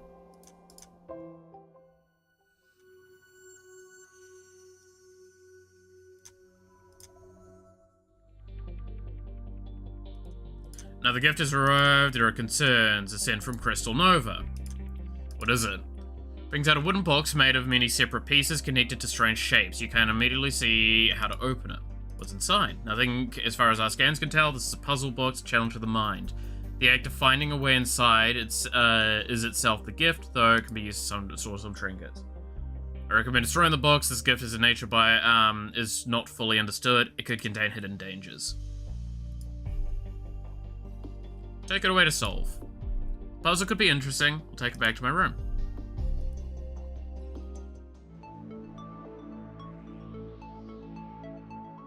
I'm curious how that's gonna go.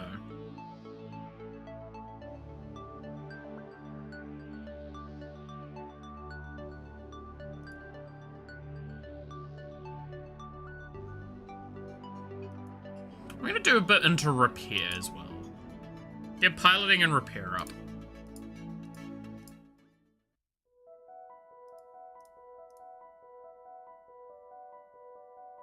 Okay, so I need way more repair. I think I get one more shot at it, by the way.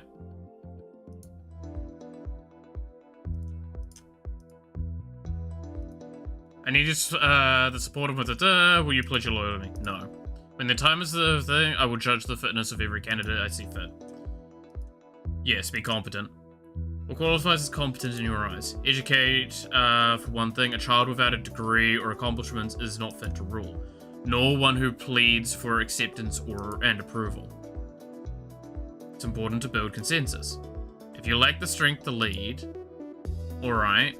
You want me to show that I'm educated, give me a test and let me prove myself. I have no time to design your curriculum.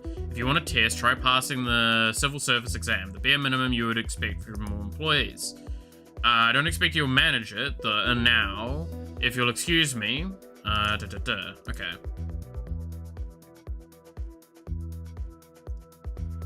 So I have a quest to go do an exam. Negotiate with you. Any support will you pledge your loan? At the time of the election has not arrived, I have not settled on any decision. Is there anything I can do that would help you reach the decision? Are you offering me a bribe?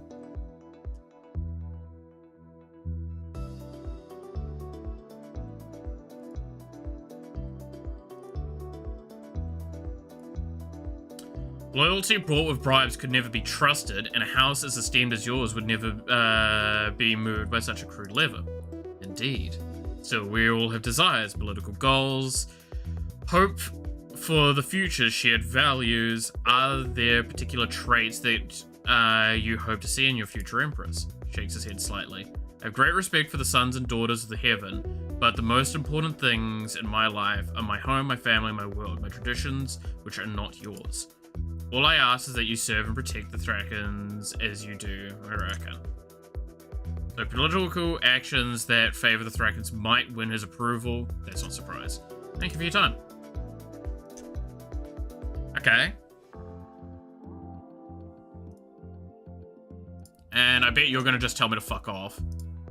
Will you please your loyal to me? Are you, you are the daughter, but you are an untried girl. The Empress needs to lead with strength and courage. You wish to earn my vote, go to the military academy on Thrakus Prime and pass one of their tests. That should be simple. You're more than prepared to meet any candidates. The graduation test, that would be a bit more challenging. Shouldn't be dangerous, but not very dangerous. Surely you failed candidates don't usually die, not all of them, right? From what little you know, the military practices and tests should involve general physical fitness and planetary survival. The harsh desert environment can be quite dangerous for the unprepared. You understand? Yes. You'll need to prove yourself if you want his vote. Okay. So I need to do favorable actions. Yeah. Okay. I'll stay one more turn here.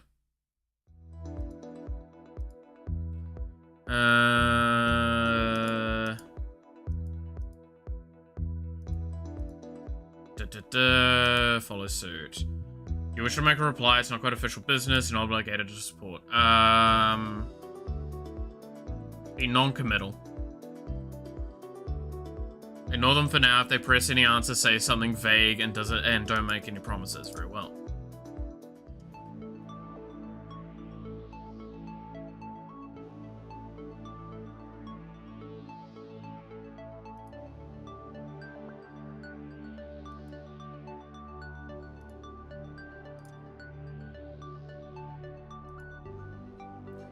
Let's do intrusion and repair here.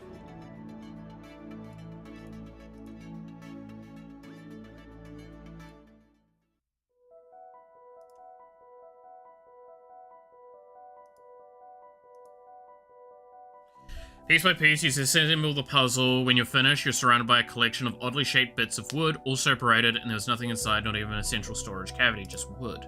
So that's it? Just a sense of accomplishment. How are you ever going to get all of this back together again? There's no blueprint, and you can't remember the entire process backwards. The piece is labeled. You pick up one of the pieces of wood, and your eyes go wide.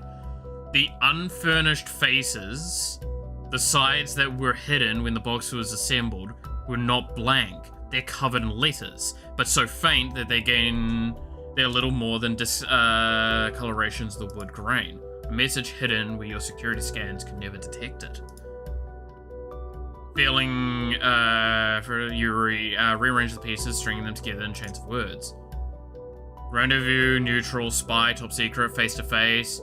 Veshkot, the former prince, your traitorous ex-brother. He sent this message.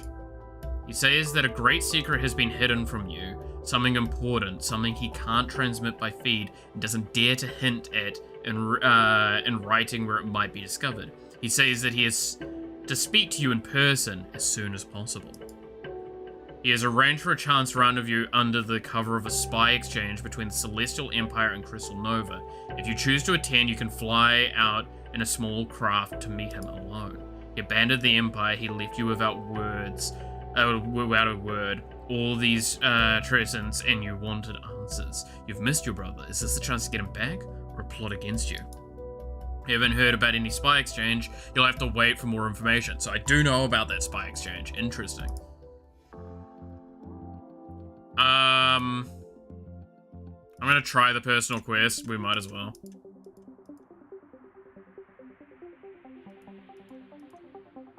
Oh wow, I did horrendously.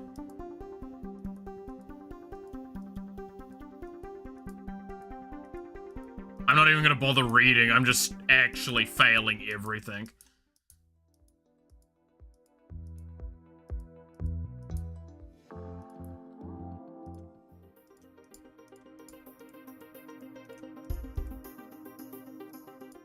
The blackmail option.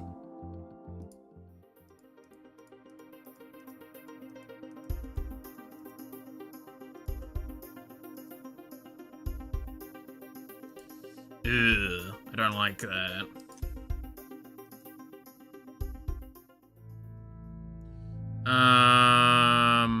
Go with determined, fuck it.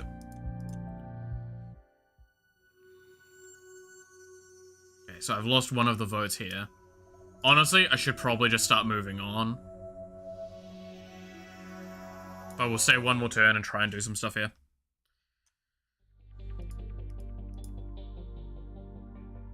Yeah, so here's the spy exchange.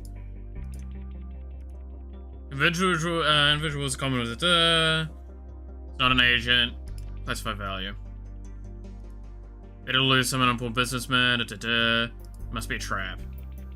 A neutral sector just outside. We have to be there at 22, so we need to be there very soon.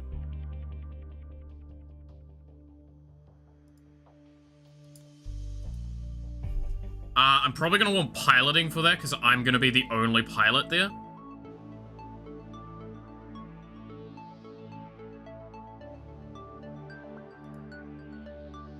Like, I will be my own pilot. So it'd probably just be best to do that, and also means that when I come across the fleet as well, it's going to benefit me. Sure, fuck it. Oh, that's cute as shit!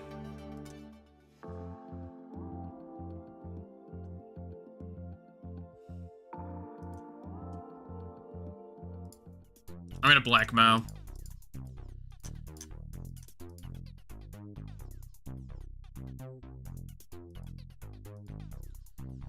You're an ordinary man, orderly man, things quiet, you don't want authorities taking out certain matters and disrupting the thing. All I want is your pledge of vote, and then I'll lead this piece into Seb. I've always acted for the good of my family. Then protect them now with your word, I trust your honor. What do you know of honor? I'm sure your ancestors will be proud of you. Hey!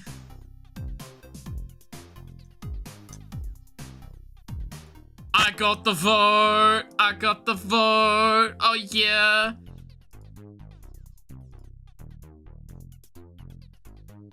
If you don't agree to the vote, I'll support the companies over yours, and you'll be forever second best.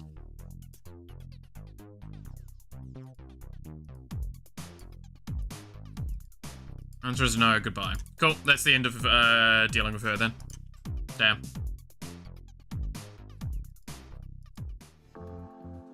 Alright, that's probably all the votes in this sector then that I can get. So that is just time to move on. I am ahead, which is really big. Okay, so I want not cautious or indulgent. I kind of want to deal with a little bit more emotion. So not determined. Go with compliant. So that's the neutral space there. We don't need to be there very quickly, but it's turn 18 now. We need to be there soonish. I'm not going to be able to probably go to a location. Let's see, 19, 20, 21. Yeah, no, I'm not going to be able to go to a location unless I go to here. 1, 2, 3. Yeah, I can get there then.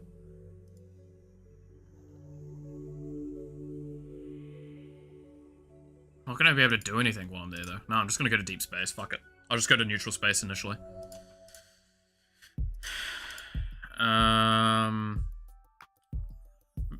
So this is what I'm talking about here, by the way. So they've sent a reminder that the major religious festival, including blood sacrifice, will take place on the 24th. Primarily is held on Kudro and persists over the over the thing. So I'm not going to probably be able to get there because of 2 turns thing, unless I get science up. I don't know exactly where this is that I need to be. Other than by thing. Okay. You should make plans to be in Sector 1 on that turn. So this is the only time you get informed that's where you need to go. Otherwise, it just keeps informing about the location.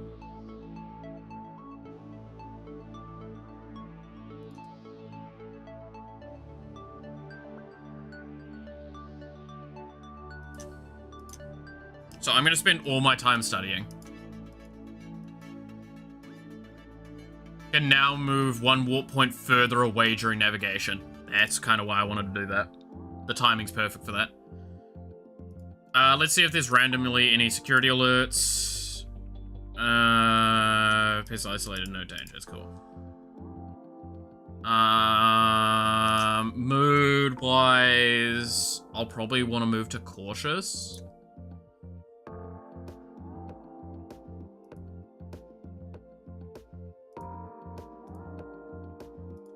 That does give me better engineering. I do want to do some for spirituality.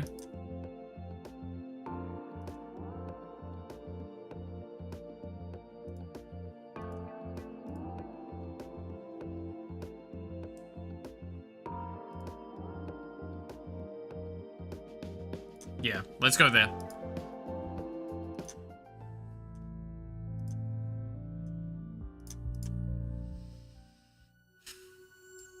So I'm gonna stay put.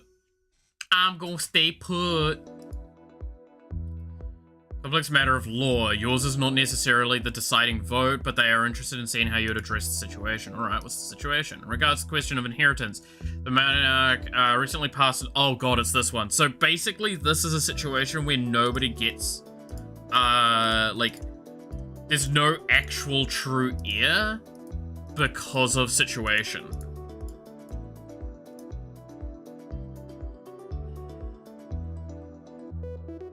I don't have history and economics buffed up that much, I think. That's the problem.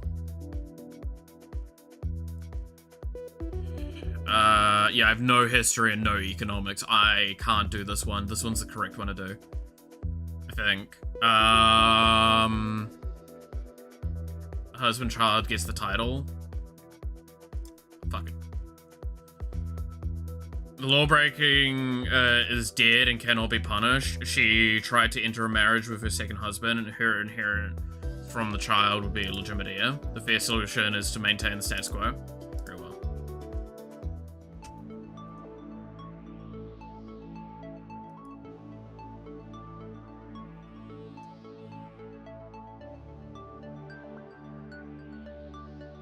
I'm gonna put into spirituality now, because I want to get some spirituality, because I have a feeling spirituality is equivalent to magic in this world. You walk away from the final science lab with a sigh. You've spent more than enough trescent poring over experimental records, journal entries, and messages sent between your father and the hero scientist, Three Forked Lightning. You've scanned the scientist's shelves and shaken out its eccentric clothing in search of crumpled notes. You've personally walked through every relevant lab and stood where they would have stood to view events from their perspective. You have carefully handled the remains of the failed warp gate, and nothing makes sense. Threefold Lightning was an eccentric outsider whose theories were viewed with rightful skepticism, but by the larger scientific community. The hero was thrilled to have the opportunity to pursue his research with imperial backing and produce enthusiastic reports on a regular basis. Those records revealed nothing but failure after failure. Every test imploded. This never raised alarms because the tests were always on tiny amounts of material and the damage was safely contained. Perfectly normal for this level of research. The research wasn't going anywhere. There was no sign of meaningful progress. No scientist looking at the results would ever consider setting up a radical test with living subjects. The chance of success was absolutely zero. If Threefold Lightning came up with an entirely new approach like a flash from the void, something that actually worked, then it wouldn't have happened that very night. And every shred of evidence that would have been destroyed in the accident, leaving no clue. It seems improbable. Sorry. Mazarin testified to the cabinet that the Emperor received a message summoning him to the lab to witness a breakthrough. Unfortunately, you can't find any record of that message. What you did find was the opposite. A message from the Emperor telling Threefold Lightning to meet him in the lab that night. Your father was not a stupid man. It's hard to believe he would have volunteered for a wild experiment with no history of success, and yet that appears to be what happened. Why would he have done something so obviously foolishly fatal? It was murder? The Emperor would not have risked his own life for a little reason. Someone made this happen. Maybe he was tricked into believing that the warp field project was further along than it really was. Maybe he threatened to cut off funding and Threefold Lightning blew them both up out of desperation. You don't know yet. What you do know is that somebody killed the Emperor, and they're not going to get away with it. You hurry back to your room so that you can contact the Thresher privately. Your Imperial Highness, what is it? I'm certain that my father was murdered. What? I've been going through the records of the experiment that led to the accident. We've been over all of this. No, it doesn't make sense. The experiment was obviously going to fail, so why did my father take part in it? He must have been tricked or forced or pushed. Don't you see? Someone killed him. What I see is an adolescent with an overactive imagination who refuses to accept reality. My people, actual experts, have checked every angle. There is no evidence of murder. You're grasping at straws. Maybe Mazarin did it, and that's why he disappeared. The Thresher stares at you in silent disapproval. You have the entire future of the Empire descending on you, and this is how you waste your time. Maybe you aren't the right person to carry the Empire forward after all. Your Imperial Highness, I officially withdraw my support for your candidacy. What? Can't do that. Perhaps Elector Lucmer will find my advice more to his taste. She cuts off the connection. She can't just abandon you, can she? Without access to the Thresher's agents, what are you going to do?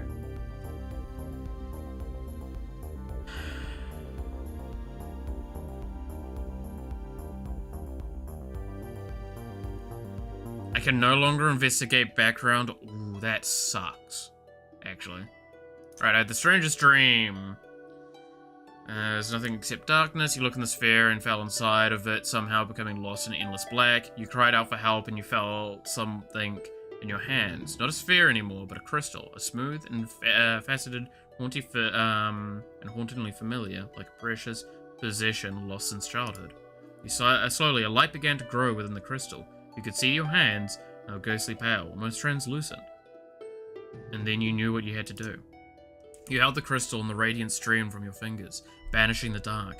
Free at last, you flew up into the sky, and you woke up. Does it feel important somehow? Send a message to someone who might understand. Sana, how funny, I was just thinking about you. You explain your dream and the odd feeling of importance yet. Oh, Vision, you're so lucky. Not sure it was a vision, really. Maybe it was a memory. Do you remember me owning some sort of important crystal? I wish. I love crystals. Maybe your dream was about the crystal Novian? Maybe it's a sign that you should investigate your heritage more. It's always wanted you to learn more about the other galactic cultures, especially Crystal Nova. Or maybe it was more of a spiritual kind of dream. You'll find your hidden strength if you venture alone into the dark night of the soul.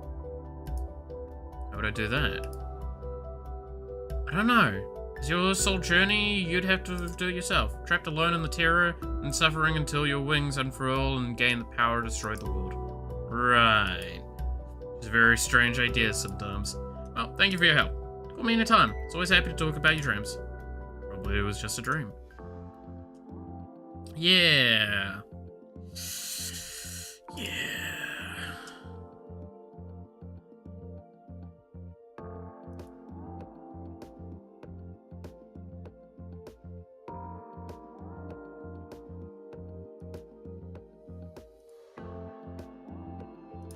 Alright.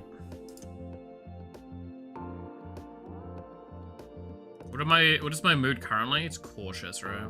And I want to go compliant.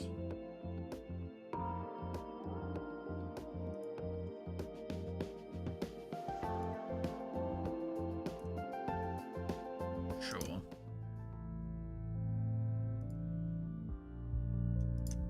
Alright, I'll play for a little bit longer, but I do need to probably wrap up soon. Go to neutral space early.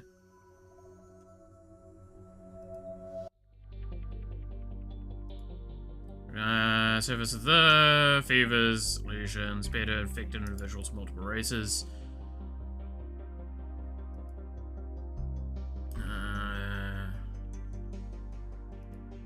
Disabling the sector's warp gate to enforce a strict quarantine will stop the disease from spreading, but also prevent medical teams from researching the crisis.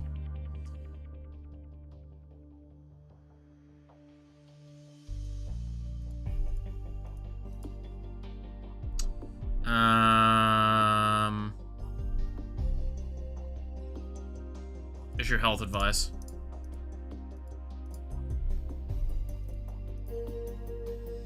For the negotiations, send a message indicating that they are on their way and you'll be able to speak with them shortly.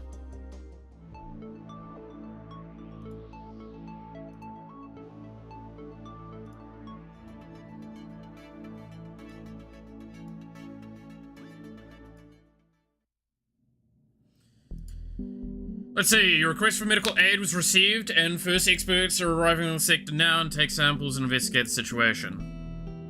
About hygiene and health advice to avoid spreading disease are clear and well communicated. The general population understand what they need to do to keep themselves safe. Fortunately, knowing that the dangerous disease may be on the loose caused a great deal of immediate concern and even panic. Tension is mounting. Alright, the Novian carrier has taken up position in the sector. We have invited the diplomats to join us in the palace. However, they've so far have refused. They wish to send us to send out shuttles, one from their side and one from ours, to meet in a private rendezvous point. They wish for you to fly out alone. Agree to private meeting. Let me go. Let me know, and I'll be on my way soon. All right. Let's see how this goes. In order to meet your brother in secret, you'll need to fly out alone in a small ship. You'll log your flight plan, take a deep breath, and go out and search for answers.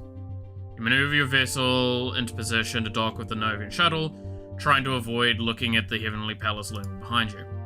1, 2, 3, contact. A tall figure steps through the hatch. Hello, little sister.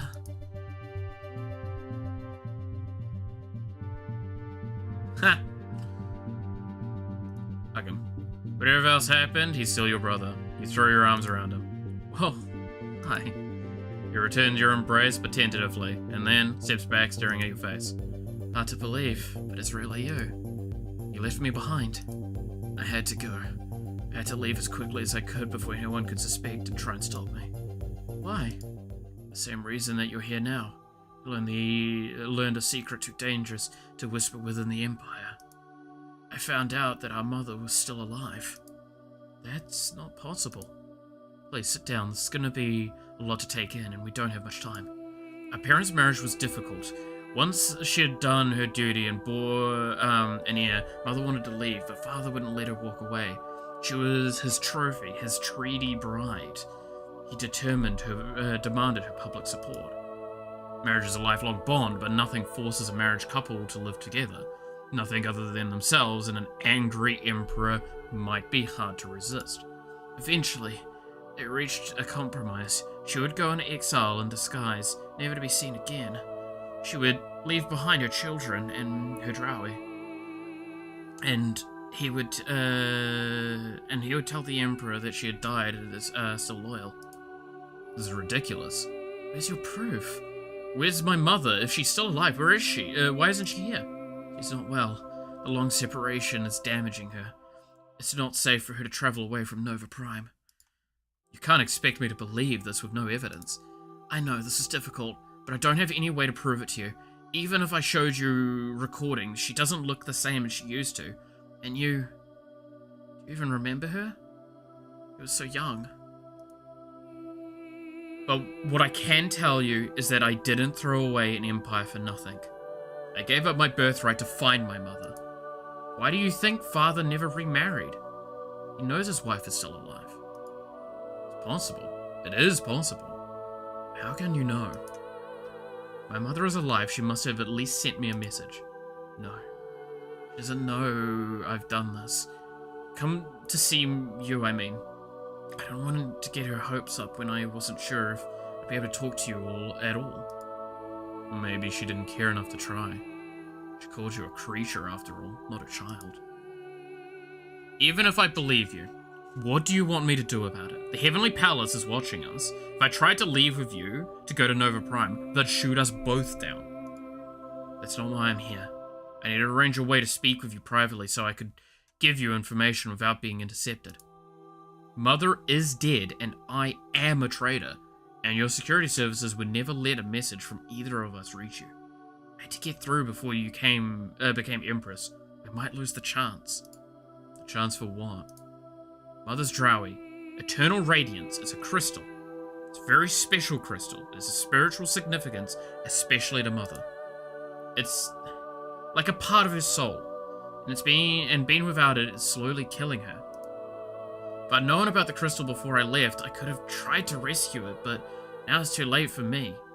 You have to find Eternal Radiance and send it back to Nova, for Mother. What about the Imperial Merchant? The spy I'm supposed to be ransoming. Did you want me to trade the crystal for him? I wish it were that easy, but it's an Imperial treasure now, like the Regalia. Only the ruling Emperor has the power to give it away. You want me to become Empress so I can give you the crystal? Or else steal it and smuggle it out if you can. But whatever you do, don't touch it with your bare hands. A spiritual crystal can be dangerous to anyone who isn't its owner. I hate to ask you to do this. You're still so young and you're trapped in all these politics. But we need you. You're our only hope. Don't tell anyone that you've talked to us. Don't mention the crystal to anyone. It's top secret. You can still keep a secret, can't you, little sis? I remember you being sneaky once or twice. Like how you, about that wine, the wine got poured all over the ambassador's coats. I'm not a little girl anymore. I know, I'm sorry. I'm sorry I left without telling you, and I'm sorry about Father. I never thought things would end up like this. We can't change the past. We've got to keep going. He hands you a little blue data chip. This has contact information if you need to get a message to me. I'll help how I can. So much I need to tell you. But it's still not safe. What about Mother? How do I talk to her? You can't.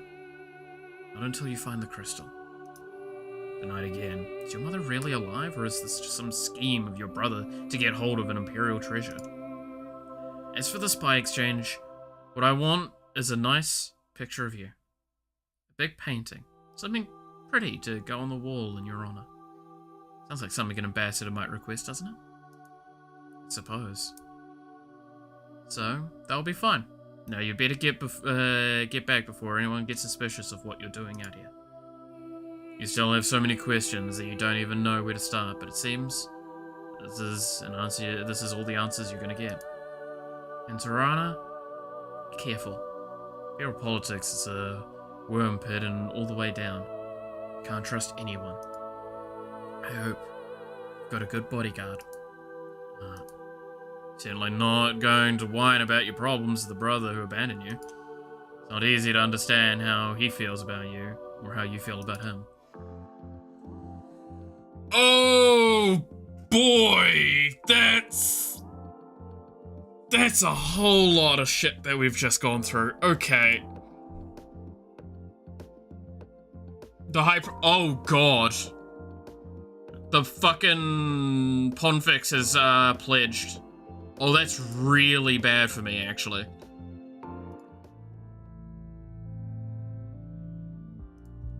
Oh, that's real. Oh, dude, I'm kind of fucked at this point. This run's not going to be successful.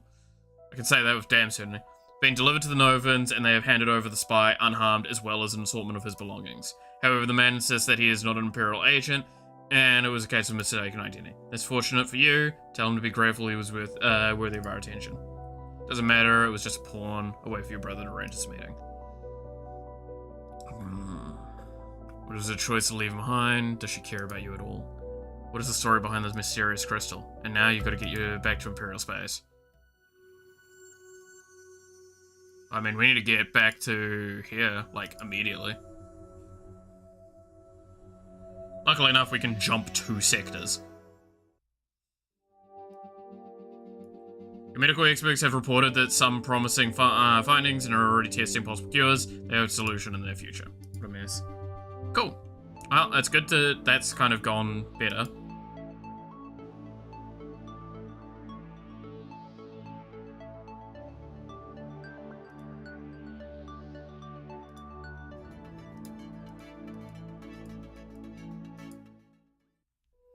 Zorana, I was looking for you. We're going around Kirdo for Angolia, right? So upcoming ceremony in 2 turns. I intend to. Planning to be there, yes. Great. That means there'll be guaranteed a ticket to your to the ballistic show, Ballistic of Shadows, right? Because I'm your thing. The High Power might touch you with her own blood-soaked hands. Gets overly excited about religion sometimes. Actually, since I'm not the Empress yet, my ministers don't technically have full rank, so no, I can't guarantee you a seat. Aww. You should still go, though. It's a great opportunity for you to be seen. You look so dramatic. I already said I'm planning to go. Well, don't just plan, do it. Shake your head and smile. I actually think she's bad. Like, I actually think she's a concerning individual to, like, be interacting with. I don't think she's good for me. But hey. Alright. The Eternal Radiance, the mysterious spiritual crystal that the Vashkot claims belongs to your mother and was part of her dowry upon marriage, must have been quite valuable. If it's kept in the Imperial Treasury, you can probably just walk in and demand to see it. Well, you could, but you're supposed to be keeping your interest in the crystal secret.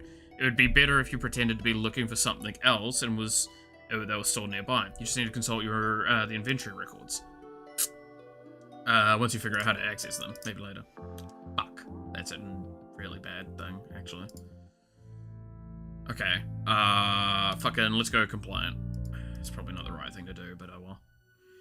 Hey Matthew, how's it going? Well, we might as well go here and sit here for a little bit, because we do need to go at least through 1 turn being on the location, because it's the new, like, turn-up thing. Alright, that's an ugly way of phrasing it. The experts of the Celestial Doctors have triumphed. The treatment has been found to reverse the symptoms and halt the spread of the disease. It will take some time to track down the infected, and some may refuse treatment, but the worst of the crisis is behind us now. A small ceremony to offer thanks to Jiv for his gifts. Wise idea. Sounds like everyone's gonna be alright now. Good old, alright. Okay. I want to level up empathy a little bit here. Because I want to get that to 25 so I can go past with menace if I need to. I probably want to level up spirituality for what's coming up. I'd have assumed so anyway. I do need to get some into operations at some point for defensive reasons. Again. Golden Empress outfit, which provides bonus to emotion. Nah, I'm good, thanks. I think this is cuter. And it gives me better stats for some of the stuff I'm doing. Alright. This is the Heart of the Celestial Empire, your home. Again, I'm gonna skip through this one a little bit, just because we're starting to get to a point where, like, these dialogues are so fucking long. And I do want to finish up today at some point. Oh. You received invitations to any of from the ritual sacrifices to operating competitions. There likely isn't a senator or thing in the Twin Worlds that you haven't met at some point. Let's see. The Twin Worlds' Empress to be is more... Is that the... Wait, no dancing? That was more, the most powerful skill. I mean... I still love the irony that it did actually do, like, pretty massive things for a couple of the playthroughs. It's great. I'll come later.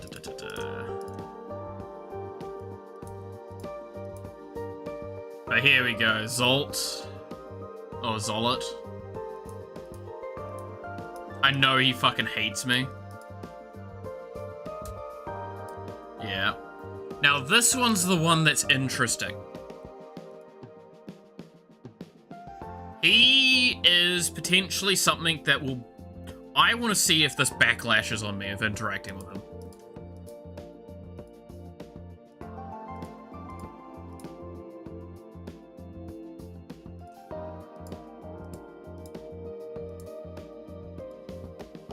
I wonder what happens if I turn up and it's my birth star. Actually, I'm curious about that. He has probably negative feelings about you. Well, I mean...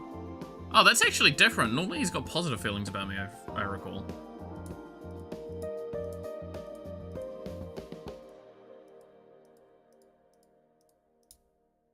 I'm not going to give him an elector seat, but I want to see if I can get his interaction going, because I want to see what that does at this point.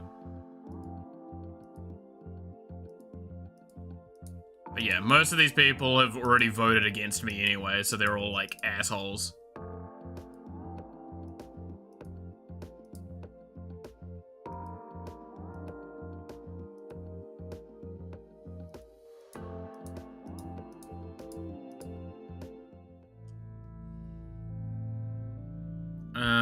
Let's go cautious.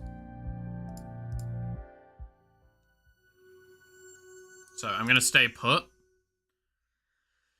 And we're gonna go into turn 24. An update from the medical experts handling the Hero 3 outbreak. The treatment is provided unusually effective. Symptoms reverse and leave no trace. Cure rate is extremely high. It's excellent, of course, but with a novel disease like this, some complications would normally be expected. Strange disease, strange cure. Fortune cuts both ways. Indeed. I have notified the Belicia of Shadows that you will be present for the rites, which will take place after this turn's classes. However, they returned a strongly worded suggestion that you not attend. Apparently, you are in disfavor with her all-holiness. So I came here for nothing? That's not fair. Storming the Belicia will not do your prospects any favors. When you're Empress, her turn will change. I mean, I'm still gonna turn up. It's probably the correct thing to do. But I'm good chance I might die here. So let's dump everything into spirituality as a potential survival tactic here. We'll see. Alright, you sit in your room checking your latest feeds. A recording from the rites show standing tall and proud at the front ranks lifts the sacrificial... Oh, you just don't get to go? That's fucking foul. Would be in yours if you had been there. Okay, so I know she fucking hates me.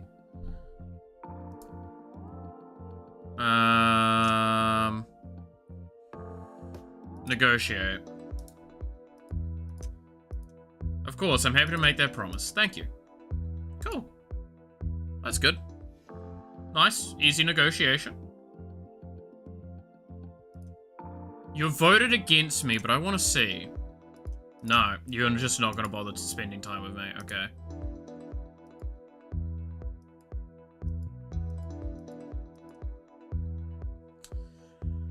Well, I am ahead in votes at least, but I would have really liked to see if I could have talked with, that kid.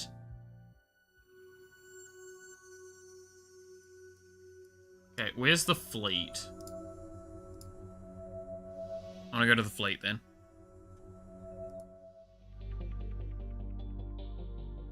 That there is discussion amongst the medical community of the possibility of the source of our plague outbreak. Rumors suggest the possibility that the contagion may actually have been some manner of biological weapon. Banyan seems torn on whether it was accidental escape from a government research lab or a deliberate test on the population. We didn't make a plague, did we? I am not aware of any biological weapons research that would have produced these results. Certainly, there are no official government order to perform such a test. However, your father did pursue many strange and secretive projects. Yeah, he did, didn't he? Was the plague so easy to cure because someone already had a secret antidote? Do you wish to issue an official response? Suppress the rumors.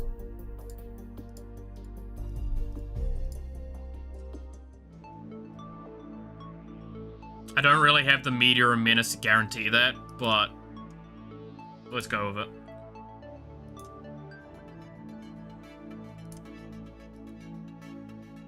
It's nanomachine, son. Exactly. See what happened with the biological weapon rumors. The little crackdown appears to have been successful. The subject has been dropped in favor of the latest news cycle. Yep, that's what I thought. Cool. Do I think I have a chance? I don't have good operations. I probably shouldn't bother.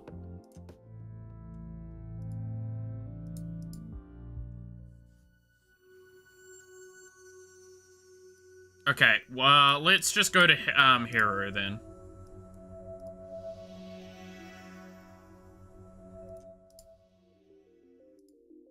On 10/27, the Heavy Palance will be hosting a performance of Heart of Ice by the State Opera Company. Okay. Was probably the Aficionado. The Scala performance has been planned for half of him. He never talked about music. He didn't talk about much of anything. Because of this work was one of his favorites, and performance was arranged specially by him. Many Palace members will be treated as an unofficial memorial. You'll have the opportunity to give a speech. You don't have much time to prepare. Okay, so I don't think I got a choice there. I think I'd normally be given a choice, though, is what I think that just did.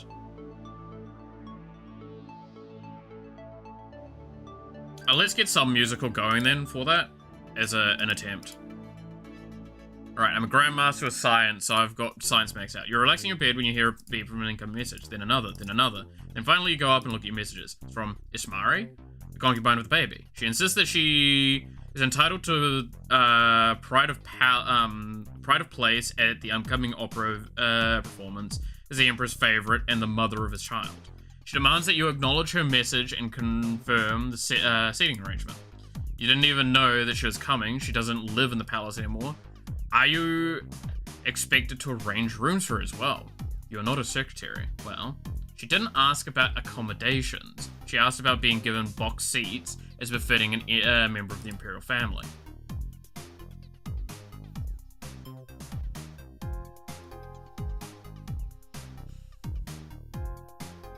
I probably don't have the deception to pull off a deception play here.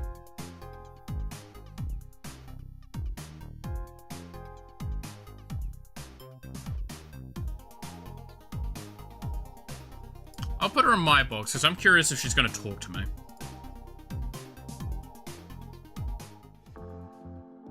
Alright, let's deal with the initial hero stuff, the bird people.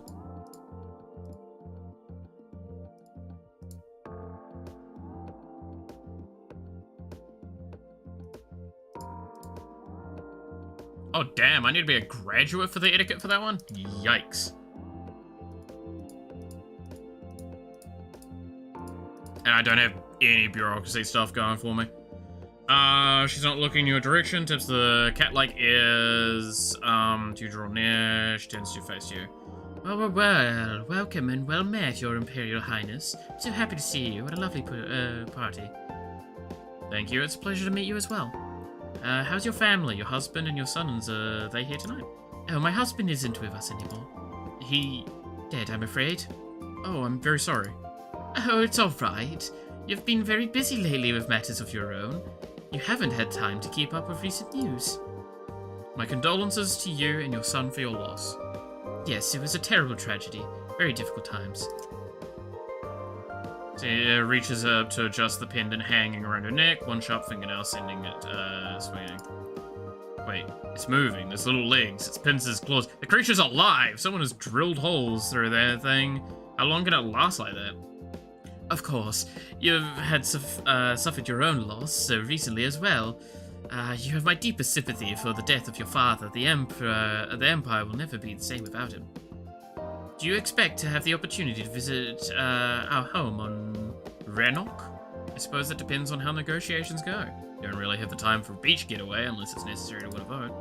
Smiles at you expectingly, waiting for you to say something more. That's about when. Has your son completed his schooling yet? Wendell has not yet graduated. He has been quite distracted in recent trescents, and spending a great deal of time with his girlfriend. It's probably enough pleasantries for now. Damn. Probably negative feelings. Damn it. Damn it. Something tells me that the husband fell over the window into a knife. Hell yeah. Might be the Karen haircut. Maybe. Alright. Alright. Romo and Romali. Okay.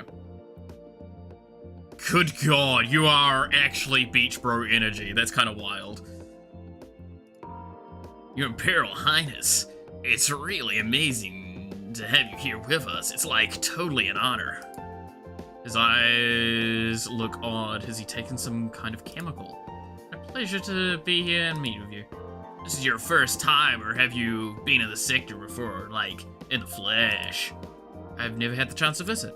Oh wow, you know, you've got to come down and, like, see the waves for yourself. Oh my God, he actually is. See the waves for yourself. You can be, we can be your guides and show you all the best games. You didn't come to the sector to play games, but you need his approval, so you smile non-committally. Have you ever played on a Starfall team?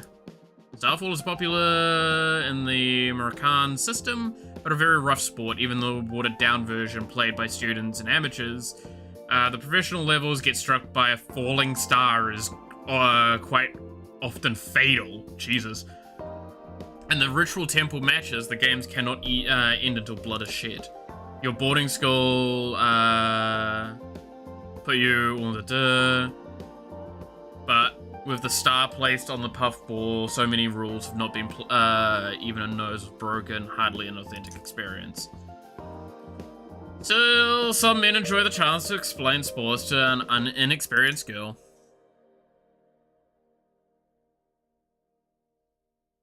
I'll tell the truth. I'm never a real team. We played powder puff games at school. The ball made a burst of colors powdered if someone hit someone, and no one's allowed to jump on the other players. Well, that's not right. We should show you how beautiful the game can be. Again, you smile. If attending a Starfall match wins you a vote, you could wear one of those colorful team hats.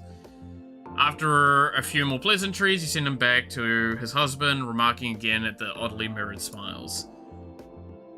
He's hostile towards you. Damn, just because I'm not a gym bro, he's pissed. That's actually sad. Takes time to locate. Not only is she standing off to a corner, she is facing away from the center of the room, his feathered wings shielding her face from view.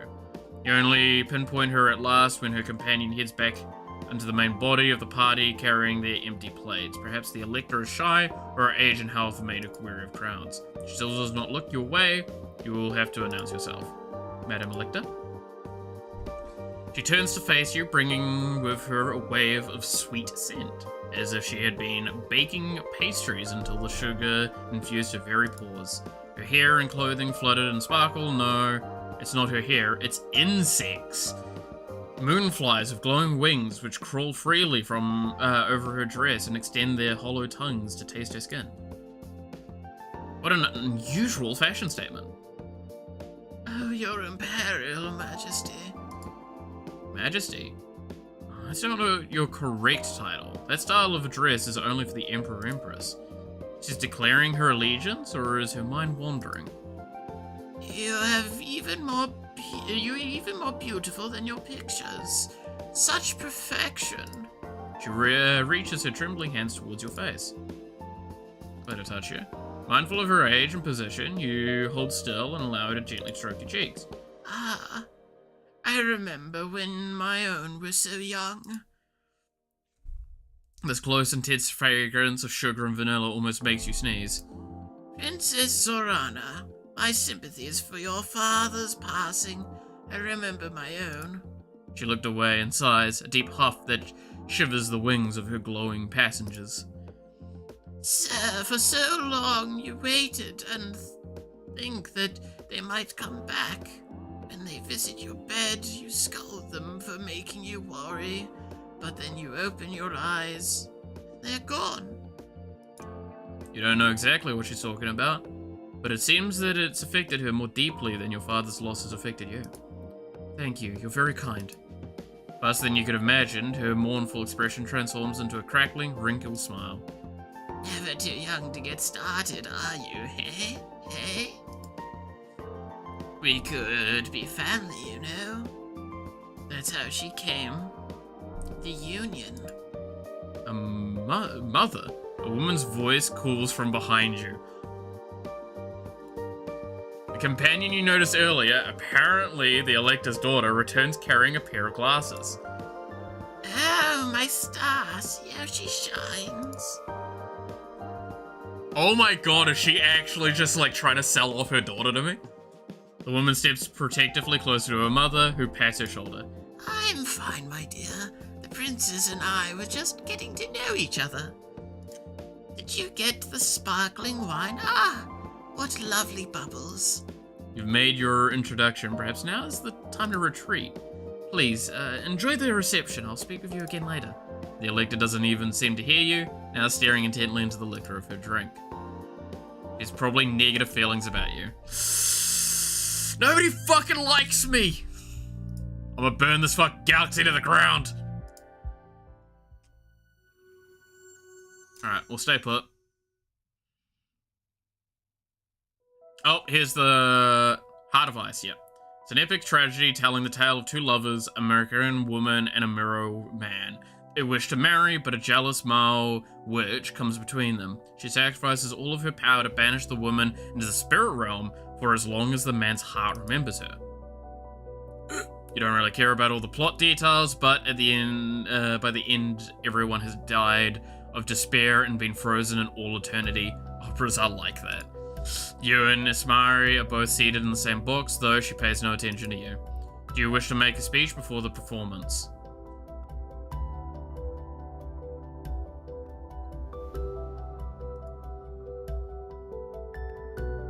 My etiquette's not high. I don't like how low my etiquette is here.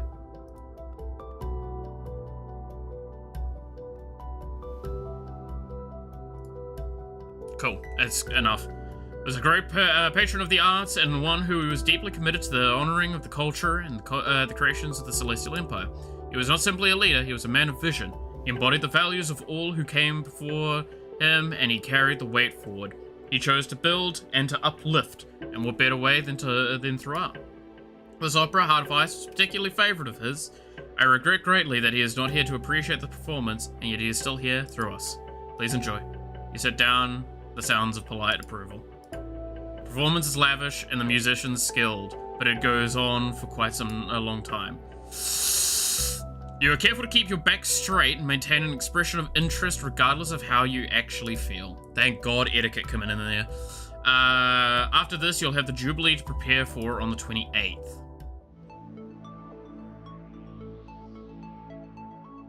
Okay.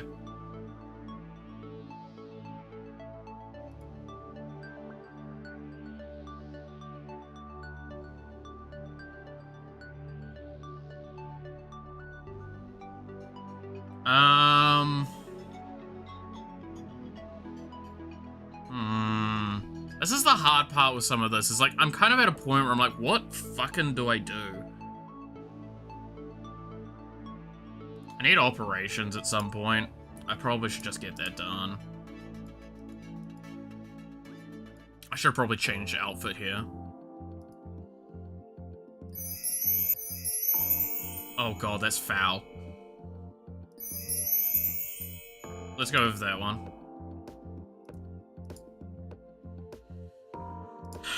Alright. You're undecided. Let's negotiate.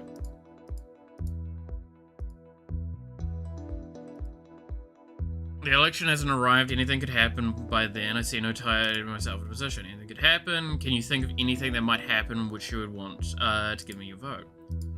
Perhaps. She raises a single finger. You're familiar with Milan, Elector of Kudo. We've met, yes. She leans forward, a hungry smirk scratching her face. I dislike him. The reasons don't matter. I want you to take public position against him, denounce him, cast him out, stamp him with the imperial seal of disapproval, and ruin his day. Do that, and I'll pledge my vote to you. See. I hope to hear from you again soon. I mean, I can do that. Yeah.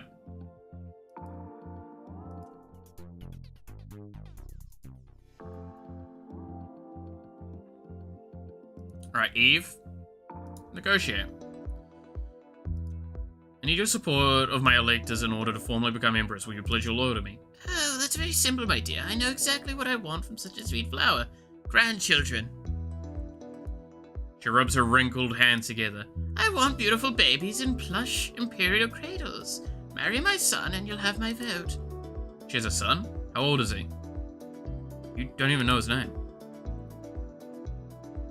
Does he agree to this? Does your son agree to this? Fire is a good son. He just hasn't had a reason to settle down. He will understand our values. Well, at least now you know what his son's called. But with that sort of man, what sort of man is he? What values is this elector talking about? May I speak with him? Oh, he's probably busy somewhere. Which sector? Was it the sandstorm or the forest? He does love to travel. I'm sure he left me a message somewhere. It certainly doesn't sound like she's discussed the subject with him. I spat out my drink when she said grandchildren. That's what... Yes, I would like grandchildren.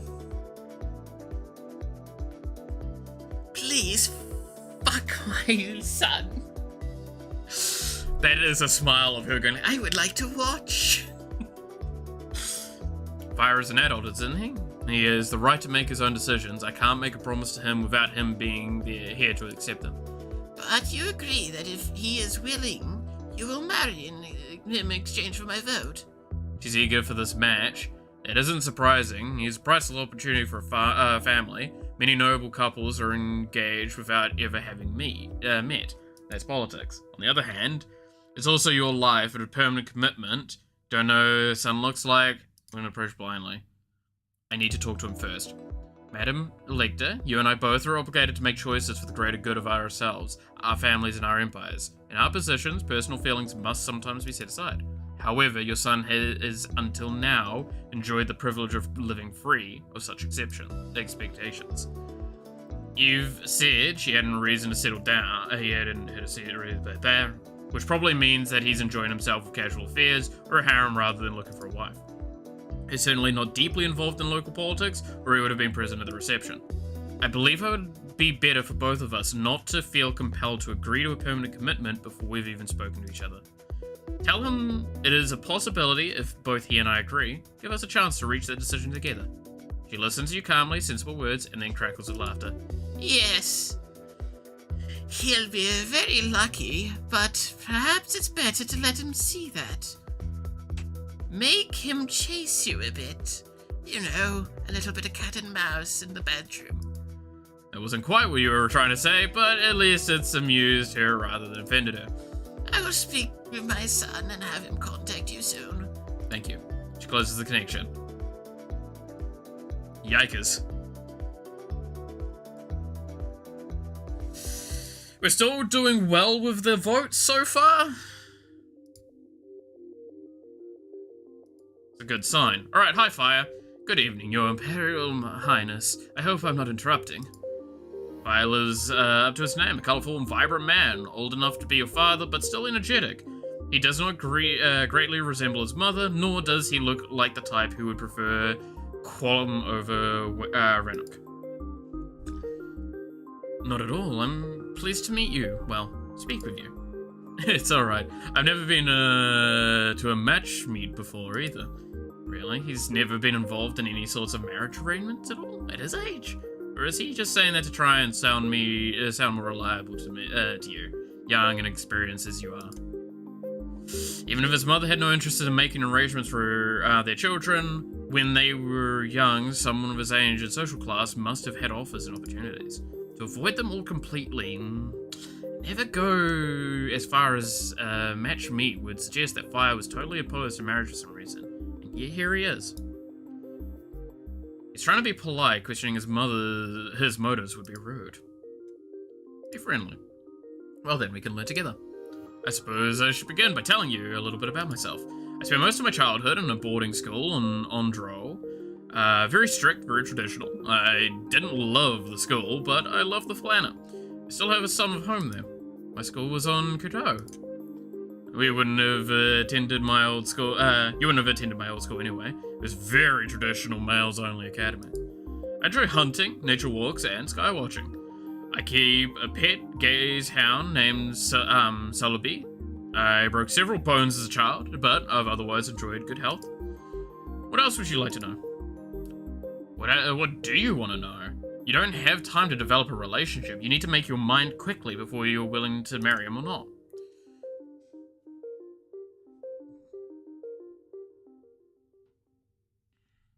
How did you break your bones? How did you manage to break your multiple bones? Oh, adventures, accidents. I ran into a tree and got my arm the wrong way. I fell down a flight of stairs at school. Fitness club once, someone hit me and hit a ball in my face and flattened my nose. I don't think that one was intentional.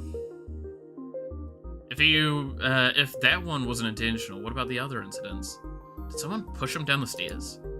As you can see, everything's healed. Madam had excellent doctors. What about you? Did you ever have exciting injuries as a kid? I don't think so. Well, I fell into a storage pit once when I was trying to climb up from some old furniture and got really strange bruises, but I never broke anything. I bet your schoolmates are more careful with an imperial princess. Probably. You can't talk all night. You have other responsibilities. For the moment, you'll need to make a decision. Will you marry Fire in exchange for Eve's vote? Accept the engagement. I think we're both agreed. I look forward to announcing you as to the Empire as my consort. Please give my regards to your mother. Oh, I'm sure you'll be hearing from Mother again soon. She has endless ideas about weddings and dresses and confectionery. May not be married the Elector, but she seems destined to be involved in your life anyway. What matters is you have her vote. Alright. We have our vote. That's pretty big. So now we're ahead again.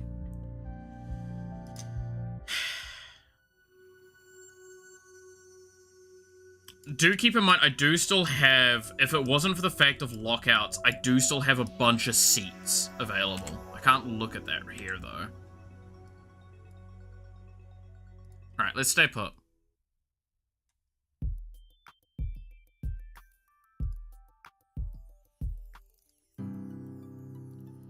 Excited by the opportunity to present yourself to the public, especially now that the elections are a thing.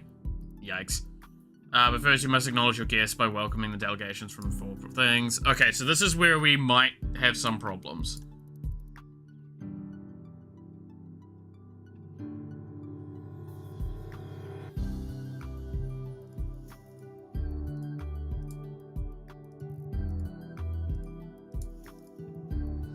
I'd like to thank everyone throughout the Empire, our communities, friends, neighbors, for coming together to celebrate this Jubilee. So let's see if I die to this birthday. Except it's not my birthday, it's my dad's birthday, but he's dead, so, you know, it doesn't matter. We are in the same time of transition, and we will share sorrows, but we still have much to be thankful for. We do not forget the past, but we will maintain a sense of hope and optimism in our future. We have all come from different backgrounds, but this is the event that brings us all together. Please, everyone, step forward and enjoy. Music swells, and the guests begin to circulate. Alright. this might be where we die again. We'll see. You were taken completely by surprise when a member of the drill suddenly shoots you. Cool, we're dead again.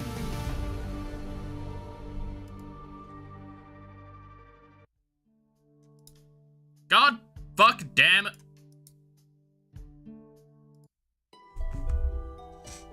I need to figure out what the correct order is for that. That's definitely one of the things.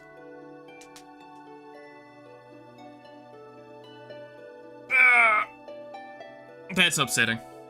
One of these days I'll get a successful run, once I figure out, like, the kind of avenues.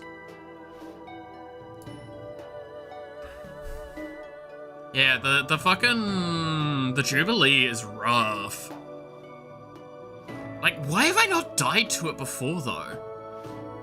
Like, I've had the Jubilee several times, and I've not died to it other than today. And I've died to it twice. And it was different Jubilees as well.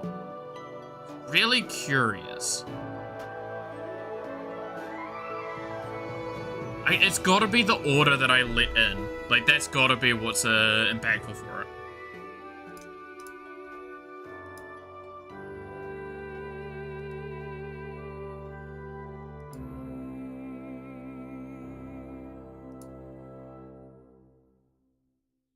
Well, like I said, though, I'm gonna have to call it probably here, because it is 5.5 hours through, and I do have some stuff I want to make sure I sort out.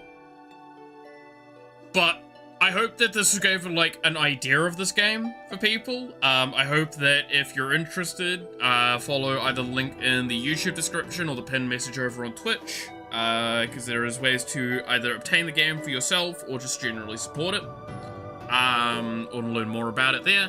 I'm gonna probably be playing this a little bit more again in the future. I'll be careful with, like, the timings of everything, because I understand that, like, this is taking up the Umemusume time streams, but, like, I really want to play more of this and learn. Because it's been... The thing we had with playing Long Live the Queen on stream was, again, I went into it with knowing avenues and knowing a lot of stuff, and then being able to look up stuff easily. There's none of that info available currently. So, we're in the stage of permeations upon permeations upon permeations to figure out, like, what is the correct thing to do where. That's why I say, like, I wouldn't actually be amiss. One of the things I could do is write down whenever a key event occurs after relevancy events, and then just random through every event and see what happens.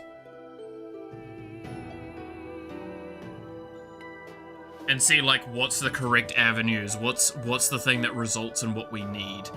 Because at this point in time, there's a lot that I feel like I'm missing out on. But it's really interesting, the plot that we've gotten so far, because we've basically indicated that... So, okay, the reason why I wanted to talk to that kid before, earlier, is because the time I talked to him... So, I've had him as my spiritual advisor, and then one time I talked to him to get his vote, he literally locked me in a fucking, pit, and I started glowing with light, which is the same kind of bullshit that the, Novian magic is. So, I'm like, hang on a fucking minute, that's really curious, and he's like, you're touched by the god of death, and I'm like, okay, there's a lot that I need to pull apart from this. So... there's a lot going on. They've done a very, very intricate and large-spanning world. I'm really curious to see where it all goes. But, again, it's the nightmare of how much there is to do and the potential of, like, an obscene amount of endings again. So I gotta do something about that at some stage. But, as I said, I'm gonna finish up here. So thank you so much for watching. I hope you enjoyed. You're awesome. Stay awesome. And I hope to see you again next time. Until then, bye-bye.